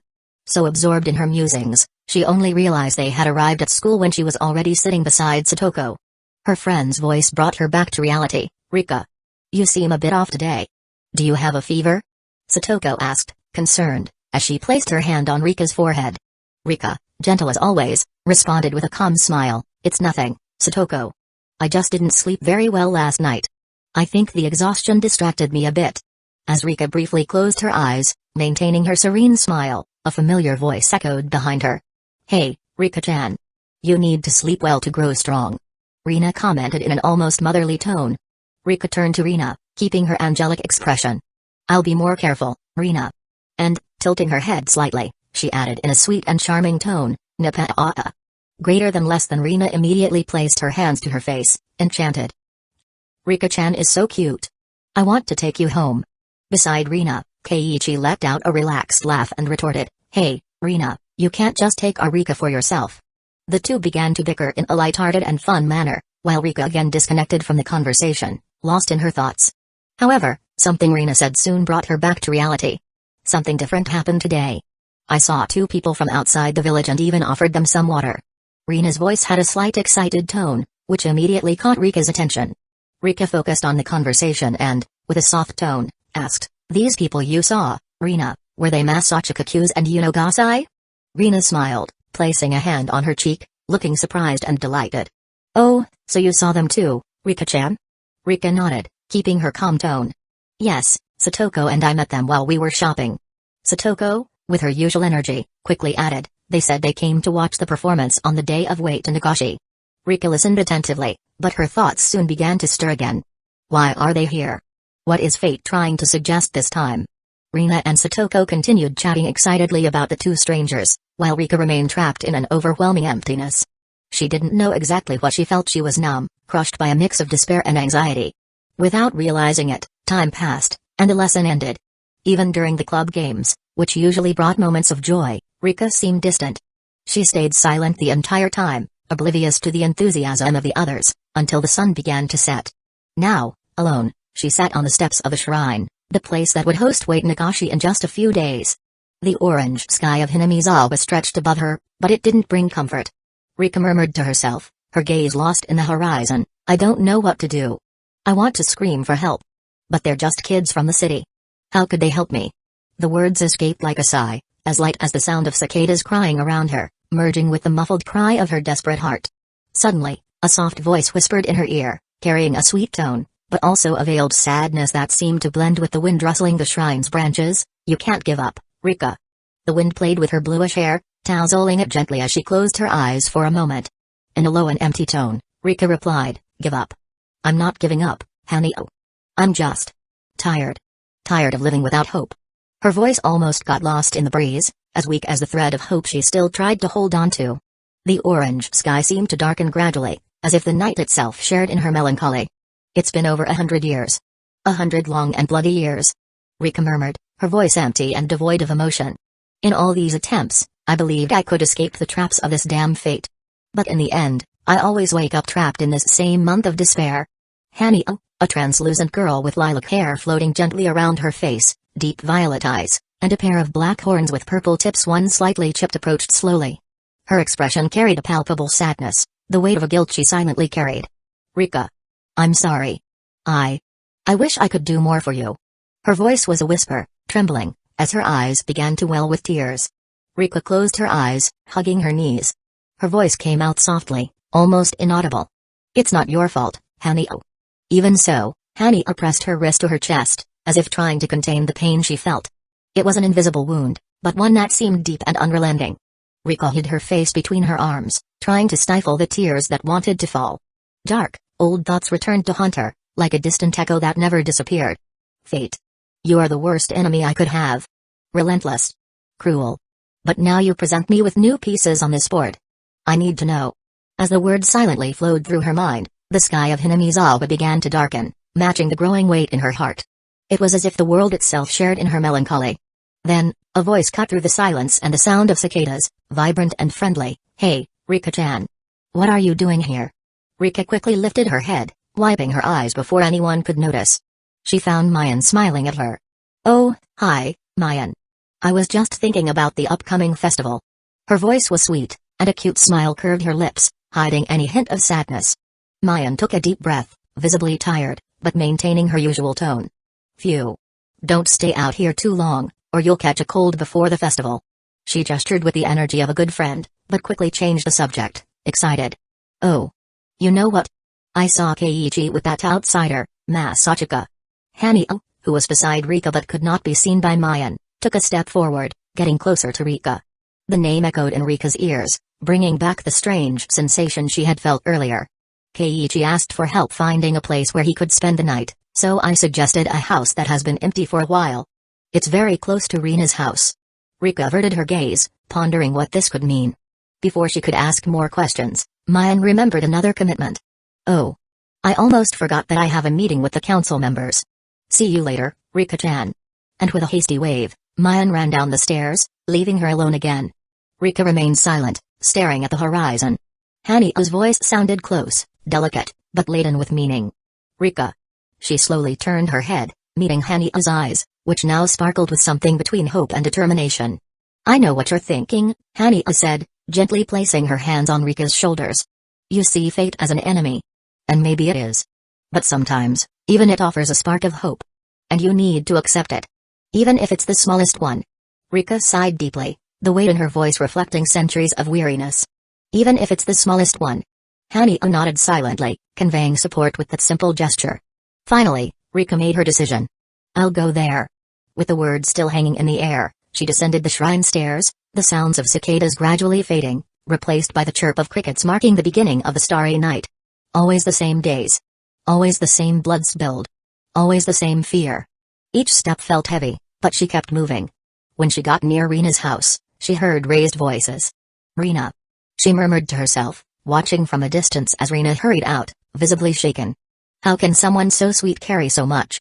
Without letting her thoughts deepen, Rika turned her attention back to the house where Masachika was staying. Before she could hesitate, she walked up to the door and knocked, 3 firm knocks. The door creaked open, revealing Masachika, who looked tired. He glanced around, confused, before murmuring, huh? Looking around, he let out a long, tired sigh, scratching his neck. Great. Now the house is haunted. It's not haunted. Rika's voice was firm, cutting through the silence like a blade. It's just me. Masachika stepped back slightly, surprised, as he looked down. His eyes scanned Rika's figure, analyzing her. There she was, standing in the doorway, wearing a green dress with a white ribbon and simple sandals. But something was different. Rika? He tilted his head, still confused. She stared at him with a serious expression, her posture distant from the cheerful girl he had known before. I couldn't contain my curiosity. Her voice was low, filled with something indescribable. As Masachika tried to process what was happening, Rika took a step forward, her presence somehow becoming larger. I've played with fate many times, she continued. Even when it threw pieces out of order. There were only a few times when it brought something new to the board. Masachika shivered down his spine. There was something disturbing about her. He furrowed his brow and muttered, more to himself, what the hell is this? Masachika cues. Gasai. Rika said, her voice calm but carrying an undeniable weight. Her eyes seemed to glow with a red hue, replacing the soft purple he had seen before. Will you be my hope in this endless month? Or just another trap in this hell? He tried to maintain his composure, crossing his arms and tilting his head with a defiant smile. Are you still the same little girl I saw before? Rika nodded slowly, her face expressionless. If it's really you. He began, his voice gaining a provocative tone. Then prove it. Do it, Dunapa. Rika's eyes widened for a moment, surprised. He wants me to do this. She hesitated, weighing the decision. Then, slowly, an ironic smile appeared on her lips. She took a deep breath, closed her eyes, and, with perfection, uttered, Nipa. Chapter 23, Will You Be My Hope? With a laugh escaping his throat, Ryan stared at Rika and spoke with an ironic smile, gesturing with his hand, okay, you convinced me. It's definitely Rika-chan. Rika sighed, letting her cold expression take over again. Masachika, I came here because I need to clear up some doubts with you. Ryan tilted his head, resting one hand on his hip, his sarcastic tone evident. Just Masachika? No formalities, no cute suffixes, just straight to the point? Rika completely ignored the comment, running her hand through her hair to move it away from her face. Her posture was firm, her tone serious. What I need to ask you isn't something common, but it's been on my mind since early this morning, since we first met. Ryan noticed the seriousness in her voice and adopted a more attentive posture, crossing his arms while watching her. Masachika, if you were trapped in a situation with no way out, facing a problem that follows you like a shadow. Something that, no matter how hard you fight, seems unsolvable. An impossible goal, would you give up? Even if it meant giving up on achieving your true happiness? Ryan looked away, thoughtful, scratching the back of his neck before sighing. When he responded, his voice carried a tone that was almost provocative, but also sincere. Rika-chan. You kind of already answered your own question, don't you think? Rika's eyes widened for a brief moment, but before she could react, Ryan continued, raising a finger as if to emphasize his point. An impossible goal? Of course, I would give up. The direct response pierced Rika, and she lowered her gaze. Her voice was shaken when she murmured, I see. Sorry for bothering you. She turned to leave, but before taking a step, Ryan spoke again, his voice carrying a firmness that made Rika hesitate. You have the eyes of someone who gave up a long time ago, Rika-chan. The words hit Rika like a lightning strike. She stopped and slowly turned, her gaze intense and her voice bitter. Oh? And what do you know about giving up, Masachika Kuze? Ryan stepped down the 2 stairs from the entrance, stopping in front of her, now on the same level. He casually sat on the stairs and stared at her intensely. Those eyes of yours. That way you speak. What kind of darkness do you carry, Rika-chan? Rika stared back at him, turning her body to face him fully. Her voice was cold and cutting. Darkness? I don't think you'd understand. Ryan shrugged, but his expression remained serious. Probably not. Sorry, but I have no reason to sympathize with you. Yet. The provocation made Rika furrow her brows, her breath growing heavier, but Ryan continued, his tone blending firmness with curiosity. But don't confuse not understanding with not believing. Rika narrowed her eyes. Her voice turned sarcastic, as if she'd heard that before. Believe in my story? Is that what you're saying? A dark smile curved her lips, almost macabre. Closing her eyes, she gestured exaggeratedly, as though putting on a performance. My story is simple, Masachika. So simple that you, besides not understanding, will find it irrelevant. Just the fantasies of a traumatized child. She opened her eyes, serious and focused, taking a deep breath before continuing with the same coldness. I'm trapped in an eternal month. Condemned to play with fate in an inhuman way. Condemned to die brutally or watch those I love destroy themselves. This has been happening for over 100 years, trapped in this endless despair. The words fell like stones into the silence that followed. Rika kept her gaze fixed on him, her expression unwavering. Finally, she sighed and turned to leave again. You can laugh now. As she walked away from him, lost in her own thoughts, the doubts and inner torments once again began to haunt her mind. Why did I say all that to him? If we meet again, I'll say it was just a joke. But before the darkness of her thoughts could completely take over, Ryan's voice cut through the air, clear and firm. I believe you. Rika stopped immediately, her heart wavering. Slowly, she turned her head to look at him. Ryan was still sitting on the stairs, his gaze serious, with no trace of sarcasm. You believe me? He smiled, but this time there was no mockery. Only an uncommon lightness in his words. Who am I to say I don't? You spoke like someone carrying the weight of 100 lives on their shoulders. No one makes that kind of thing up. Rika remained still, her gaze fixed on Masachika, now frozen and surprised. Her expression was tense, and her voice came out low, almost a whisper. Lee. Liar. Ryan raised an eyebrow, a sarcastic smile playing on his lips. Well, I'm no saint, but right now, I'm not lying. Rika narrowed her eyes, almost biting her lips, and her voice sounded dense, full of challenge. And why would you believe my story? Ryan sighed and stood up from the stairs with a smooth motion, his posture now more upright and determined. He looked at Rika with a tone of conviction. Well, what if I told you I lied, yes, about one little thing? Rika's eyes locked onto him, now more attentive and full of distrust. Ryan stepped forward, keeping his gaze steady, and finally spoke, breaking the silence. I lied when I said I came to see you dance, Rika. Actually, I'm here to fix this damn time loop. Rika stood frozen for a moment, her heart racing, and a deep sigh escaped her lips. Her voice seemed stuck in her throat, the weight of the revelation choking her. She raised her fist to her chest, clenching it tightly as if trying to contain the growing anxiety that threatened to overwhelm her. Masachika approached Rika, his hand gently touching her head in a gesture that seemed to try to calm her. Since you've shared some things with me, I think it's only fair I share a few things too. After all, it wouldn't make sense to keep this to myself. Rika kept her gaze fixed on the ground, feeling Masachika's hand slowly caressing her hair. Her voice, now softer, came out with a forced calmness. I came to Hinamizawa because I need to fix a temporal problem happening here. My little assistant gave me few details, but it seems that fate was quite efficient in making me find this problem quickly. Rika squeezed the dress with her hands, still searching for words to respond.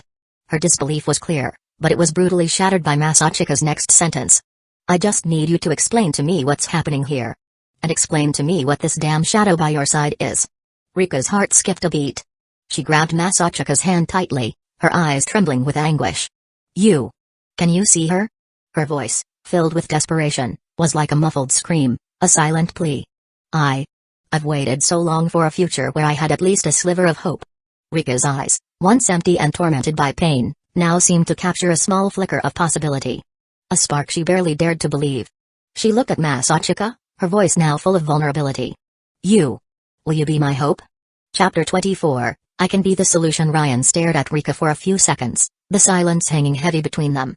Then, with an exaggerated sigh, he started messing with his own hair, his voice taking on a playful tone. You want me to be your hope?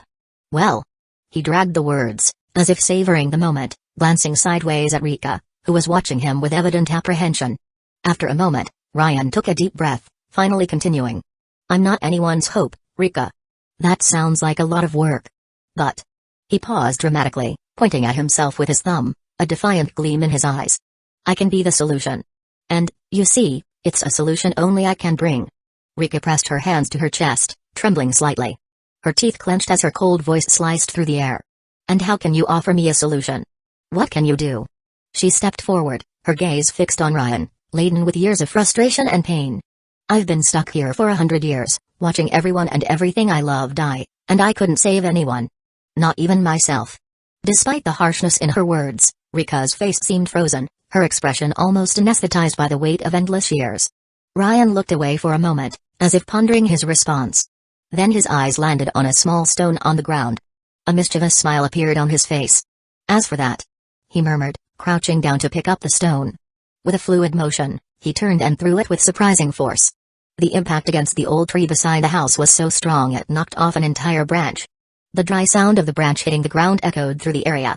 Rika stepped back, her eyes narrowing in surprise. Ryan turned to her, a smug smile on his face. So, Rika. He began, walking slowly toward her, raising his hand as if expecting her to hold it. How about we make a deal?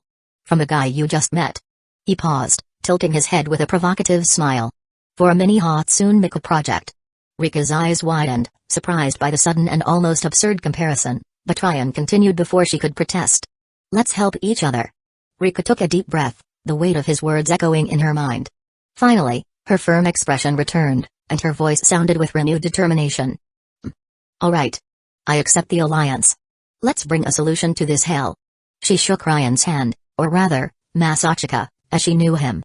He smiled, tilting his head slightly in a casual gesture. Great. Well, I don't even have water to offer you, but I think it'd be better if we talked inside rather than out here. As they headed toward the house, Ryan couldn't resist adding, murmuring to himself with a mischievous grin. Although, thinking about it, calling this little Hatsune project to an old, dark house seems a bit suspicious. But who's going to judge me? God? Ryan opened the door with an exaggeratedly polite gesture, bowing slightly as he indicated for Rika to enter. After you, miss of over 100 years. His voice was laden with sarcasm, but a casual smile on his face softened the tone. Rika shot him a wary glance before entering. The inside of the house was simple. The lights were already on, revealing a dusty but still functional room.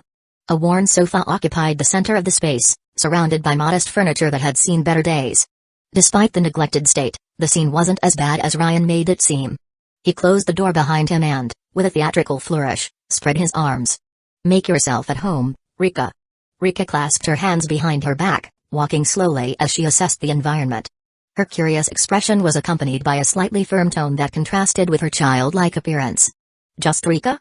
Ryan raised an eyebrow, crossing his arms as he stared at her. Yeah, is there a problem with that? His indifferent tone was clear, he wasn't very interested in the issue.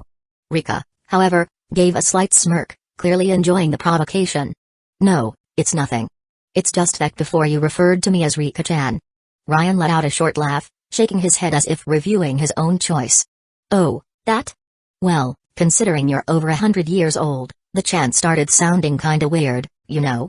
Rika immediately frowned, her face adopting a look of slight disdain mixed with indignation. I want you to know I'm stuck in my 11-year-old body. Ryan feigned a serious expression, as if deeply reflecting on the situation. Then, with a voice full of irony, he responded. Don't even go there, Rika. You're hitting the 2nd century, for sure. She waved her hand impatiently, keeping her serious demeanor.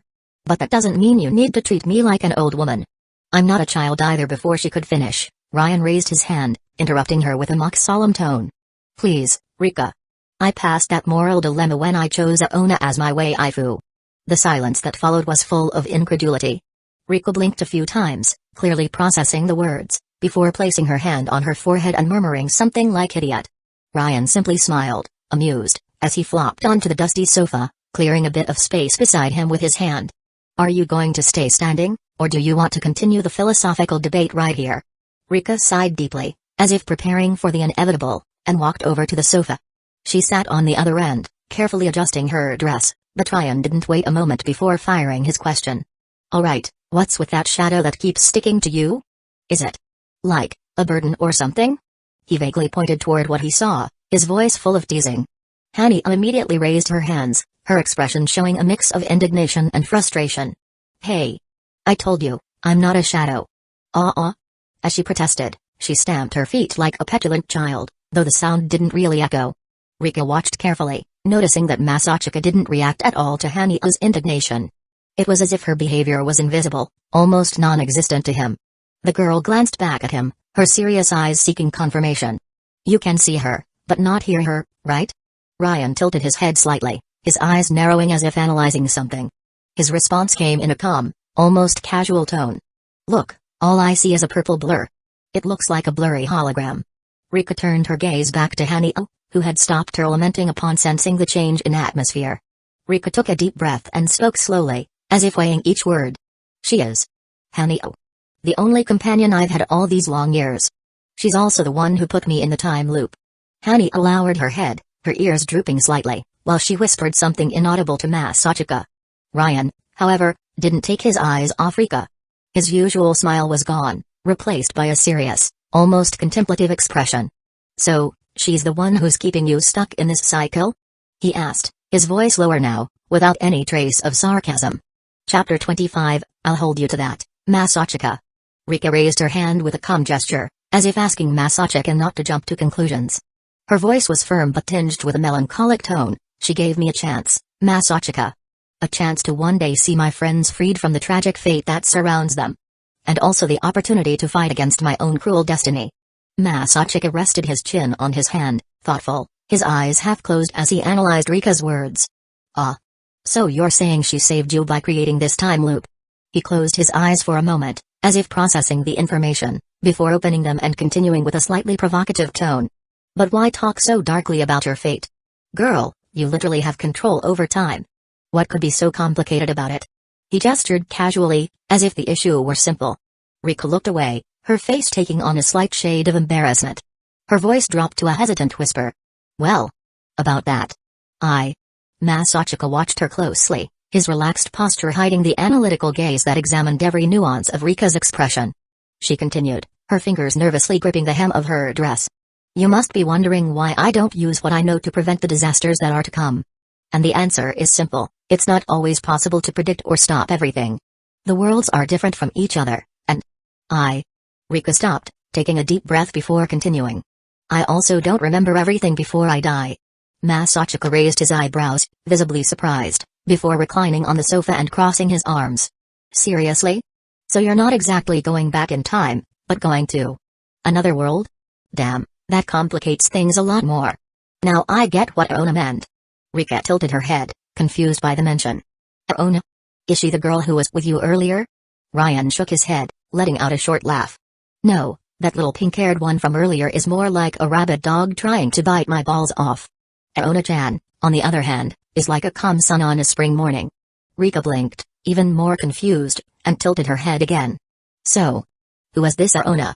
Aona is like my personal system. Think of her as my paimon, you know. He spoke confidently, but quickly realized Rika's expression was even more confused. Your paimon? Ryan sighed, realizing that explaining Gacha games would be pointless. Alright, let's simplify, she's my super intelligent personal assistant who organizes things for me. Rika seemed about to ask another question, but Ryan raised his hand, interrupting her. Before you start the interrogation, I think it's me who should ask the questions. To help in any way, I need information. So, how about you start by telling me what you know about this loop, little Hatsune? Rika furrowed her brow and narrowed her eyes. Hatsune? What do you mean by that? Ryan widened his eyes, surprised. Huh?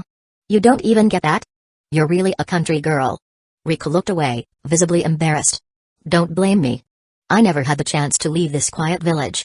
Ryan stared at her for a moment, as if pondering something, before breaking into a playful smile.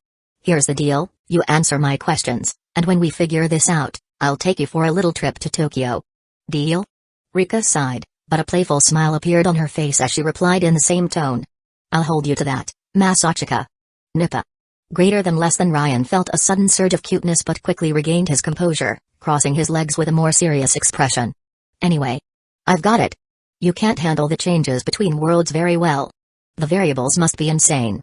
And then there's the whole memory loss thing. He leaned forward, focusing again on Rika. But what exactly keeps you trapped in this loop?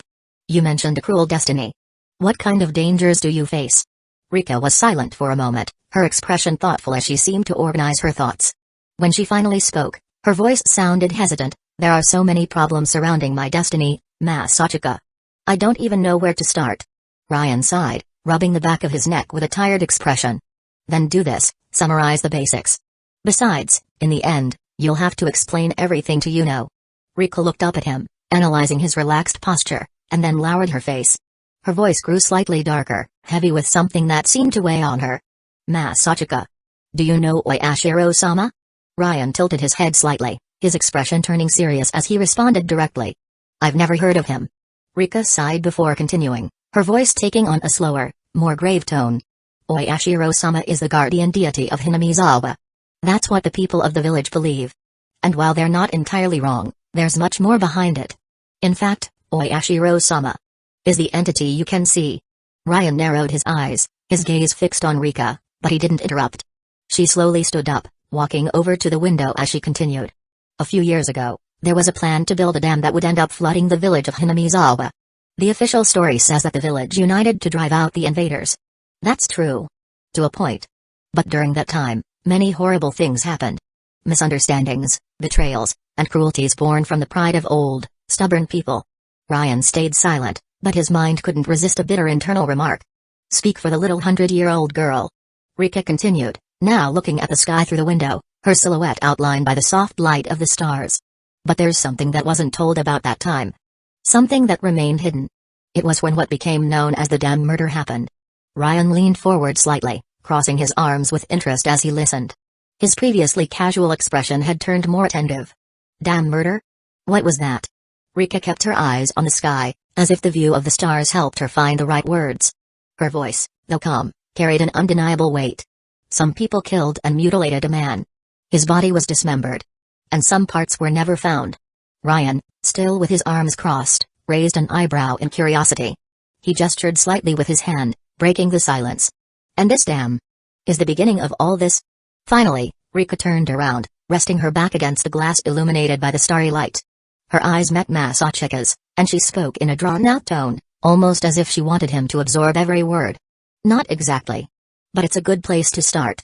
Chapter 26, The Perfect Loop. The moonlight illuminated Rika through the window, casting a silver glow on her figure while the cold wind seeped through the cracks, making the air in the room feel even colder. Her voice carried the same weight and coldness as that night. The villagers believe in the curse of Oyashiro-sama. They say that every year, 2 people die to appease Oyashiro's wrath.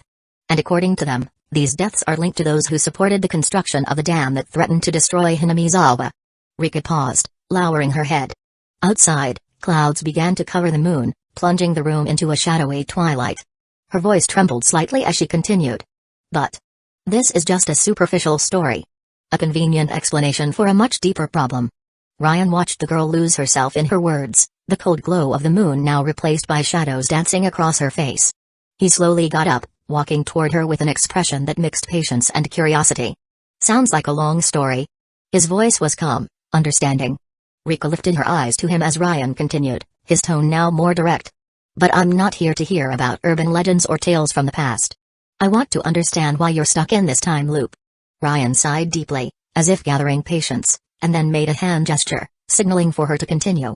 Although, to understand that, I'll need to hear it from the beginning, right? Rika leaned against the window, her expression carrying a touch of melancholy. When she spoke, her voice seemed more mature, but still weighed down by a contained sadness. The curse of Oyashiro-sama. The Wainagashi festival. The dam construction. These are the major pillars of my tragic fate. Ryan crossed his arms, his eyes fixed on Rika, capturing every nuance of her words.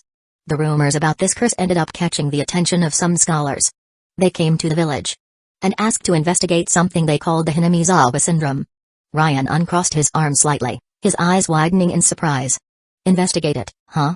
And, from the looks of it, with your protagonist vibe, I bet you're right in the middle of all this, aren't you, Rika? Rika slightly tilted her head, averting her gaze. Her murmur sounded cute, but it carried a melancholy that was hard to ignore. Ryan turned his back, assuming a thoughtful posture while his voice came out in a low tone. And from what you're telling me, it sounds like these scholars are the powerful type of people. The kind who hire bodyguards. Ryan paused for a moment, diving quickly into his thoughts. The type of people who used to hire me in my past life.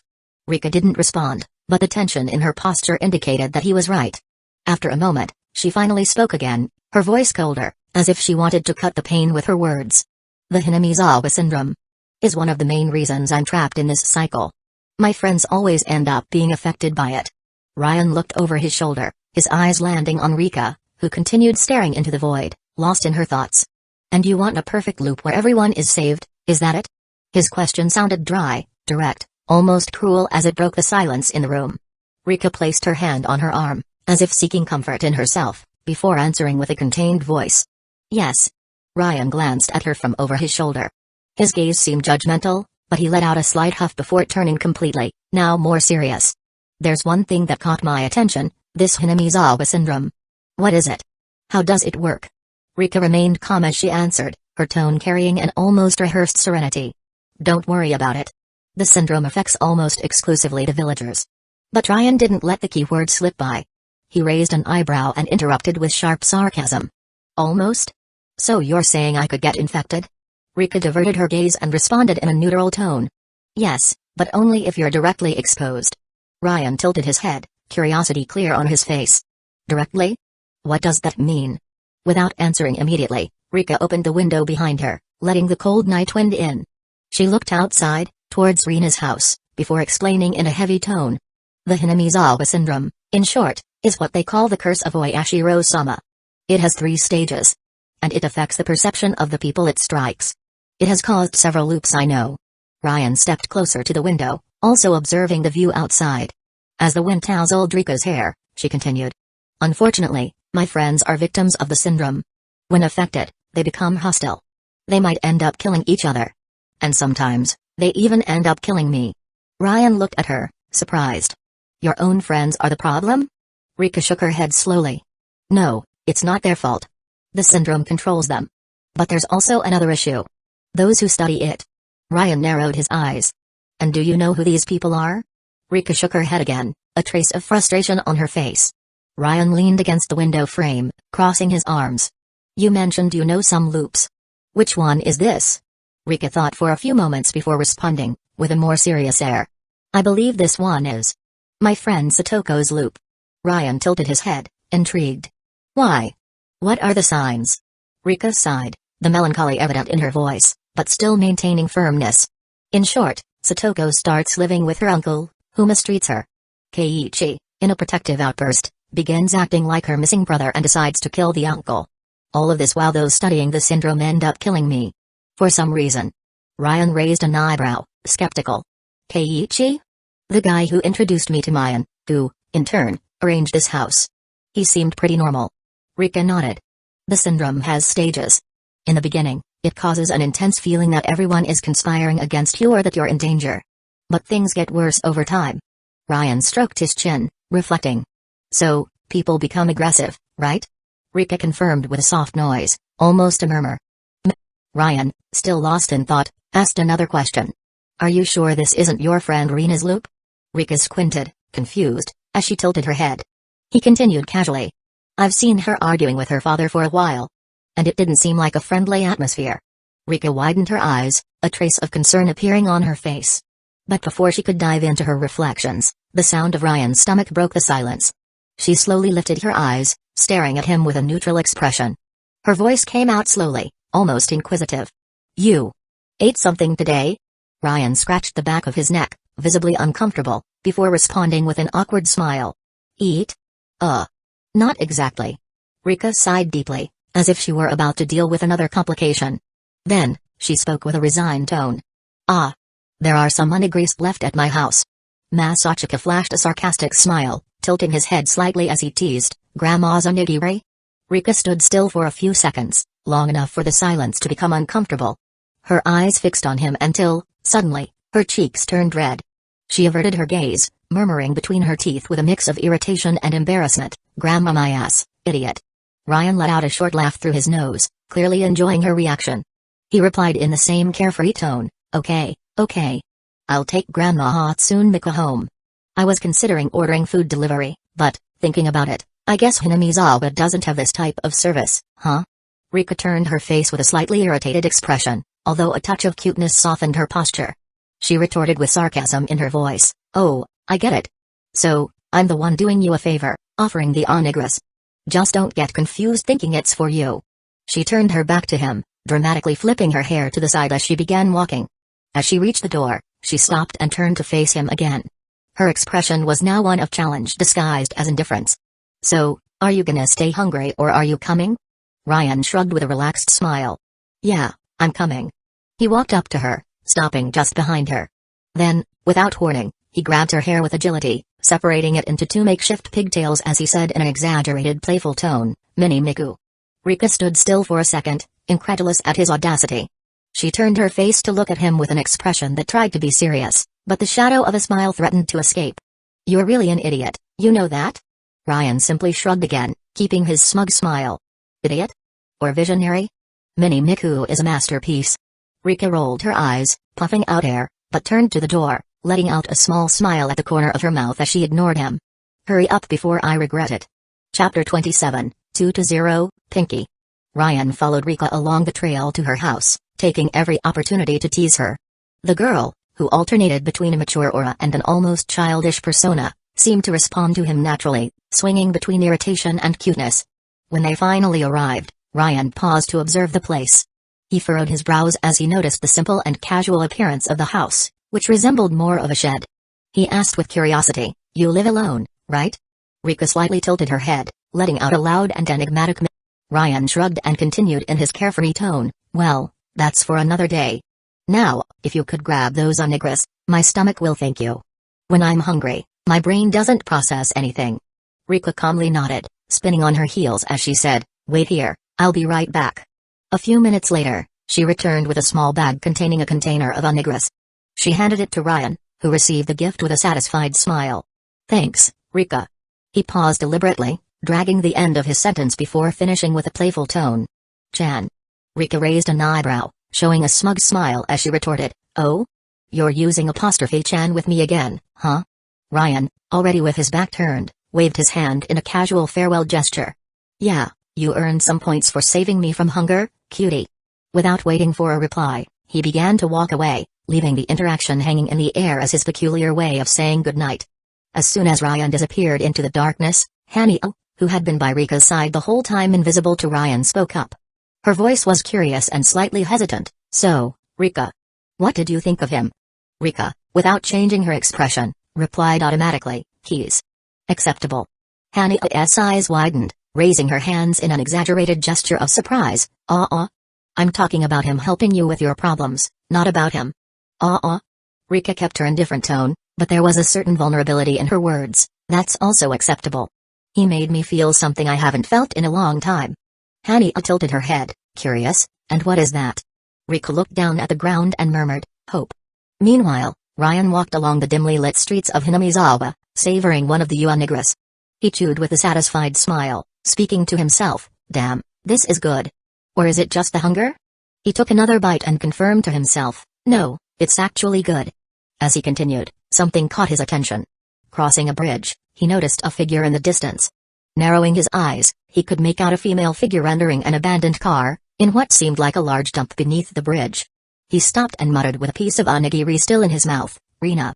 Watching the scene with a mix of curiosity and laziness, he sighed, turning back to walk. "You know what? That's a problem for tomorrow." As he walked, the starry sky above caught his attention. He lost himself in thought for a moment before scoffing and muttering sarcastically, "I wonder what that damn Yuno is doing now, after leaving me here alone?" Little did he know, at that very moment, Yuno was at his house, comfortably lying down, with the air conditioner at the perfect temperature and in no rush to deal with him. Back in the village, Ryan finally arrived home. He improvised a bed with an old futon and quickly fell asleep, only to be woken up early by the sunlight streaming through the window. Still groggy, he stretched and murmured with disdain, "Ah. Nothing like waking up early. Perfect for putting a bullet in the center of my forehead." Before he could lie back down, his phone started vibrating beside him. He reluctantly grabbed the device, only to see the absurd number of missed calls, 412, all from Yuno. He blinked in disbelief, sighing as he considered whether to ignore it. However, before he could decide, the phone vibrated again. Grumbling, he answered the call impatiently, "Don't you have anything else to do?" On the other side, all he heard was a faint huff before the call abruptly ended. He looked at the screen, frustrated, murmuring to himself, "This is so. Yuno." The number now showed 413 missed calls, and he noticed there were 2 messages from her. Curiously, he slid the notification bar down and read, "Send a picture of where you are. I don't have all day." He let out a low laugh and shook his head, classic. She doesn't even leave me alone here. Ryan looked at himself, realizing he was shirtless. Sleeping like that felt more comfortable, but now this could be a great opportunity for some teasing. A smug smile formed on his face as he murmured to himself, "Hey. This is gonna be my greatest trick." He opened the camera app, adjusting the angle for a strategic selfie. He raised his arm, highlighting his well-defined physique, his face partially covered by his still messy hair, and that smile of someone who knew exactly what they were doing. After taking the photo, he looked at the result with a mix of pride and amusement. "Damn. Should I send it?" He laughed to himself, his finger hovering over the send button as he weighed the decision. Finally, with a determined look and a challenging tone, he shrugged and declared, "You know what? Screw it." He pressed the button, sending the photo to Yuno. The ensuing silence was brief but heavy. A few seconds later, he realized the message had been viewed. The sarcastic smile was still on his face, but it was soon replaced by a chill that ran down his spine like an alarm of impending danger. His eyes narrowed, and the thought came quickly as lightning, "I'm screwed." Without wasting any time, Ryan threw himself onto the futon, landing so hard that he hit his head on the floor, leaving a small mark on the tatami. Ironically, this instinctive reaction ended up being his salvation. The next moment, Yuno teleported into his room, her hair flying with the air displacement. Without hesitation, she delivered a kick so powerful that it created a gust of wind in the small space. By pure luck or well-trained survival instinct, Ryan was out of the way. Still on the floor, he looked up at her with his usual daring smile. Before he could speak, Yuno, furious, looked down and attempted to step on his face. He rolled backward with agility, getting up in one smooth motion while saying, "Good morning, Yuno." Yuno, her foot still planted in the futon, glared at him with an expression that could have killed him. The venomous tone of her voice cut through the silence. "My day already started with a vision of hell." Ryan flashed an even wider grin, challenging the imminent chaos while provoking, "And mine a vision of paradise. If you know what I mean." Yuno froze for a moment, her expression shifting between disbelief and fury as she realized the implication. He had taken the opportunity to peek under her skirt during the kick. Blood rushed to her head, and her fists clenched with enough force to crack her own bones. Without thinking twice, she kicked the futon toward him, throwing it with all her strength.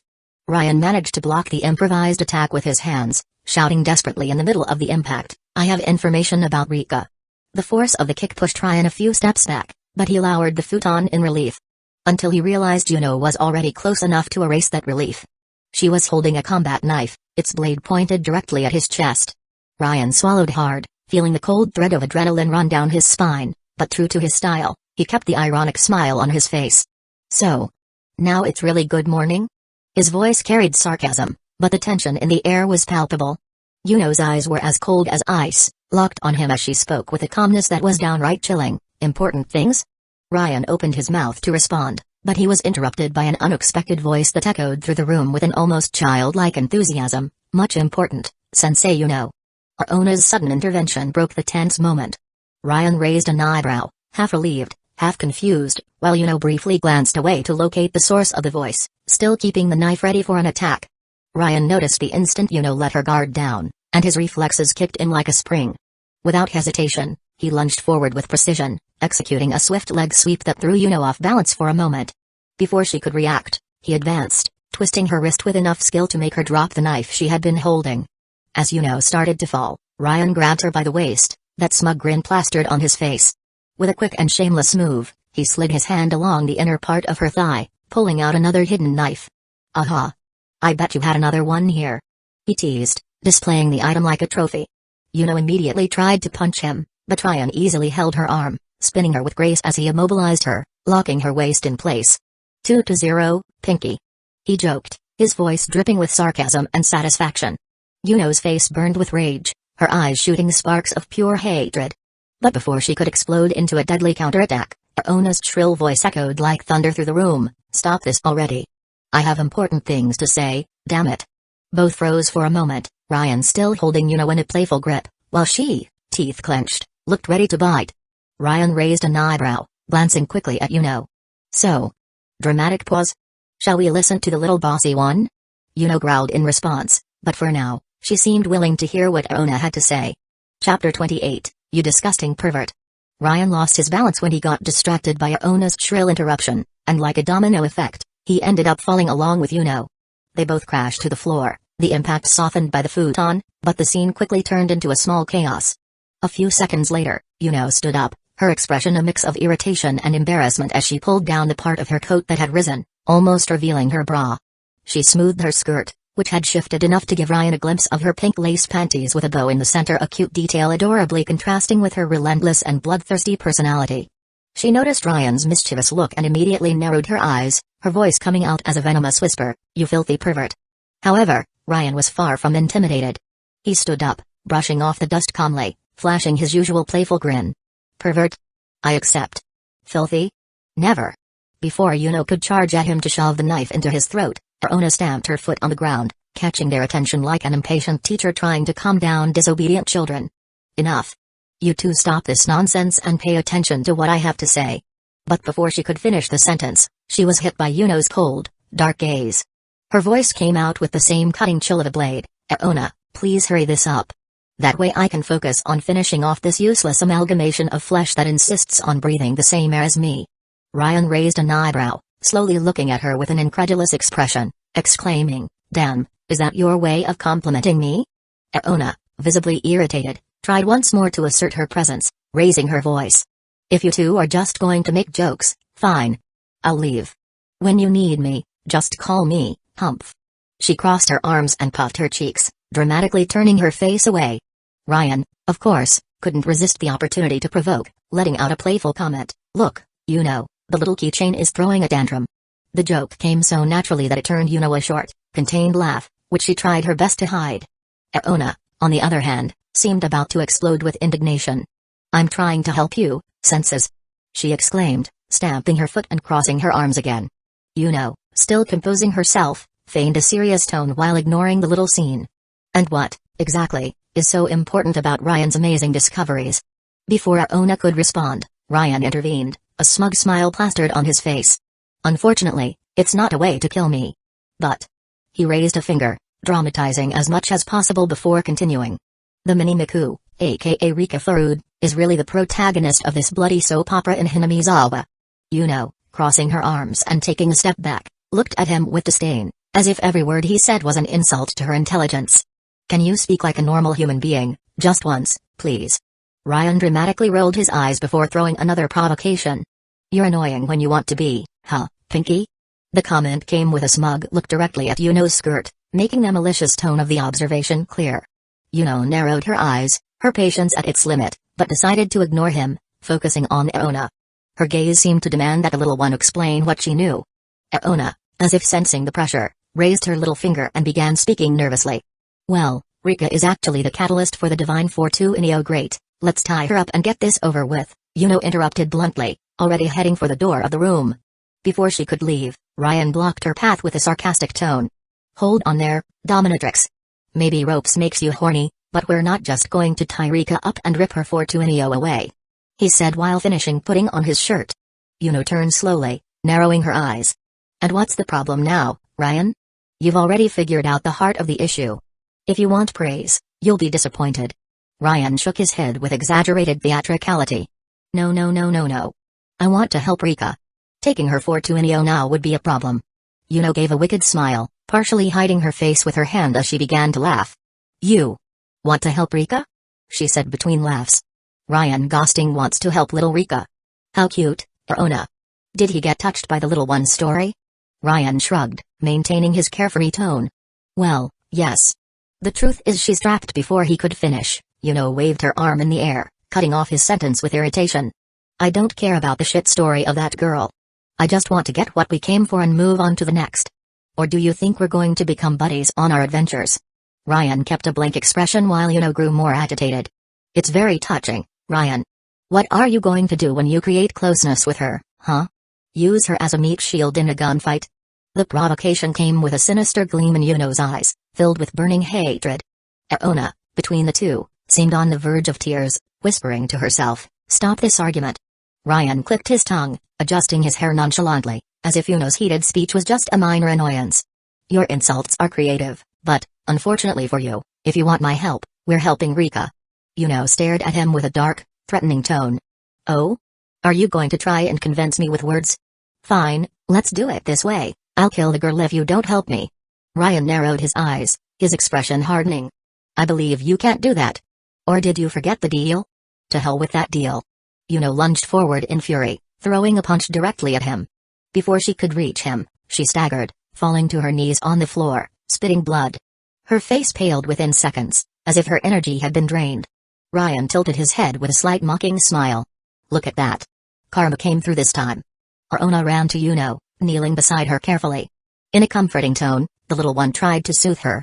You need to learn to live together. For real. Yuno, feeling the weight of her body and the weakness overtaking her muscles, forced herself to ask in a faint voice, what happened? With a serious expression, Aona explained, the deal you made, Sensei Yuno. When two deities willingly accept an agreement, their souls are the paper, and their lives, the ink of the contract. Yuno gritted her teeth, wiping the blood from her mouth angrily. Damn. She murmured, fury evident in her voice. Ryan approached slowly, carrying a water bottle. He handed it to Yuno, speaking in a dry but firm tone. Here, hothead. Rika put this in the food bag she gave me yesterday. Yuno clicked her tongue in irritation, snatching the bottle from his hands. Without saying a word, she opened the cap and began drinking, as if it was her only option at that moment.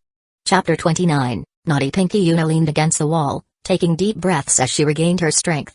Ryan, on the other hand, was scrubbing the blood-stained floor next to Aona, visibly rushed. Damn it, Aona-chan. This house is borrowed, so scrub it properly. If they find out, we're screwed. He complained, with the same energy as a child trying to clean up the mess before the parents arrived. Aona, nervous, scrubbed the floor vigorously. All right, sensei. I'm scrubbing as fast as I can. Am I doing it properly? Ryan paused for a moment, averting his gaze as he thought. Damn intrusive thoughts. Almost as if she had read his mind, Yuno grabbed the empty bottle and threw it at Ryan's head, making him groan in pain.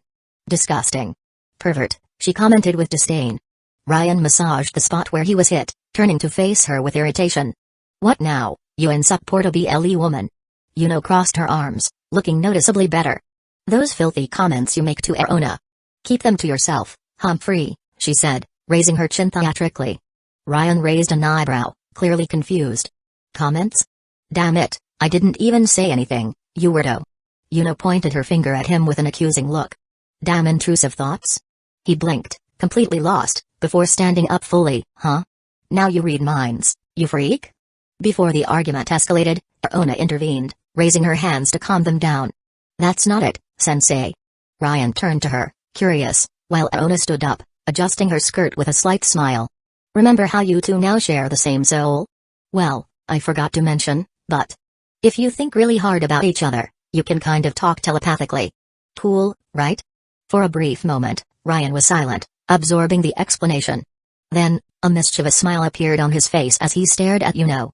Thinking a lot about me, huh, Pinky? Naughty. Yuno stared back at him with a cold, morbid gaze, enough to freeze his smile. Yes.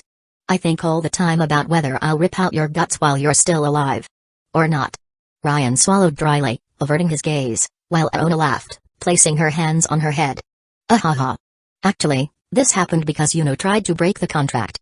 Since you share a soul, when she got hurt, you were affected too. To recover together, you ended up connecting even more. Cute, right? She finished the explanation with an innocent smile, clasping her hands together. Ryan looked at Aona with a deadpan expression, clearly disheartened. That'd be cute, I don't know, with Hoshino. With Yuno, it just scares me. He sighed, picking up the bloodied cloths they had used to clean the floor. I'll wash this. You explained the rest to Yuno, Aona. And, oh, I'm sure you can snoop through my memories too, right? Before leaving, Ryan closed the door with a soft thud. Aona tilted her head, placing a finger on her chin, thoughtful. How does he know that? I didn't even say anything, geez. Yuno, in the background, let out a long sigh of exhaustion.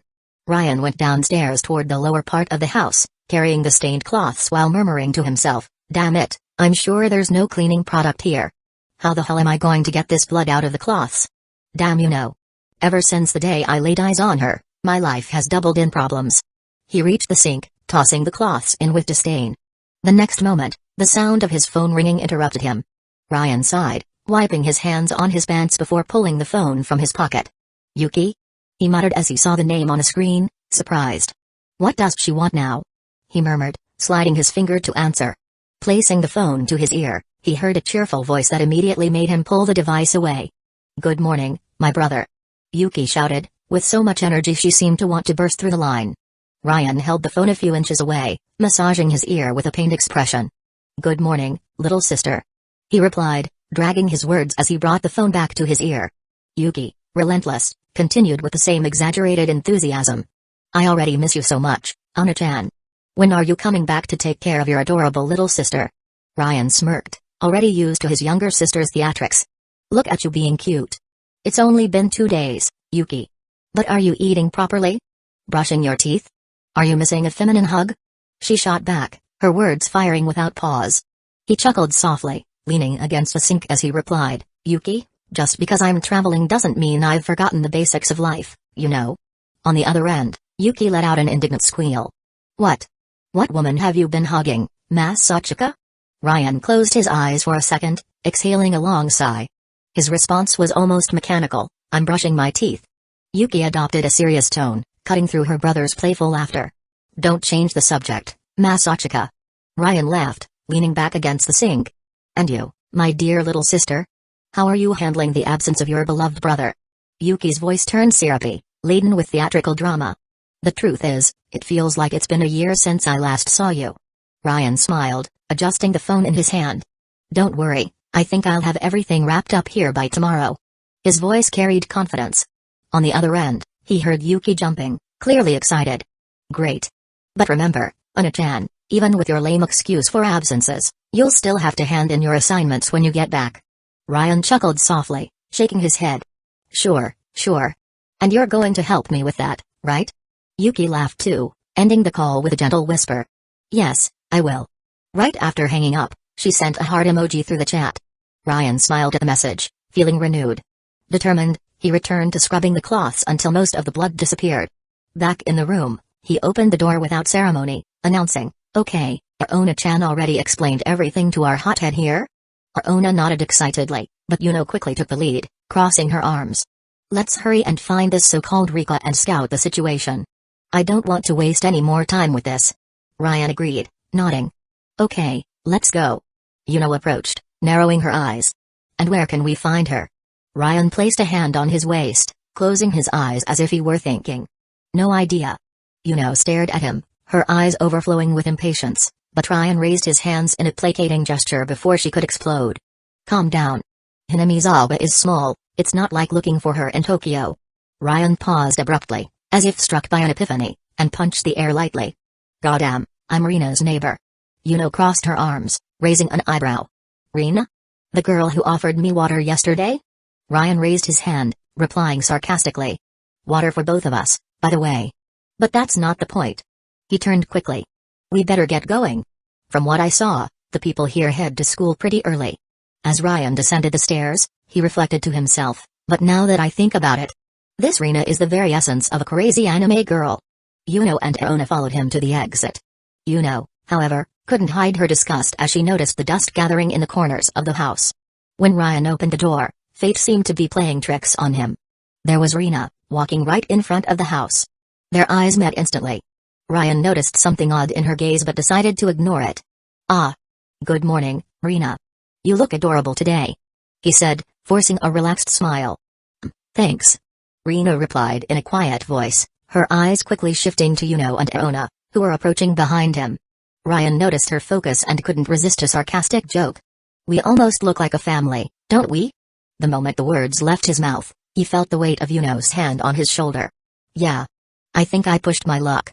he thought, swallowing hard. Before he could react, Rina let out a small squeal of excitement. Oh. The little one is so cute. I want to take her home. Caught off guard, Ona put her arms behind her back, looking shy.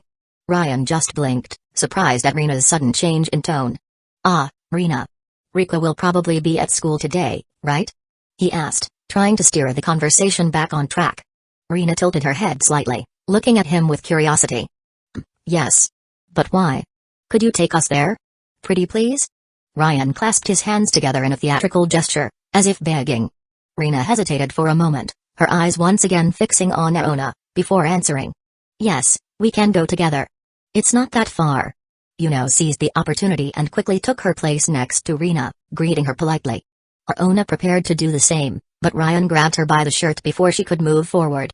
He whispered, his voice heavy with suspicion. Why can she see you, Ona? The girl tilted her head, looking at him with an innocent and confused expression, and answered in a sweet voice. Well, because I allowed it, sensei. Ryan sighed, letting go of her shirt as an ironic smile escaped his lips. Understandable. Have a great day. Chapter 30, condemned to failure during the walk, which would have been peaceful if not for Rina's constant efforts to take Ona-chan home. The group finally arrived at the school. Ryan stopped immediately, his eyes wide as he stared at the small, simple building. Holy shit, this shack is the school? He blurted out, still trying to process what he was seeing.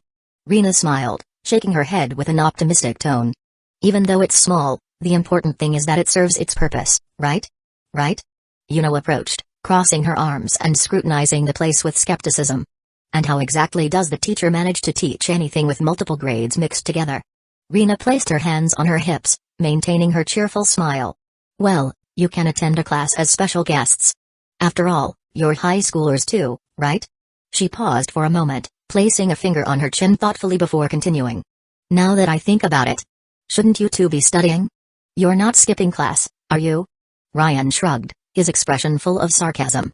I'm on my way out anyway. Yuno. I don't know about her. Yuno averted her gaze, lifting her head with a disinterested expression. I've given my reasons as well. Meanwhile, Ona-chan seemed enthralled, her eyes sparkling as she stared at the school. Ryan noticed her expression and raised an eyebrow. What's up, Ona-chan? You're that excited about studying? Ona touched her chin, blushing slightly as she responded with a shy smile. Well, not exactly, sensei. After all, you're already my sensei, hee hee. She finished with a sweet, almost innocent giggle. Ryan sighed softly, lost in thought. Right. I forgot she's based on my blue archive memories. Without further delay, the group wandered through the hallways of the small school. The environment was far quieter than Ryan and Yuno were used to, with silence prevailing except for the sound of their footsteps on the wooden floor. When they reached the only available classroom, Rina stepped forward with her usual energy. She enthusiastically opened the door, exclaiming, "Good morning, everyone." Ryan, much taller than Rina, took advantage of his height to peek over her. His gaze quickly landed on two students already seated, Keiichi and Mayan. With his usual playful tone, he raised a hand in a casual greeting. Hey. His irreverent grin made it clear that, even in this odd scenario, he had no intention of changing his approach to things. As soon as she saw Ryan, Mayan let out a carefree laugh. Ha ha ha. You didn't have to bring the house key here to the school, Masachika. Ryan shook his head with a sly smirk and replied, actually, that's not why I'm here. Keiichi, visibly excited, quickly chimed in. Wait a second. Don't tell me you're gonna study here. Finally, I'll have a bro to chat with. Ryan let out a forced laugh, raising his hands as if to dismiss the idea. Not that either, buddy. Relax.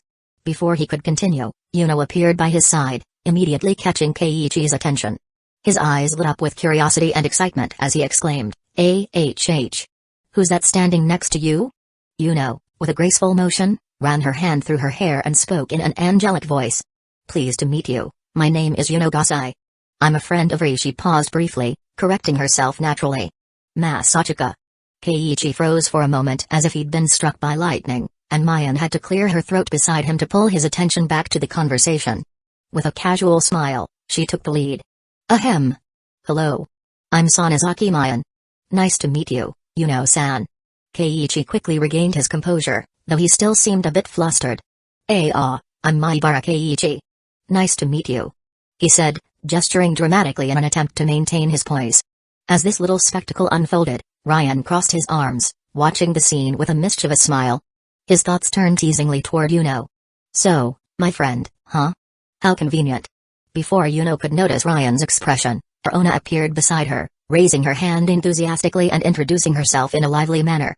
Hi. I'm Aona. I'm the system for senses Ryan and Yuno. Immediately, Rina, Keiichi, and Mayan turned their attention to the little girl, their faces showing a mix of confusion and curiosity. Almost in unison, they said, Senses. System. Ryan? Wasting no time, Ryan stepped forward, placing a hand on Aona's head and playfully ruffling her hair. Relax, everyone, he said with a carefree smile. Little Aona here has a thing called Chayunabiu syndrome. It's cute but a handful. He finished with a sheepish laugh as Aona puffed out her cheeks, crossing her arms in childlike indignation. The group entered the classroom amidst laughter, commenting on how adorable Aona-chan was while she basked in the attention, smiling shyly. However, the chatter was interrupted by a familiar voice at the door. Mei. All eyes turned to see Rika entering with Satoko by her side. Ryan, immediately recognizing Rika, let a sly smile creep across his face. Without missing a beat, he responded in a teasing tone, Mei.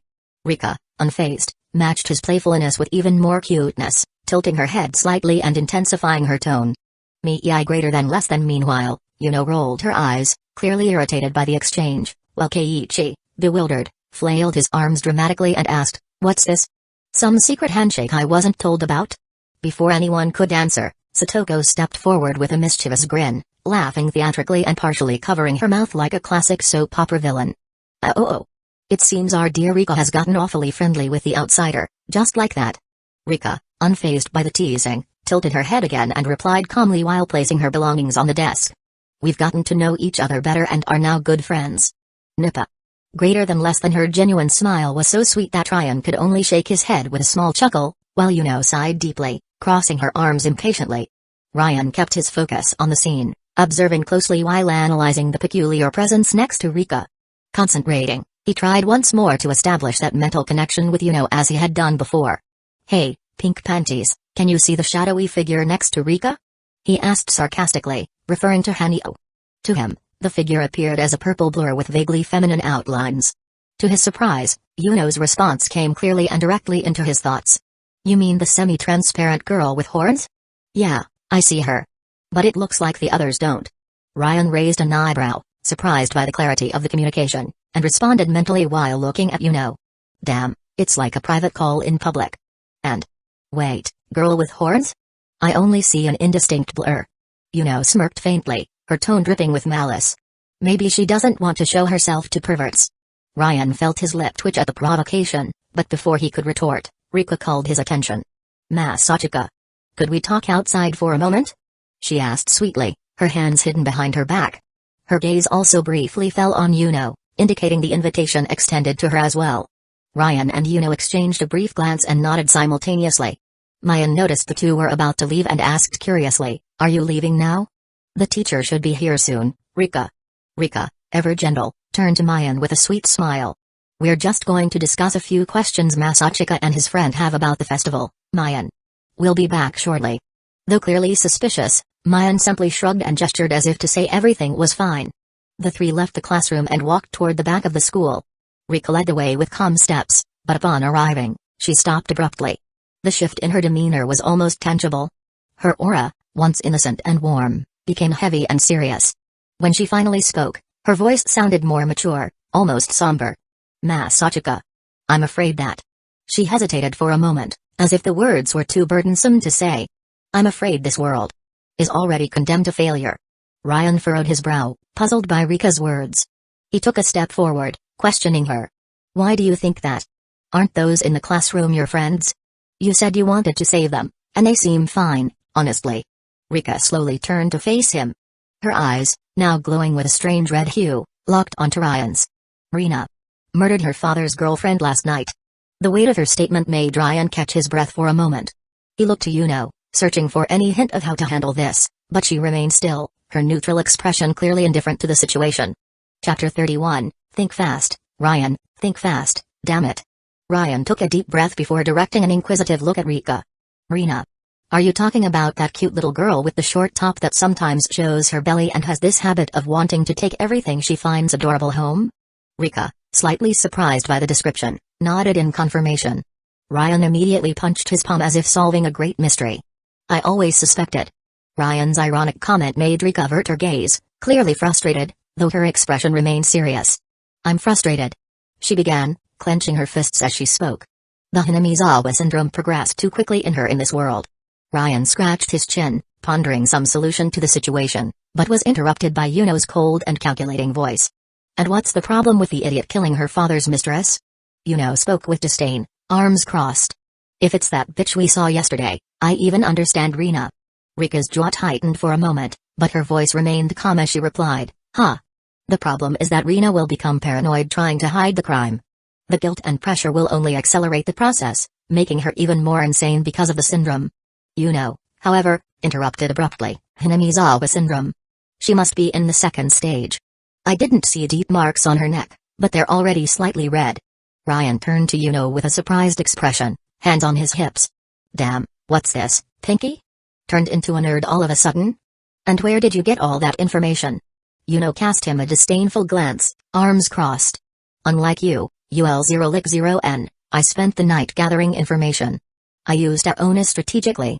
Or do you think she's only good for your tasteless jokes? Ryan snorted in response, while Yuno glared at him with disgust. Rika, observing the exchange with confusion, focused on Yuno. Yuno, right? How much do you know about the Hinamizawa syndrome? She asked seriously, her eyes fixed on the girl. Yuno looked down, staring at Rika with an air of superiority, then casually pointed at Hanio. Enough to understand how this disease works. Oh, and also about your flood goddess there beside you. Rika and Hanio widened their eyes in surprise. Hanio, frustrated, waved her arms in protest. I do my best to help Rika-chan. Yuno made a dismissive gesture as if brushing off something unimportant. Sure, a pity your efficiency is questionable. Ryan, observing the interaction, made a disappointed expression as he pointed at Yuno. Ah, unfair. Why can you see and hear her, and I can't, you sneaky pink brat? Yuno turned to him with an irritated expression, pointing her finger at his face. Shut up and start thinking of something useful for the situation. Weren't you the one who wanted to play the hero and interfere to help this kid? Then do us a favor and act like you would on a mission, you idiot. Ryan kept his eyes on Yuno, and the tension between them began to rise. Before it escalated, Rika intervened with a serious voice, breaking the silence. I assume you're also aware of my current situation, correct, Yuno Gasai? She said, her eyes once again displaying that peculiar reddish glow. Yuno remained firm, her own eyes taking on a faint pink glow as she replied in the same tone, yes, you're being treated like a lab rat. Connecting the dots, it's clear you live with a knife at your throat all the time. Ryan observed the exchange of glances between the two, tilting his head and reflecting with a slight smirk. Yuno. Makes sense you beat me at the game. Besides being a hottie, you're a damned strategist. He brushed the thought aside with a sigh and approached Rika, crouching to her level. His eyes, now softer, sought hers. Rika, this girlfriend of Rina's dad. Is she important? Rika responded directly, her voice tinged with confusion. Depends on what you mean by important. To me, she's just an ordinary woman. I've tried talking to her in other worlds to prevent Rina from killing her, but she was just a con artist. The problem isn't her death but the impact it has on Rina. Ryan flashed a mischievous smile at her words, his eyes locked on hers. Great. Then we can still help Rina. Rika tilted her head slightly, curious about his statement.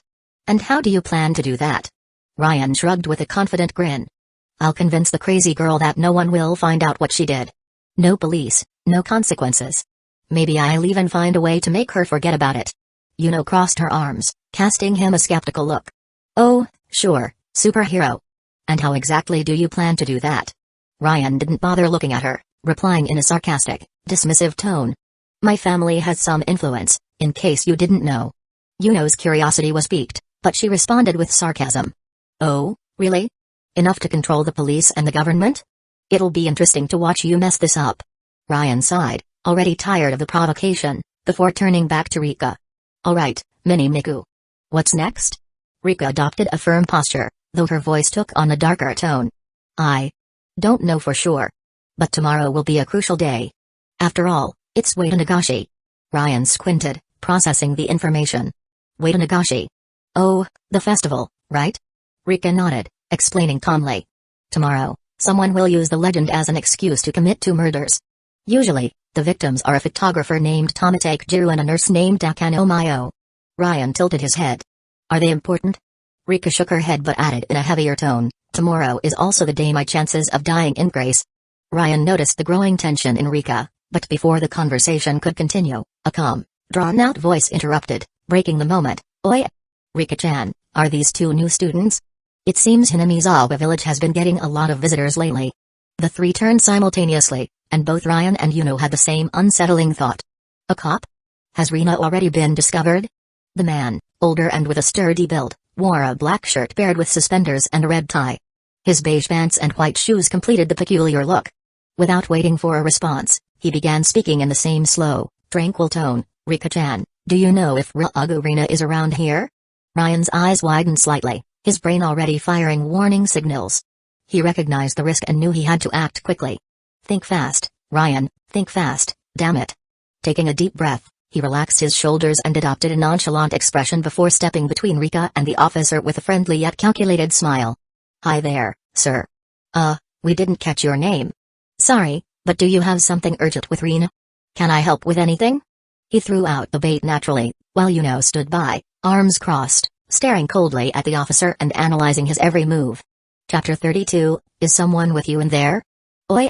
Looks like you're quite active, aren't you? What's your name, huh? The mocking tone of the policeman, paired with a vaguely malicious smile, revealed that he was studying Ryan meticulously with his eyes. Ryan returned the smile but opted for a gentle and polite tone. A pleasure to meet you, I'm Masachika Kuze. I'm from Tokyo and came to Hinamizawa to learn more about the town and the festival. Wasting no time, he cast a subtle glance at Yuno, a silent message she understood immediately.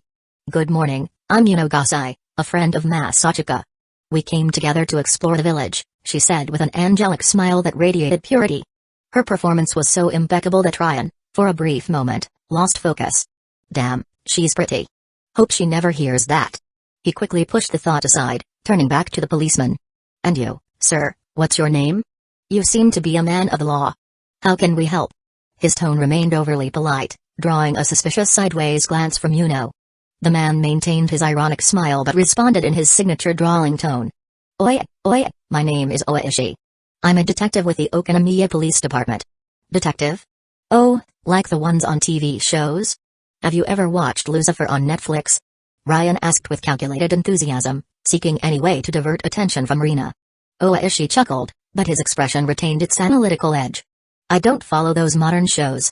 By the way, are you also friends with Rina? Ryan was silent for a moment, carefully weighing each word he would say next. He knew that any slip could complicate the situation. Yes, I know Rina-chan. But why would a detective be interested in her? He paused, feigning genuine concern. Oh my god. Has something happened to someone close to her? Oishi narrowed his eyes, as if trying to decipher the young man in front of him. Oi! You seem to be closer to Rina than I imagined. Ryan shrugged with a carefree smile. Actually, I just met her yesterday. But, you know, she seems like a very sweet girl. Before Oishi could continue, Rika intervened with her calm and charming voice. I'll go call Rina. Masachika, would you come with me? Ryan glanced sideways at Rika, pondering quickly, before replying in a light and sweet tone. Of course, Rika-chan. He exchanged a look with Yuno, who remained neutral. Before he could say anything, she preempted him. I'll stay here with Mr. Oishi. Ryan nodded, trusting Yuno's ability to keep the detective occupied, as he followed Rika toward the classroom. As they walked down the corridor, Ryan asked Rika a question in a cautious and curious tone. Is it a good idea to let Rina talk to the detective? Rika hesitated before answering, her voice heavy with uncertainty. Oishi is complicated. He's been investigating Oyashiro-sama's curse for years, along with the murders tied to the legends. Either way, he'll keep Rina under surveillance. Ryan clicked his tongue in irritation as he pondered his next move. He didn't have much time to think, as the school was small, and they quickly reached the classroom. Stopping at the door, Rika caught Rina's attention with a sweet tone. Rina, along with the other students, turned toward the entrance, where Rika and Ryan waited. Rika made a soft hand gesture, beckoning her. Confused, Rina pointed to herself as if silently asking if they meant her. Rika smiled gently, confirming with a slight nod. Slowly rising, Rina excused herself from the teacher. Excuse me, sensei. The teacher nodded, simply asking them not to take too long. In the corridor, Rika, Rina, and Ryan gathered. It was Rina who broke the silence, her curiosity evident. What happened? Rika responded sweetly, almost childlike. A man from Okinawa wants to talk to you, so we came to get you. For a brief moment, Rina adopted a thoughtful expression, but Ryan sensed something else, a subtle change in the girl's aura. Ah, I see. Rina's response sounded darker, and she began walking without hesitation. Ryan and Rika exchanged a look of concern before following the girl. As they exited into the courtyard, they found Yuno and Oishi in the middle of a conversation brimming with veiled tension. As the trio approached, the conversation was interrupted by Rina's arrival. Good morning, sir. How can I help you? Her voice was firm and direct. Oishi turned to her with a smug smile plastered on his face. Oi, you must be Ribu Rina. I just have a few questions for you, nothing major. Rina kept her serious expression. Yes, go ahead. Oishi narrowed his gaze, still smiling, and pointed to the side. You know, my car has air conditioning. What do you say we talk in there? Ryan couldn't help but smirk as he thought, ah, you motherfucker. Want to isolate the girl to dig deeper, huh? As he considered intervening, he was stopped by Yuno, who placed a firm hand on his shoulder. When he looked at her, Yuno didn't need to say anything. Her gaze was clear, let things play out. Ryan took a deep breath and stepped back, watching Rina as she responded in a cold tone, all right. Rika spoke in a serious and somber tone, her long blue hair swaying in the wind. It will be tomorrow. Ryan gestured lightly with his hand, breaking the silence. The festival, right? Rika merely nodded, but the melancholic atmosphere was abruptly interrupted by Yuno. I don't have the patience for these games. Tomorrow, we'll keep an eye on you and kill anyone who tries to kill you. Ryan started clapping theatrically, a sarcastic smile lighting up his face. Brilliant, Yuno. I'll just grab my invisible gun and face a possible army on my own. Oh, wait. I don't have a gun. Yuno glared at him with aggression, her voice dripping with impatience. Stop spouting nonsense. With the powers we have now, no army can take us down. Ryan let out a dry laugh, crossing his arms and tilting his head at her. Oh, sure. Maybe you haven't noticed, you crazy yin deer, but our abilities are just slightly above normal humans. Bullets still kill, you know. Kill? Yuno stepped closer, dangerously near. You idiot, we don't die. You rewind time every time it happens. The two were about to start a fight but were unexpectedly interrupted by Rika, who let out a sweet yet unsettling The kittens don't need to fight now. Ryan shot a sideways glance at Rika before responding. Yuno is right about me and her. We don't need to fear death, that's a fact. But my concern is for the people around us. Rika tilted her head slightly, averting her gaze with a melancholic expression. I know it's selfish to ask you to save others too. But living in cycles, as I have, and losing any chance of a perfect ending is. Before she could finish, Ryan reached out and gently placed his hand on top of Rika's head, lightly messing up her blue hair. I'll make it work, Mini Miku.